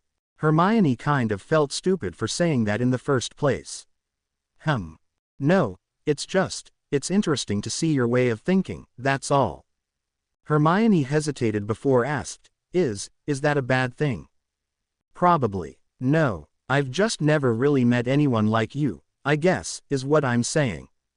Hermione supposed she should have taken that as a compliment. Most girls would swoon over hearing Harry Potter saying something like that, but for some reason, her brain could not fathom compliments. She couldn't help but think that he was being sarcastic, or secretly mean, or something along those cruel lines. Okay, she said softly. A few minutes passed and they just stood there in silence, looking out at the beautiful view from the tower. If Harry knew anything about the incident with Cho Chang, he did not show it. Surely, if he knew, he'd tell her, right? Maybe he wouldn't have even shown up if he knew just how badly Hermione was victimized here. He might have cancelled these tours altogether, because really, who wanted to spend time with Hermione Granger? He'd probably cancel them tomorrow, because he'd certainly find out by then, if he didn't already know. But how could he not know? It seemed that everyone in the Gryffindor house, at least, knew what had happened, because the chatter had been never-ending. Surely he knew, but why wasn't he acting like it? What was wrong with him? Harry turned and his green eyes fell on her. God, his eyes were really green. It was unlike any other eye color she'd seen before. Let's head back inside. Why? But Harry didn't say anything at first. He started walking back, and Hermione was following him for some reason. And then he turned and shrugged. You looked cold. Harry knew exactly what had happened between Hermione and Cho Chang. Why did you want to meet here? Harry had asked him when he caught up with Ron in the library a couple of hours before. Mate, I just had to get confirmation on what just happened. What do you mean? And then Ron proceeded to tell Harry the story in which a girl named Cho Chang dumped a bucket of water onto Hermione Granger. She's really hot, Ron had said about Cho when Harry asked who the hell Cho freaking Chang was. Like, smoking hot. And get this, she's single. She broke up with Cedric Diggory over the summer. I'm thinking about going in for the kill. And then Ron rambled some more, and all Harry could think about was Hermione and the way she smiled and the way that girl Cho Chang had ripped that smile right from her face. The worst part was that Harry had been the one pouring buckets of water onto people back in his Muggle school. He'd been the one antagonizing the weak. So now, as he stood next to Hermione, who was still shivering, he knew that the least he could do was to not bring up the incident, to act like it never happened. Harry didn't know what it was like to be teased, as he had usually been the one doing the teasing, but he could imagine that Hermione wouldn't want to talk about it. So he would do just that, not talk about it. He wasn't going to freaking cuddle her, or sing her to sleep, or anything like that, but he could at least not mention it and act as though it was another normal day. And Hermione seemed to be trying to act like it didn't happen, either. He had to give the girl credit. She did compose herself pretty well.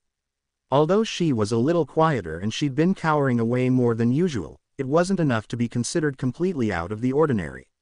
She'd be fine, wouldn't she? I'm not that cold, Hermione replied with dignity. It was kind of cute. You're shivering. Hermione looked down and saw her own trembling body. She was wearing Muggle clothes, as she always did on these nightly tours. Maybe she felt comfortable because she knew that Harry was raised by Muggles as well. She shrugged, defeated. Well, okay, I guess I'm a little cold. Harry wondered why anyone would tease Hermione. She wasn't ugly. Did anyone here see that? Did nobody else see those big brown eyes, or those freckles across her nose, or that smile? He knew that the bullying was most likely more towards how smart she was. She really was incredibly smart. It was almost scary, and the fact that her only real friend was Neville. Or Neville, whoever that boy was. What time is it? Hermione asked quietly. Her voice was so soft that he had to strain to hear her. Who cares? Hermione shrugged. True. Harry paused. How long have you been staying up? He asked. The dark circles under her eyes were far worse than his own. She must have been keeping this unbreakable habit for a while. Too long, she replied. She rubbed her eyes. I started around when I turned 12, and I'm turning 16 in a couple of weeks. Then Hermione stopped looking at the floor and turned to face him, those dark circles looking even darker than before. 4 years, how could she even still function? Just before this school year started. I'm a rookie, you know, he said jokingly. She didn't smile. What happened? She asked gently. Her eyes squinted as her gaze searched his face, looking for answers. Of course she'd draw the right conclusions, that something traumatic must have happened for him to start staying up at night. No matter how bad Hermione's day was, she still showed concern for him. It made him feel like a horrible person. A lot happened, Harry said. Well, I know that you didn't run away, she told him confidently. The Daily Prophet is rubbish. In that moment, Harry was almost willing to tell Hermione about Voldemort, about Sirius, about every single thing that had been worrying him. He knew that she wouldn't breathe a word of it. But after 4 years of staying awake herself, she clearly had her own problems to deal with. 4 years, just as long as she'd been at Hogwarts. Oh God. ... Late night, Ron asked. Harry shrugged. That was his response every time someone asked him about his sleeping habits. Only Hermione really knew just how little sleep he got. It must have been something about nighttime and its loneliness that made Harry and Hermione freely talk about stuff like that. Ron winked at him, and Harry said, "You're disgusting," because it wasn't anything like that. "Oh, come on, you know I'm joking," Ron said. "Unless, you've already." "No, I haven't been with any girls here yet," Harry told him. Although, really, he was not oblivious to the stares he got from various girls at school. Girls loved bad boys. Harry still could not wrap his head around that philosophy, but it sure as hell worked. Maybe it was about time to find someone to hook up with. Many of the girls at this school seemed willing. Whoa, look out, to your left," Ron hastily whispered in his ear. It was spoken in that "oh God there's a hot girl in our presence" voice. Even wizards could pull that off. Harry was impressed. Harry snapped his head to the left, and sure enough, oh God, there was a hot girl in their presence. She was about as pretty as Hermione, but she certainly walked with more confidence and was one of those willing girls. "Hey, Harry," she said with a smile as she walked past. And before Harry could even have time to process what was going on, she walked away. Just like that, he knew that stunt that girls pulled very well. "That's Cho Chang, the girl I was telling you about, who poured a bucket of water on Granger," Ron said, flustered. The girl then turned and smiled at Harry once more. He didn't smile back. At first, Hermione didn't even know it was her birthday until she glanced over at her calendar. Had she gotten to the point where she really didn't even care anymore? So she was 1 year older. She certainly didn't feel 16. What was being 16 supposed to feel like? Carefree, surrounded by boys, loving life. Hermione didn't belong in that category, or any category, really. She didn't belong anywhere. Hermione crawled out of bed, careful not to wake the girls around her, or all hell would break loose, and stumbled into the bathroom, still not completely awake. She had to spend a little more time combing through her hair and taming it with sprays that her mother had given her because her hair was not cooperating. What else was new? She washed her face and was all set. There was no point in makeup, really. Nothing she could do would enhance anything she had. It was hopeless. She examined her face in the mirror and she concluded that she certainly didn't look 16. If anything, she looked embarrassingly younger with her small frame and thin face. Hermione wasn't really expecting to feel anything. It was just another day. The only person she'd told her birthday to that was in the castle with her was Neville, but he probably forgot. He forgot every bloody thing. Hermione scattered out of the bathroom, trying to be as quiet as she could but barely staying steady on 2 feet. Her lack of sleep was really getting to her, and she knew it. But there was nothing she could do to stop the bad, unhealthy habit. The sleeping girls around her were the reason for it.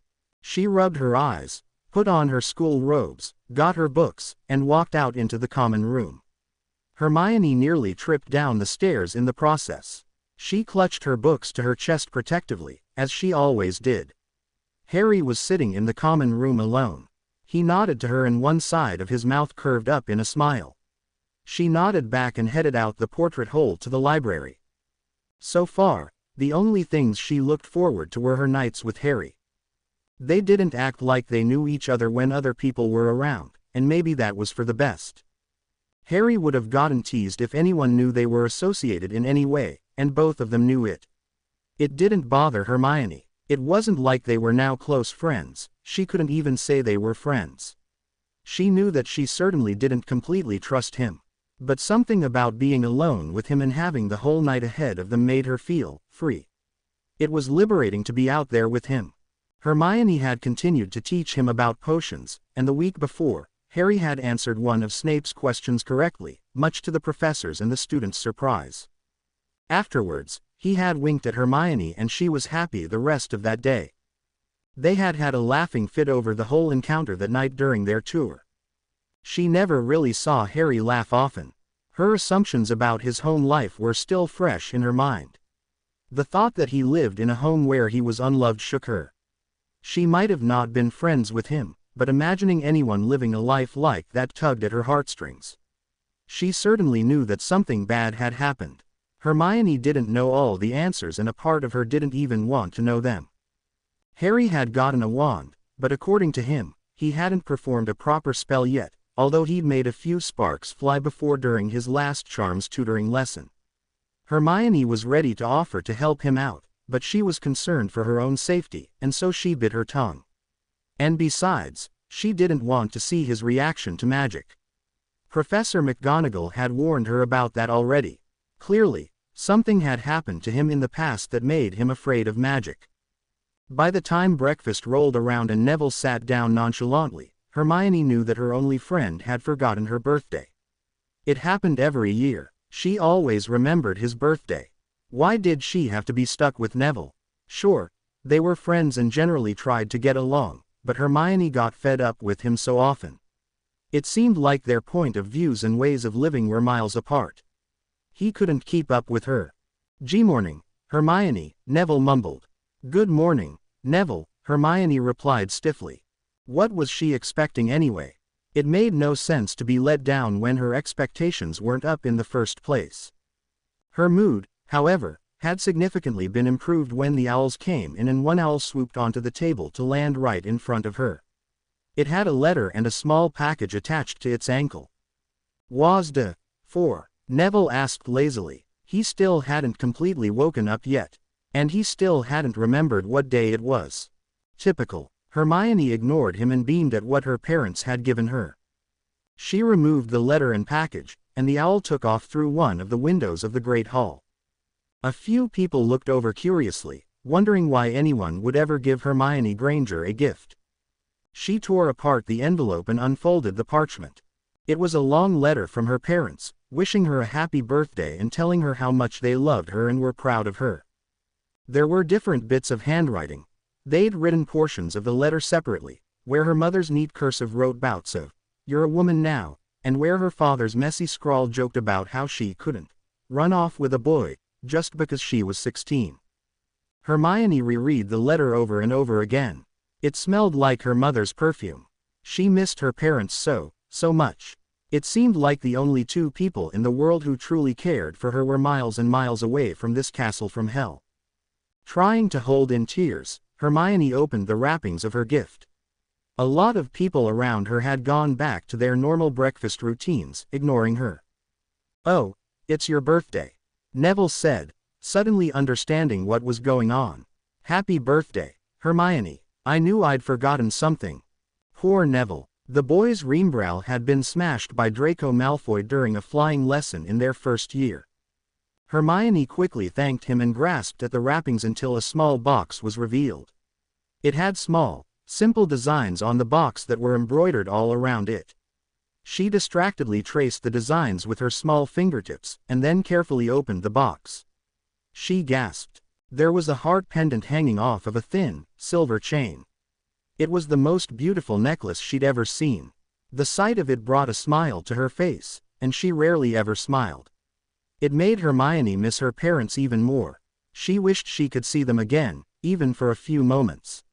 It would mean the world to her. "Neville, will you?" she asked, gestured to the clasp of the necklace. He wiped some excess soup off his face with the back of his hand, nodded, and she turned around. He clasped the necklace right at the base of her neck. It made a pretty snip noise. "Thank you," she said softly. She reached down and admired the small, beautiful heart pendant. "I'm sorry I didn't get you a present, my own," Neville said, rubbing his eyes. I'll Gran and see if she can pick out a present for you." "It's fine, Neville," Hermione told him shortly. There was no need.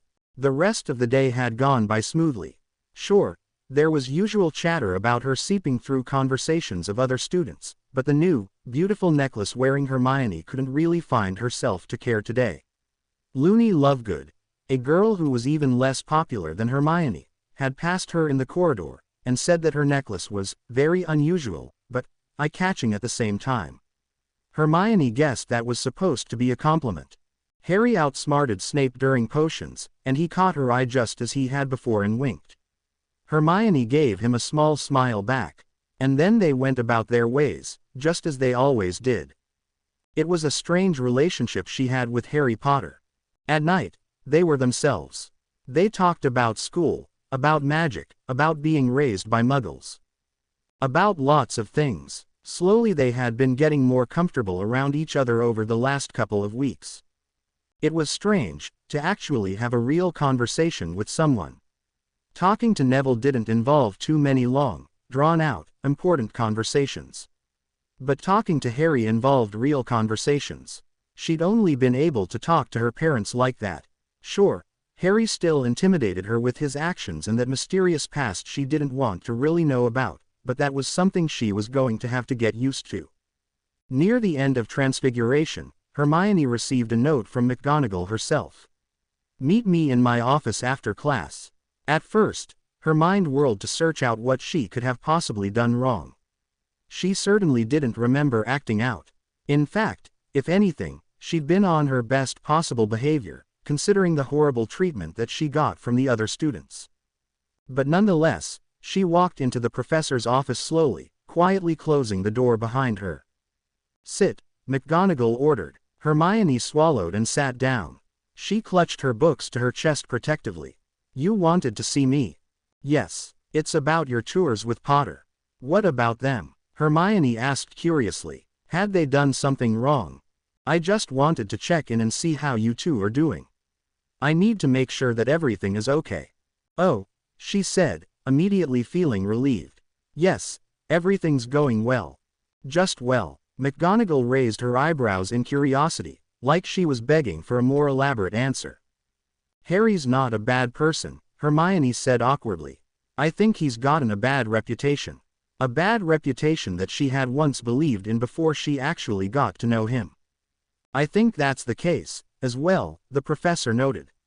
"So, everything is going all right. No problems or complaints?" "None at all." Hermione rubbed her eyes. "I see. Well, if you do have anything to say on the matter, you know where to find me."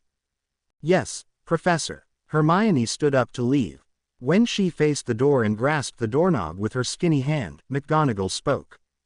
"Oh, and also, Miss Granger, I've taken into account an incident that you had with Miss Chong a few weeks back. Teachers hear things, too, you know. She's received punishment for her actions. I hope that gives you a peace of mind," McGonagall told her. Hermione froze there, not sure of how to react. Then she smiled and quietly said, "Thank you," before leaving the office. When outside, she leaned against the closed door and let out a huge breath of air. Cho was formally punished for what she did, but would that stop her? No, that was one huge common mistake that teachers made. Nothing could stop people like Cho Chong. It was sickening, really. That night, Hermione met up with Harry. Well, sort of. He was late, as usual. She never questioned him about it. It became a normal routine of theirs. "Did you see me whoop his ass again?" Harry said as a way of greeting. He was obviously referring to Snape. Hermione laughed. "That was great," she agreed. "All thanks to you," Harry told her, smiling. "Honestly, I couldn't have done it without you, Hermione." "It's no problem," she smiled back. They walked around Gryffindor Tower, content in their silence and ignoring all of the paintings that shouted after them with things like, "Young Potter is here." And, "Aren't they far past curfew?" "That's a nice necklace," Harry said abruptly, gesturing to the heart pendant. Hermione grasped the pendant. The cold material met her warm fingers. "Thank you," she said softly. Other than Luna and Neville, Harry was the only person to outwardly notice the necklace. It was kind of un-Harry-like, but she'd take the compliment either way. "You weren't wearing it yesterday. Normally boys didn't pay attention to things like that, did they?" "My parents sent it in the mail for me," she explained, smiling at the memory. "That's nice of them." Clearly, he thought it was a random present. "Oh, well, it's my birthday, so they usually send in something," she stuttered. It was awkward to tell someone it was her birthday. It was almost like she was demanding a happy birthday wish or presents or cake or something. She had always gotten used to the idea that nobody really cared about her birthday. Harry's green eyes grew wide, hitting her with even more intensity than usual. "Oh, happy birthday, then," he said genuinely, smiling. He didn't say that he should have gotten her a present, or anything tactful like that, but that was what made Harry, well, Harry. "Thanks. Did you get any other presents?" he asked. Geez. Hermione thought he'd stop there at saying, "Happy birthday." Well, Neville forgot my birthday again, so," she paused there and shrugged, not really knowing what else to say to him. Neville was her only real friend. It was pathetic, but true. She almost felt bad for talking about him in front of Harry. Almost. "Oh, I'm sorry." They kept walking and their footsteps seemed so loud in such an empty castle. Hogwarts looked so different at night. She rubbed her eyes. "Neville forgets everything," Hermione said. She'd never told her parents how aggravating it could sometimes be to have Neville as a friend. "It's almost like, I don't know." "Like what?" Hermione took a deep breath. "Well, it's just that as I said, he forgets everything. I practically do all of his homework since he doesn't know a thing. He's my friend and all, but he's just hopeless. And sometimes, it's really aggravating to have to deal with that every day. And he's not exactly the best confidence booster, either." "What do you mean?" "Well, on some of my worst days, he'll point out my frizzy hair or my pointed nose or, oh, forget it." Hermione twirled her hair self-consciously. Sometimes Neville would tell her that she wasn't looking so good, or that her hair was acting up, or that she really needed to eat more, or anything like that. At first, he hadn't been like that, but the longer they were friends, the more comfortable he felt to critique her. Perhaps his anger at his own personal failures made him desire to point out others' flaws. Either way, it really got under Hermione's skin. "But your hair and nose are fine," Harry commented. He genuinely seemed very confused, as though he couldn't understand Neville's point and really thought that her hair and nose were fine. "Well, thank you," Hermione said quietly. She wanted to argue with him, but Harry probably didn't want to hear all of that.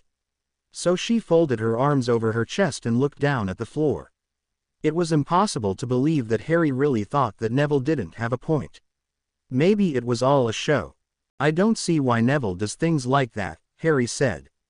Then he turned to look over at her with those bright green eyes. "In fact, I think you're really pretty."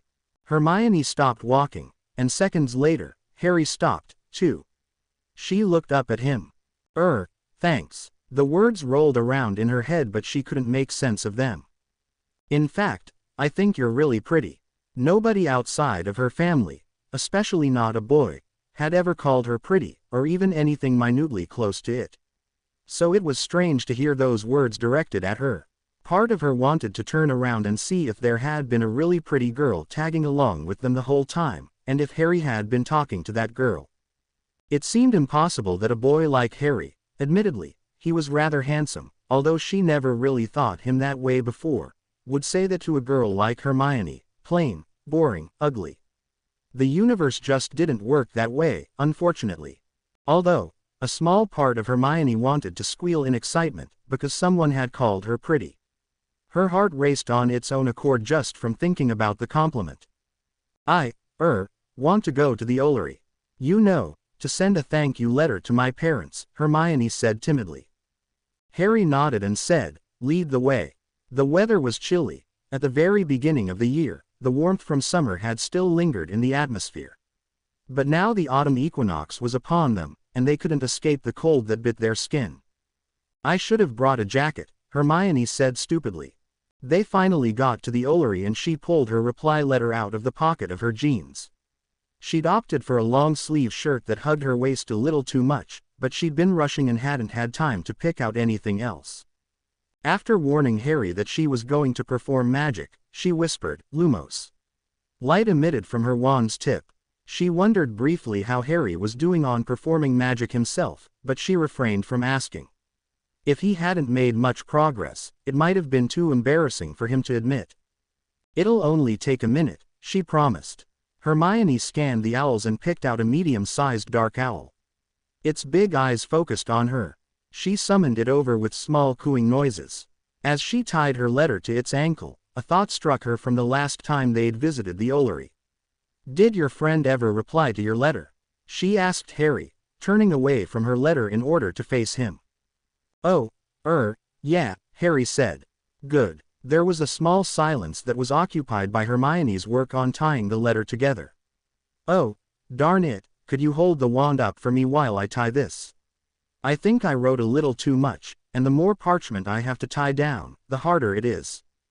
Harry stared at the wand for a moment, but then he said, "Yeah, sure."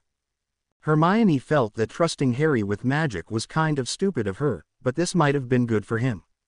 "Here." She handed it over and he grasped the wand firmly, almost too firmly, but she didn't criticize him.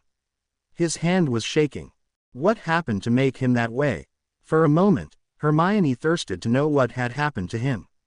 He didn't even look tough anymore. He looked childish and afraid. It was unsettling to see Harry like that. Hermione quickly worked on tying the letter by Harry's shaking hand controlling the wand light, and in less than a minute, she was finished. "Done," she said quickly, and he eagerly handed the wand back over to her. "I'm sorry," she said apologetically. He really did seem nervous. "You know, the wand won't do anything that you don't want it to." Knocks.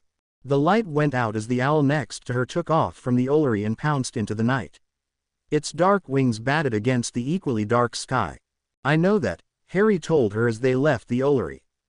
"I'm not sure you do," she said honestly. It was the truth. Harry looked over at her and gave her a quizzical look, but he didn't say anything back, which surprised Hermione. "I'd like to help you, Harry," Hermione continued. And now she knew that she really did want to help him. It was painful to see him so afraid of magic. Magic was such a beautiful thing. Why couldn't he see that? Before, she'd been afraid of helping him out with this, but it was clear that someone needed to give him assistance. Otherwise, who knew where he'd go? He clearly didn't belong wherever he was back home, and so what would happen if he didn't belong in the wizarding world, either? He would be lost. He would be just as lost as Hermione, and she knew that feeling too well to able to let someone else experience it. Harry just looked at her again with that same look. He looked as though he were considering it. They had approached the door to the castle. Harry wordlessly opened it for her. "But in order for me to help you," Hermione went on, "I need to know what happened to you. I need to know what made you this way. Otherwise I won't know how to treat it." Harry looked extremely torn, as though whatever had happened was a huge secret, but at the same time, he knew he needed some help. He sighed and covered his face with his hands. A few moments later, his hands fell from his sides and he wore a stern expression. "What I'm about to tell you stays between us," he told her. She nodded back. She wouldn't tell a soul. She could at least do that much. "Let's find somewhere to sit down, Hermione. It's a long story." Hermione followed Harry to a staircase, where they both sat down. So what if the staircase moved? It wasn't like they had a destination, anyway. Harry took a deep breath and faced her. "Like I said before, you can't tell a soul." "Who would I tell?" Hermione questioned. "Whatever you have to say, it's safe with me." Harry nodded slowly, appearing to be in a trance. He looked at peace with her reply. She briefly wondered how long he had been bottling all of this up. Harry seemed to be to the point of breaking from holding all of this information in.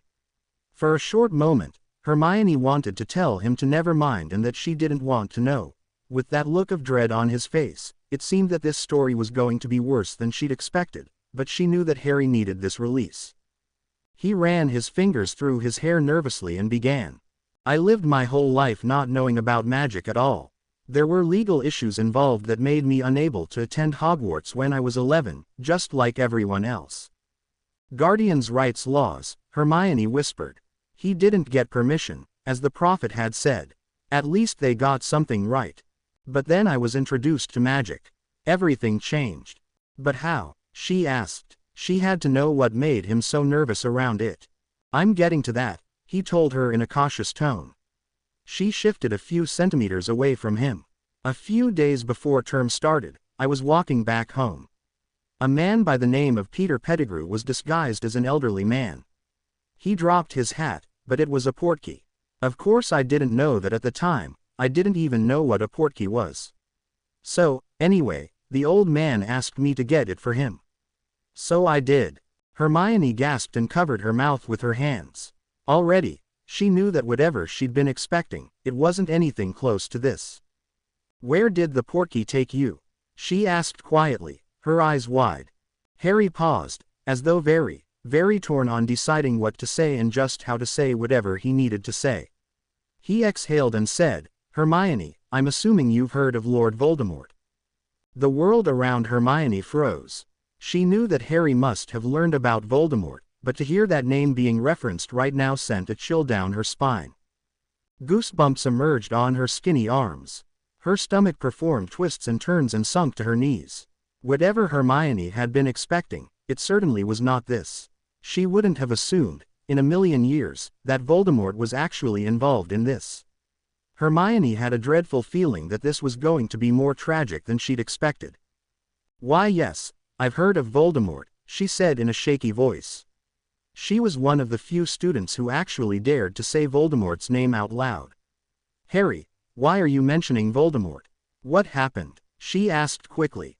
He looked shocked to see her. I was portkeyed to a graveyard where he was waiting for me.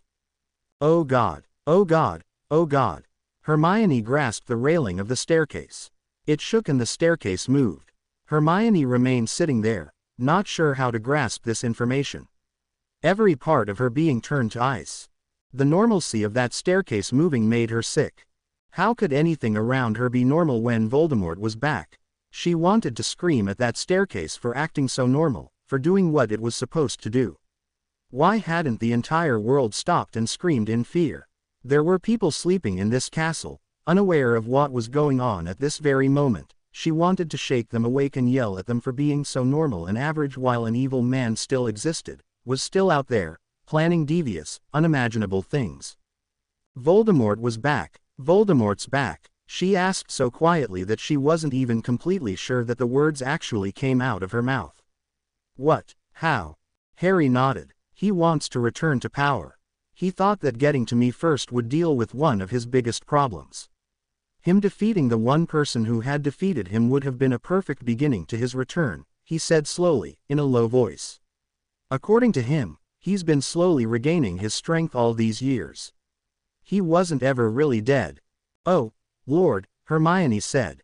Her stomach twisted uncomfortable into eternal knots just at the thought of that god-awful man being back to do terrible, terrible things like he'd done the last time he was in power. Things were going to change from now on. All this time, she had believed that he was slowly returning to power, but so soon. Dumbledore's been claiming that Voldemort was returning for a couple of years now. Well, he was right, Harry said, resigned. There was a shock of redness ringing his eyes. She shifted her body over so that she could face him more head-on. She choked out the question. What happened in the graveyard? Harry hunched forward and grabbed his knees. I didn't know a thing about magic at the time, of course. So naturally, it was all really confusing at first. Wormtail, Peter Pettigrew, I mean, tied me up to this huge statue. He's like Voldemort's right-hand man, so to speak. His Death Eaters showed up soon after. And for God knew how long, Voldemort told me all about magic. Well, it was all biased of course. He talked about how he was the real vanquisher, and he'd rise again, and he promised he'd kill me. It looked like it pained him to just recall what had happened, and it pained Hermione to hear about it. Oh, my, was all Hermione could say. It was difficult to fully understand that all of this had actually happened to Harry. How had this made him afraid of magic? Yes, he'd seen Voldemort and heard the evil man's rants on his biased opinions, but surely he must have seen magic performed. Unless, soon after that, he demonstrated magic, Harry said shortly. That's why I'm so nervous around it. Oh, God, Harry, Hermione cooed. The atmosphere around them kept getting colder and colder. Her mind raced. The next few words she spoke were hard to say. Did he hurt you? Were you tortured? He closed his eyes tightly. And then he nodded. Hermione couldn't believe what she was hearing. Harry had been tortured by Lord Voldemort. And all along, Hermione had thought magic was beautiful. But she could see his point now. Harry's first experience with magic had involved being tortured by the evilest man the wizarding world had ever seen. Had that happened to her, she wouldn't have wanted to be 10 feet near a wand. That was, without a doubt, the worst possible way to be introduced to magic. I'm so sorry, Harry, she continued. She felt a tear fall down her right cheek, but she didn't bother to wipe it away. "'S'all right." He looked so fragile and weak that it broke Hermione's heart. Hermione never thought she'd care about Harry so much, but in that moment, she felt very protective of him and wanted to help him as much as she could. Nobody deserved to go through what he experienced. She leaned forward and held his hand. He looked like he was going to pull away, but he didn't. His hand was so cold. "It's not all right," Hermione said, her brows knitting together. "What happened to you was absolutely horrible. Nobody should ever have to go through something like that." Harry shrugged helplessly. What happened had happened. The dark circles beneath his startling green eyes looked even darker. "I got out, though," he said weakly, as though he were grasping any possible positive side to this situation. How so? Surely this part of the tale couldn't be as bad. After all, he'd gotten out alive. That was something. "The portkey was a few feet away from where I stood. Had it been any further, I wouldn't have gotten away. The ropes had just been tied together by magic, but they weren't secured the same way. I think he underestimated me. So, I managed to untie the knots behind me. When Voldemort's back was turned and before he was going to use the Cruciatus curse again, I went for the portkey. I managed to get out of the graveyard just in time." Harry sat there breathlessly after his explanation. He removed his hand from hers. He looked at everything else around them except for Hermione until, finally, his eyes glanced at her with the saddest expression she'd ever seen. "You look like you don't believe me," Harry said, his voice drowning in anguish. Hermione did believe him. How could he not see that? But before she could say anything, he turned his arm so that the underside of his forearm was revealed. There was a deep gash that traced the length of his forearm. Hermione gasped and another tear escaped. She'd soon begin full-out sobbing if she kept facing the reality of what had happened to him.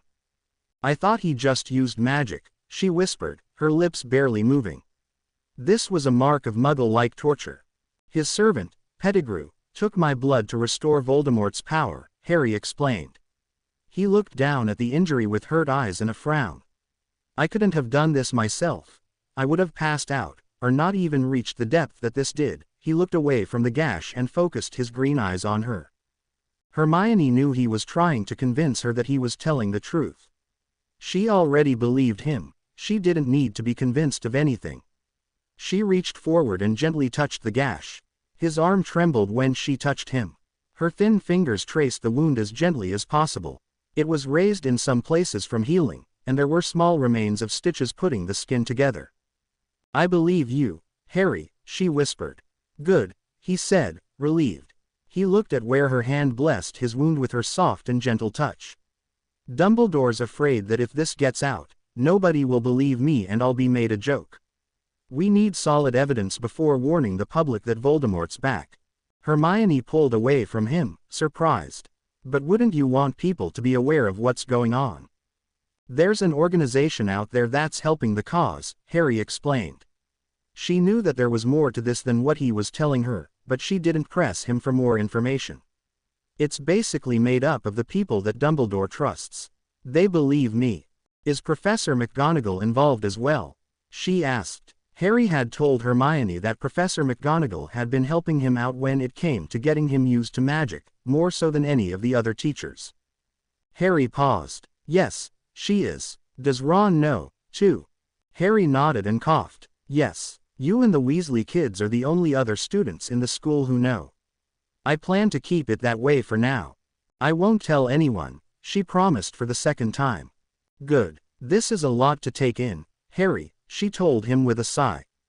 Her hands were shaking just from imagining the things that Voldemort could do. It still seemed unreal, the fact that he was back.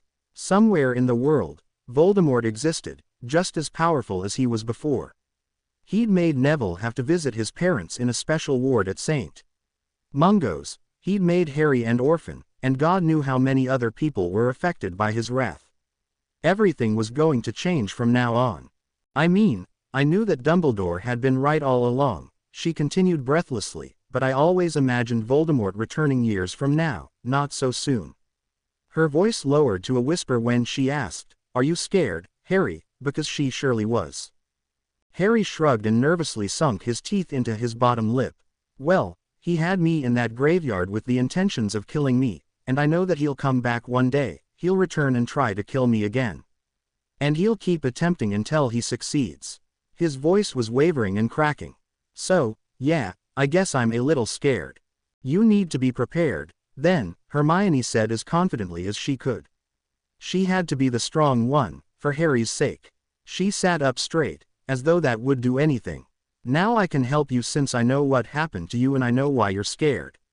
Because if Voldemort comes back and tries to kill you, you'll be ready, Harry. Her voice was faltering and she tried to compose herself as much as she could. She was on the verge of tears. Harry looked so broken. Yeah, McGonagall told me the same thing, he said. His chin trembled. What's the point, though, if Voldemort is so much more powerful than I am? He'll kill me one day, I know that. His defeated voice nearly broke her heart once again. Harry really thought that his fate was drawing near and that Voldemort would kill him. His feeling of hopelessness made another tear fall down Hermione's cheek. You escaped him before, Hermione reminded him. That was something, it was hope. You were given a second chance. Use that chance. I can help you. Together, we'll work on getting you used to magic. How? He asked in a small voice. He looked at her with sad green eyes. He looked smaller, not like the 15-year-old boy that he really was. Harry hunched over and hugged his knees. I'm hopeless. You're not hopeless, Hermione said tenderly. She leaned forward to touch his shoulder. He shivered at her touch but didn't pull away. He was more solid than she'd expected. Hermione had kind of thought of Harry as a bit scrawny from his oversized, hand-me-down looking muggle clothes and loose-fitting school robes, but he actually seemed to have some muscle. Her heart raced and she blushed. She'd never really touched a boy before like this. We'll figure out a way to work through this. I'll help you. From his hunched position, Harry quietly said, "Thank you. I don't even deserve your help, but thank you." There's no need to thank me. There was a small silence between them, and Hermione formulated a question. Is that why you don't sleep at night? Because of what happened? She asked gently. Her hand was still resting on his shoulder. His breathing was small and steady and weak, and his surprisingly solid shoulder rose and fell with the rhythm of his breath in a sad, harmonic tempo. Yes, he admitted. His voice was partially muffled from the way he was sitting. His head was buried in his crossed arms as he was leaned forward. The nightmares are extremely realistic. Before Hermione could say anything, he looked up at her and asked, "Why do you stay awake?" For a moment she hesitated, prepared to not tell him a thing. But Harry had told her so much, and so it was only fair that he knew the truth in turn. She let go of his shoulder and sat up straight. I've gotten into a habit of staying awake because I didn't want to face the other girls in the dormitories. I knew they'd tease me. I always returned to the dorm long after they fell asleep because I couldn't face them. And now it's a habit that I can't break, she told him truthfully. It was strange to finally reveal this to someone, but at the same time, it was liberating and a huge relief. Hermione could suddenly understand why Harry was telling her all he told her. He must have been dying to tell someone what had happened to him. I know what Cho did to you a couple of weeks ago, Harry said as a reply. He sounded angry. Hermione froze. He hadn't acted like he knew what had happened. Hermione remembered him acting as though it were any other night right after the incident with Cho. Maybe that's what he had intended. It would have been humiliating to face Harry immediately after what happened. That was horrible of her. That's why I haven't been giving her the attention she wants. She doesn't deserve it, the bitch. Oh, Cho had been making a few advancements on Harry lately. Everyone could see that, but he'd been completely ignoring her. And until now, she never knew the reasoning behind it all. Hermione felt a rush of gratitude towards him. I used to be the person pouring buckets of water on people, Harry admitted solemnly. Hermione snapped her head to face him with wide eyes. I'm sorry. Before I was introduced to magic, I was the bully. I led a gang around my town. I realize it was stupid, really, now that I'm looking back on it. He laughed humorlessly. I was just this kid with nothing else to do and nobody to trust. I turned into a monster. And I didn't realize how horrible it was until I met a real monster. He was referring to Voldemort. Hermione didn't know what to say, so she remained silent and stared at his conflicted expressions as he continued to explain himself. Now I have more things to worry about. I don't care about antagonizing people or making others feel worse just so I can feel better about myself. He looked up at her with those big green eyes. You probably hate me now because of who I was, he said, sighing. He glanced away from her, as though he were ashamed of what he had just admitted. The staircase moved again, but neither of them had a reaction to it. The staircase could keep moving all night and they wouldn't even care. I don't hate you, Harry, Hermione said calmly. I know you're different now. She knew Harry wasn't a bully. Maybe he'd been that person before, but Hermione knew that now, he wasn't a bully. She knew how to detect someone like that from a mile away. Sure, he'd beaten up Malfoy, but why did you beat up Draco? Harry looked around nervously, as though he were afraid someone would overhear whatever he was about to say. Draco's father is a Death Eater. Hermione gasped and covered her mouth. What, Harry? That's a huge accusation. Voldemort referred to one of the Death Eaters as Lucius Malfoy, Harry said angrily. He gritted his teeth together. He watched as Voldemort tortured me. Oh my, I mean, you don't have to believe me, but that's what I heard. No, I believe you, Hermione reassured him with a soothing tone. He seemed so furious just by the mention of Lucius Malfoy, and she wanted him to calm down. It was nerve-wracking to see him angry like this. I understand why you went after Draco, then. Maybe you were a bit over the top, but he is a git and he had something coming to him. Has he ever done anything to you? Harry pressed. This question didn't seem to settle down his anger, so she didn't elaborate when she answered with, not really. Telling Harry that Draco's little snarky comments had slowly evolved into threats of harassment clearly wouldn't calm him down, so she did not feel it was necessary to tell the complete truth when Harry seemed too angry already. Not really, he repeated. I mean, he's just sort of a git to everyone. Maybe more so to me because I'm Muggleborn. What do you mean? Oh, Harry, nobody told you? Hermione asked, astonished.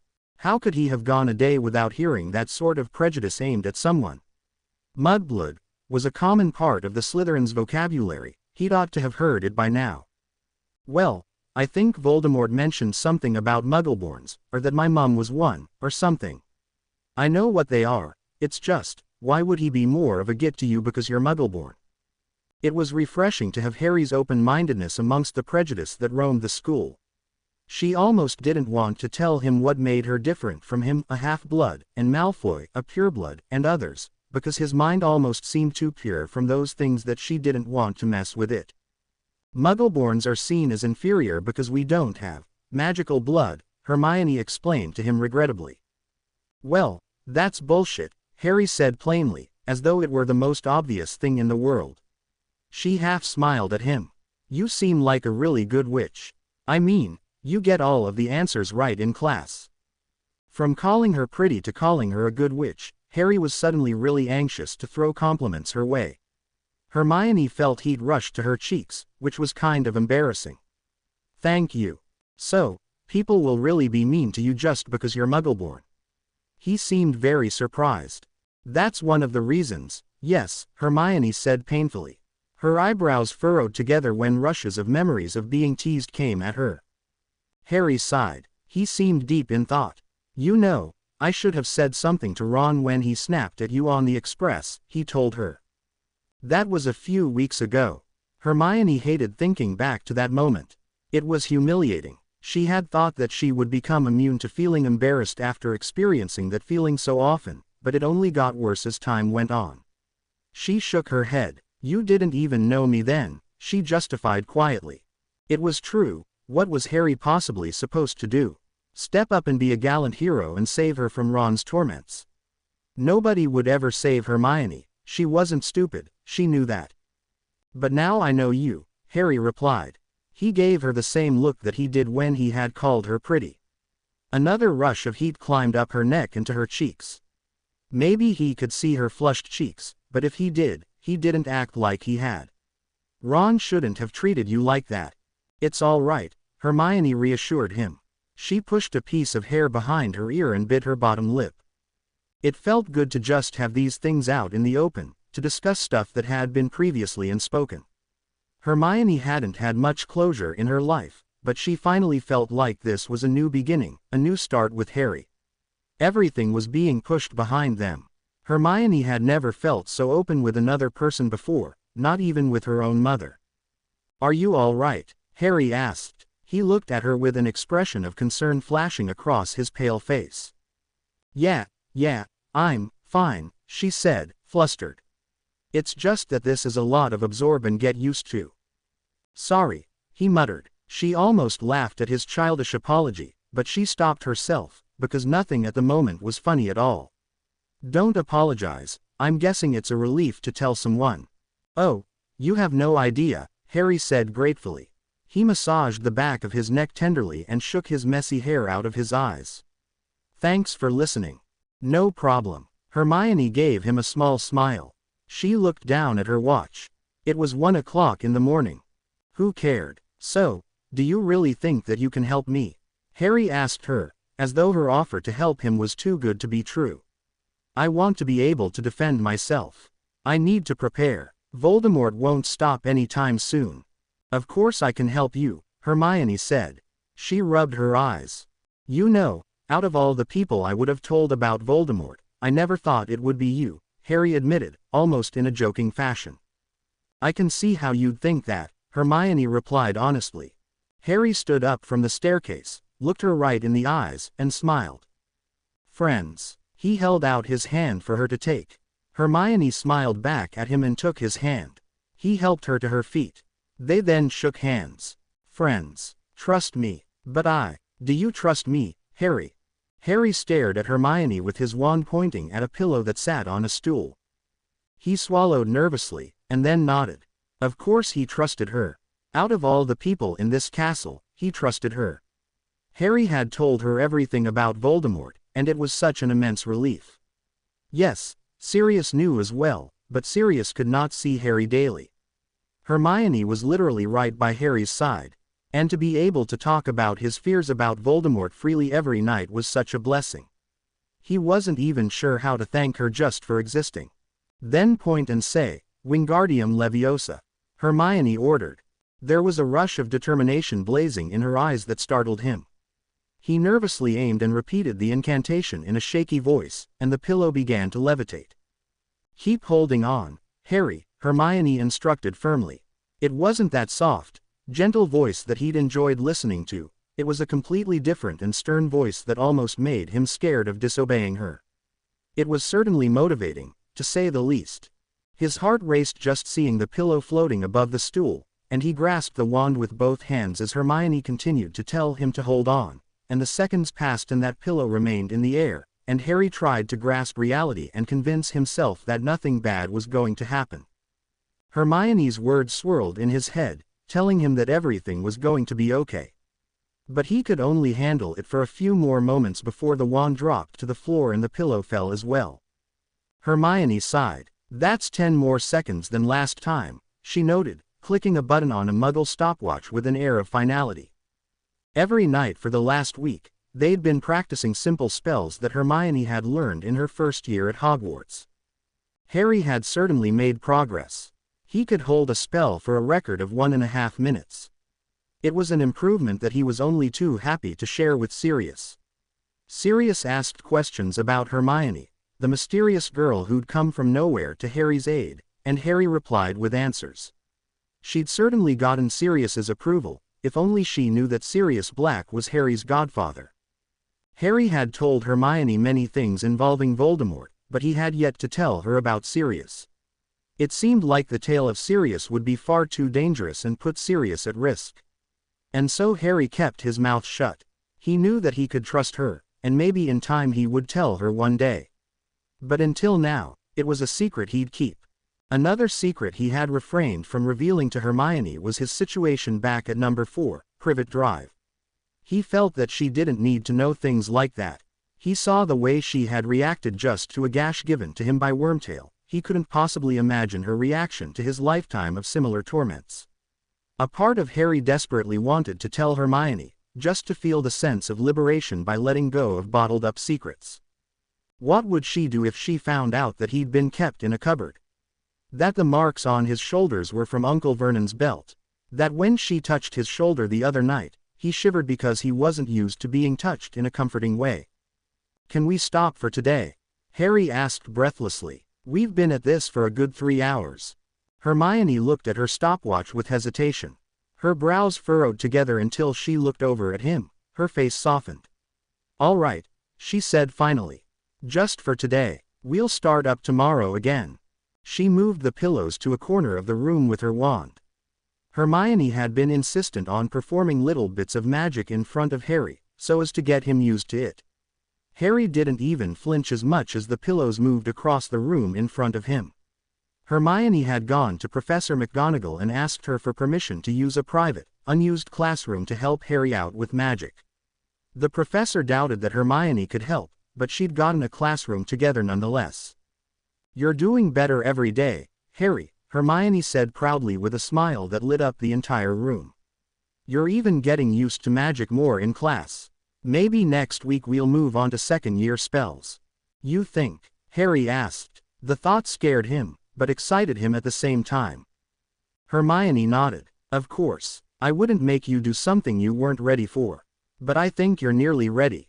She walked over and sat on a seat that looked so ancient he was surprised it didn't collapse, but then again, Hermione was so tiny that it was barely any weight on the seat. "Besides," she continued with a sigh, "OWLs are at the end of the year, and I need to prepare you for that." "Don't take all of this responsibility on yourself," Harry warned her. "My studying sessions with my professors are teaching me the basics that I'll need to know." "Are they able to help you with your practical exams?" Hermione questioned. He shook his head. "Still, though, you don't need to help me out like this if it's too much." He paused. "Why are you helping me?" "You need the help," she explained as though it were the most obvious thing in the world.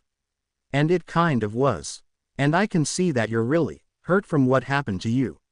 And it's horrible that you were introduced to magic that way. I've always thought of magic as something so beautiful. I want you to see that magic the same way I see it.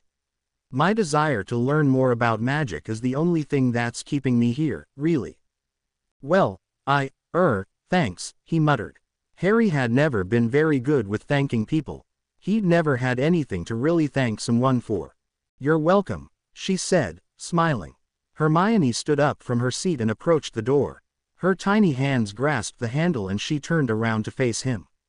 She was still smiling. "Okay, where to?" she asked. Hermione opened the door of the classroom and walked backwards outside, still facing him.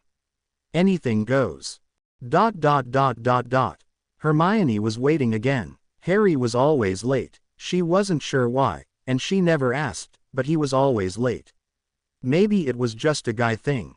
Or maybe it was just a Harry thing. She stood at their usual meeting place, walking around in circles. It had been about 5 minutes, and he still hadn't showed up.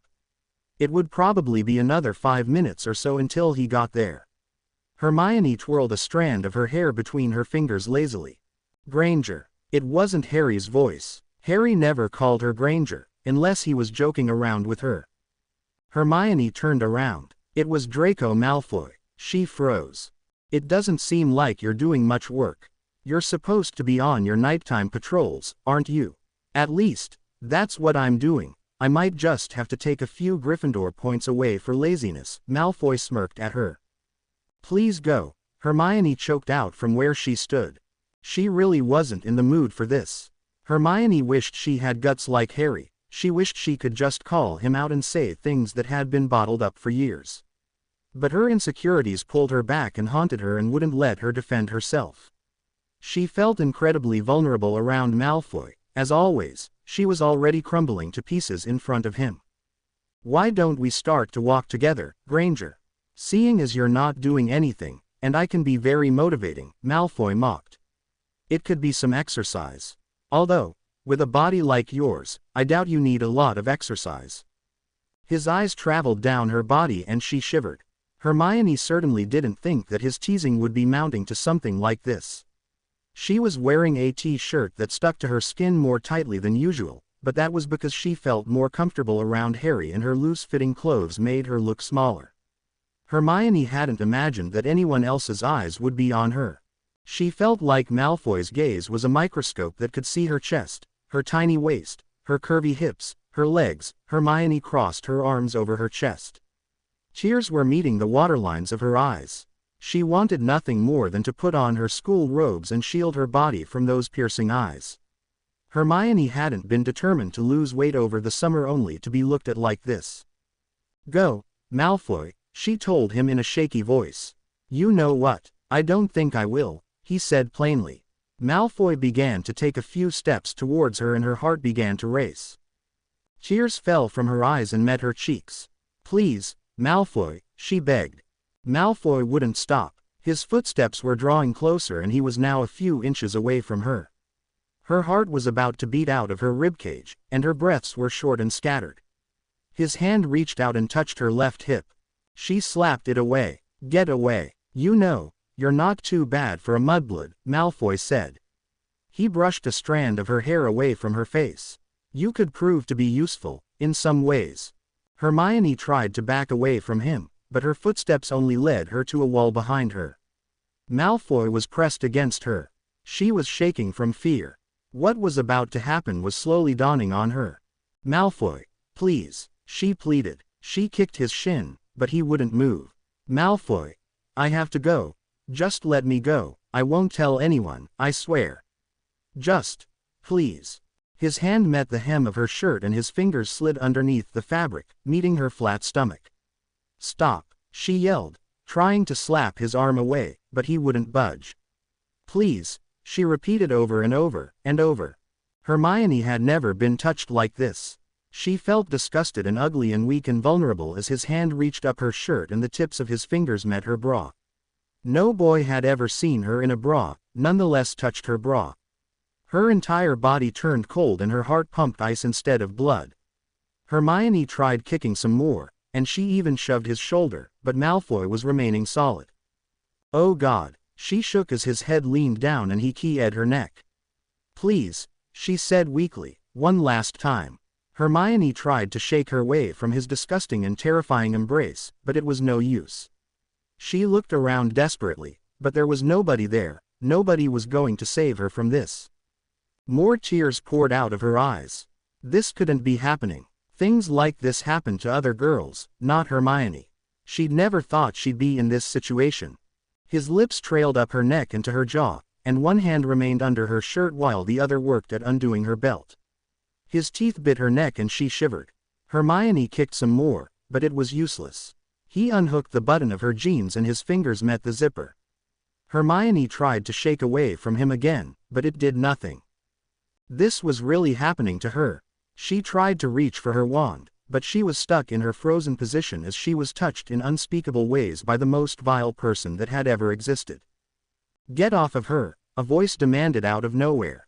Hermione looked over Malfoy's shoulder and saw, with such immense relief that almost made her faint, Harry standing there. His fists were clenched and his eyes were narrowed on Malfoy. Even Hermione was scared for a split second. Malfoy stepped away from Hermione, leaving her shirt halfway up her body and her belt on the floor. Or what? Potter?" Malfoy asked. He raised his wand at Harry. Hermione felt cold sweat meet her forehead as she watched the events unfold, still frozen against the wall. Before Malfoy could even mutter a spell, Harry launched himself at Malfoy and landed one big punch on the side of the head.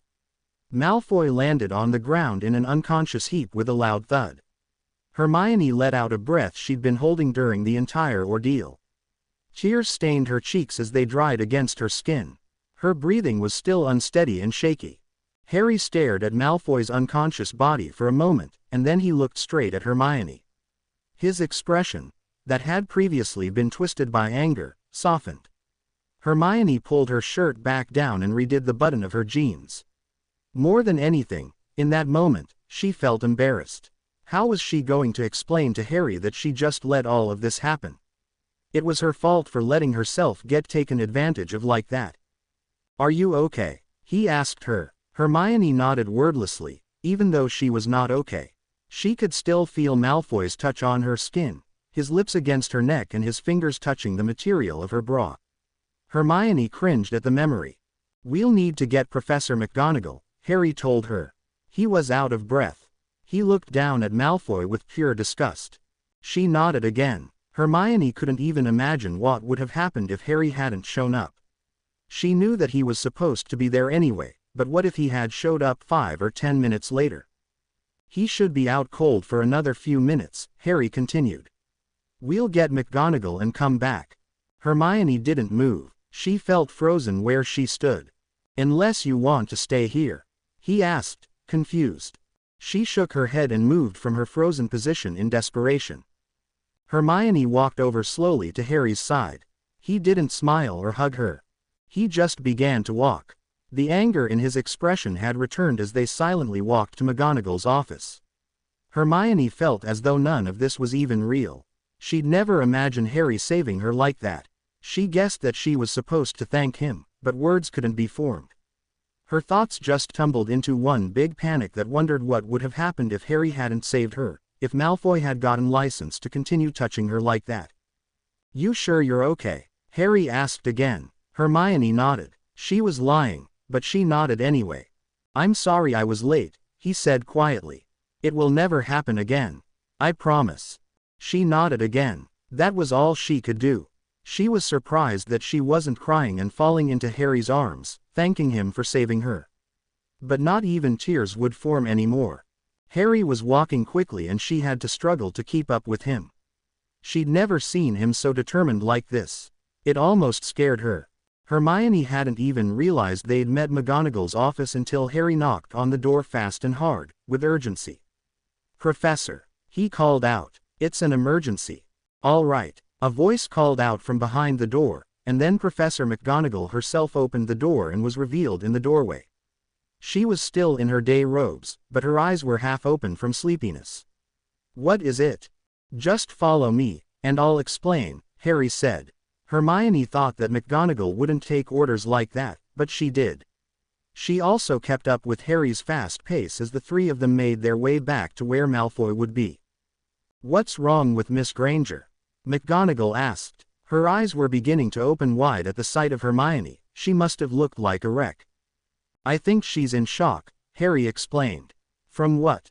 "Draco Malfoy was taking advantage of her, Professor," Harry said. He looked like he was trying hard to contain his anger. "Taking advantage? Do you mean?" "I can't imagine what would have happened if I'd been any later," he said. "Well, where is he?" "I'm taking you to him. He's unconscious. I knocked him out. Take any actions you want against me, suspend me, expel me, whatever. But I want to see justice performed on him first." They turned the corner, and their Malfoy was, lying on the floor, appearing to be sleeping. "I'll get him to Professor Dumbledore's office and we will decide what to do with him," Professor McGonagall said in that stern voice that Hermione knew all too well. She waved her wand and Draco's unconscious form levitated 4 feet off the floor. She turned to face Hermione. "Are you going to be all right?" Hermione could only nod. McGonagall shared a knowing glance with Harry. "She's not going to say a thing, so there's no point in bringing her with me to Dumbledore's office. Stay with her, Potter. I want justice. I want to tell Dumbledore what he did," Harry began to protest. The best thing that you can do is stay with her. She needs someone with her. She can't be alone, McGonagall explained. Unless you'd be uncomfortable around him. Hermione knew that McGonagall was asking this because Harry was a boy. But Hermione trusted him. Harry wouldn't lay a hand on her like that. She shook her head. Take care, Miss Granger. I can assure you that Malfoy will be punished for his actions, McGonagall told her, and her voice turned soft for a moment. If you want, you can bring her to the hospital wing. I'll send a note to Poppy, she told Harry in a hasty voice. Harry nodded. His jaw was clenched as he looked over at Malfoy. McGonagall patted Hermione on the shoulder, gave her an uncommon half-smile, and left the corridor. Harry looked over to Hermione and asked, "Did he hurt you? Physically, I mean." Hermione shook her head. "No," she choked out. The sound of her own voice surprised her. He just touched me, that's all." Admitting what had happened was completely and utterly embarrassing. She felt heat rise in her cheeks. "Well, he's not going to do that to you anymore, okay?" Harry reassured her. Hermione shrugged. She couldn't believe that that was the last time Malfoy would come after her like that. "I'll make sure he doesn't lay a hand on you ever again," he said. His chest was rising and falling with his heavy breaths. "You trust me, don't you?" "Why yes," she said weakly. She felt like she was collapsing right in front of Harry. Thank you." "Don't thank me," he said. He looked down the length of the corridor. "I should probably take you to the hospital wing." "And no," Hermione protested. He looked at her strangely. I don't need medicine, or a dreamless potion, or anything. I'll be fine." "You're not fine," Harry told her. He was telling the truth. She wasn't fine. Hermione finally nodded. She knew the way to the hospital wing by heart and could have led the way, but Harry knew the path as well from their nightly tours, and so he guided her there. "You didn't deserve to be treated like that," Harry muttered angrily. His fists were clenched tightly. I let it happen. I was too weak to defend myself. It was my fault." Harry stopped in his tracks and turned to face her. "Don't ever say that, Hermione," he said. "It wasn't your fault. Malfoy is a rotten person and you shouldn't go off defending him." "I wasn't defending him," Hermione argued. Harry sighed. Okay, I know, I'm just saying that you shouldn't put the blame on yourself. You couldn't have done anything. If anything, it's my fault for not showing up on time. But do not blame yourself." Hermione crossed her arms over her chest. She desperately wanted to shower and get any trace of Malfoy off of her immediately. Harry continued to walk and she followed him. They took the journey to the hospital wing in silence. Harry remained quiet, not attacking her with comforting words of how everything was going to be okay, but she wasn't expecting much, anyway.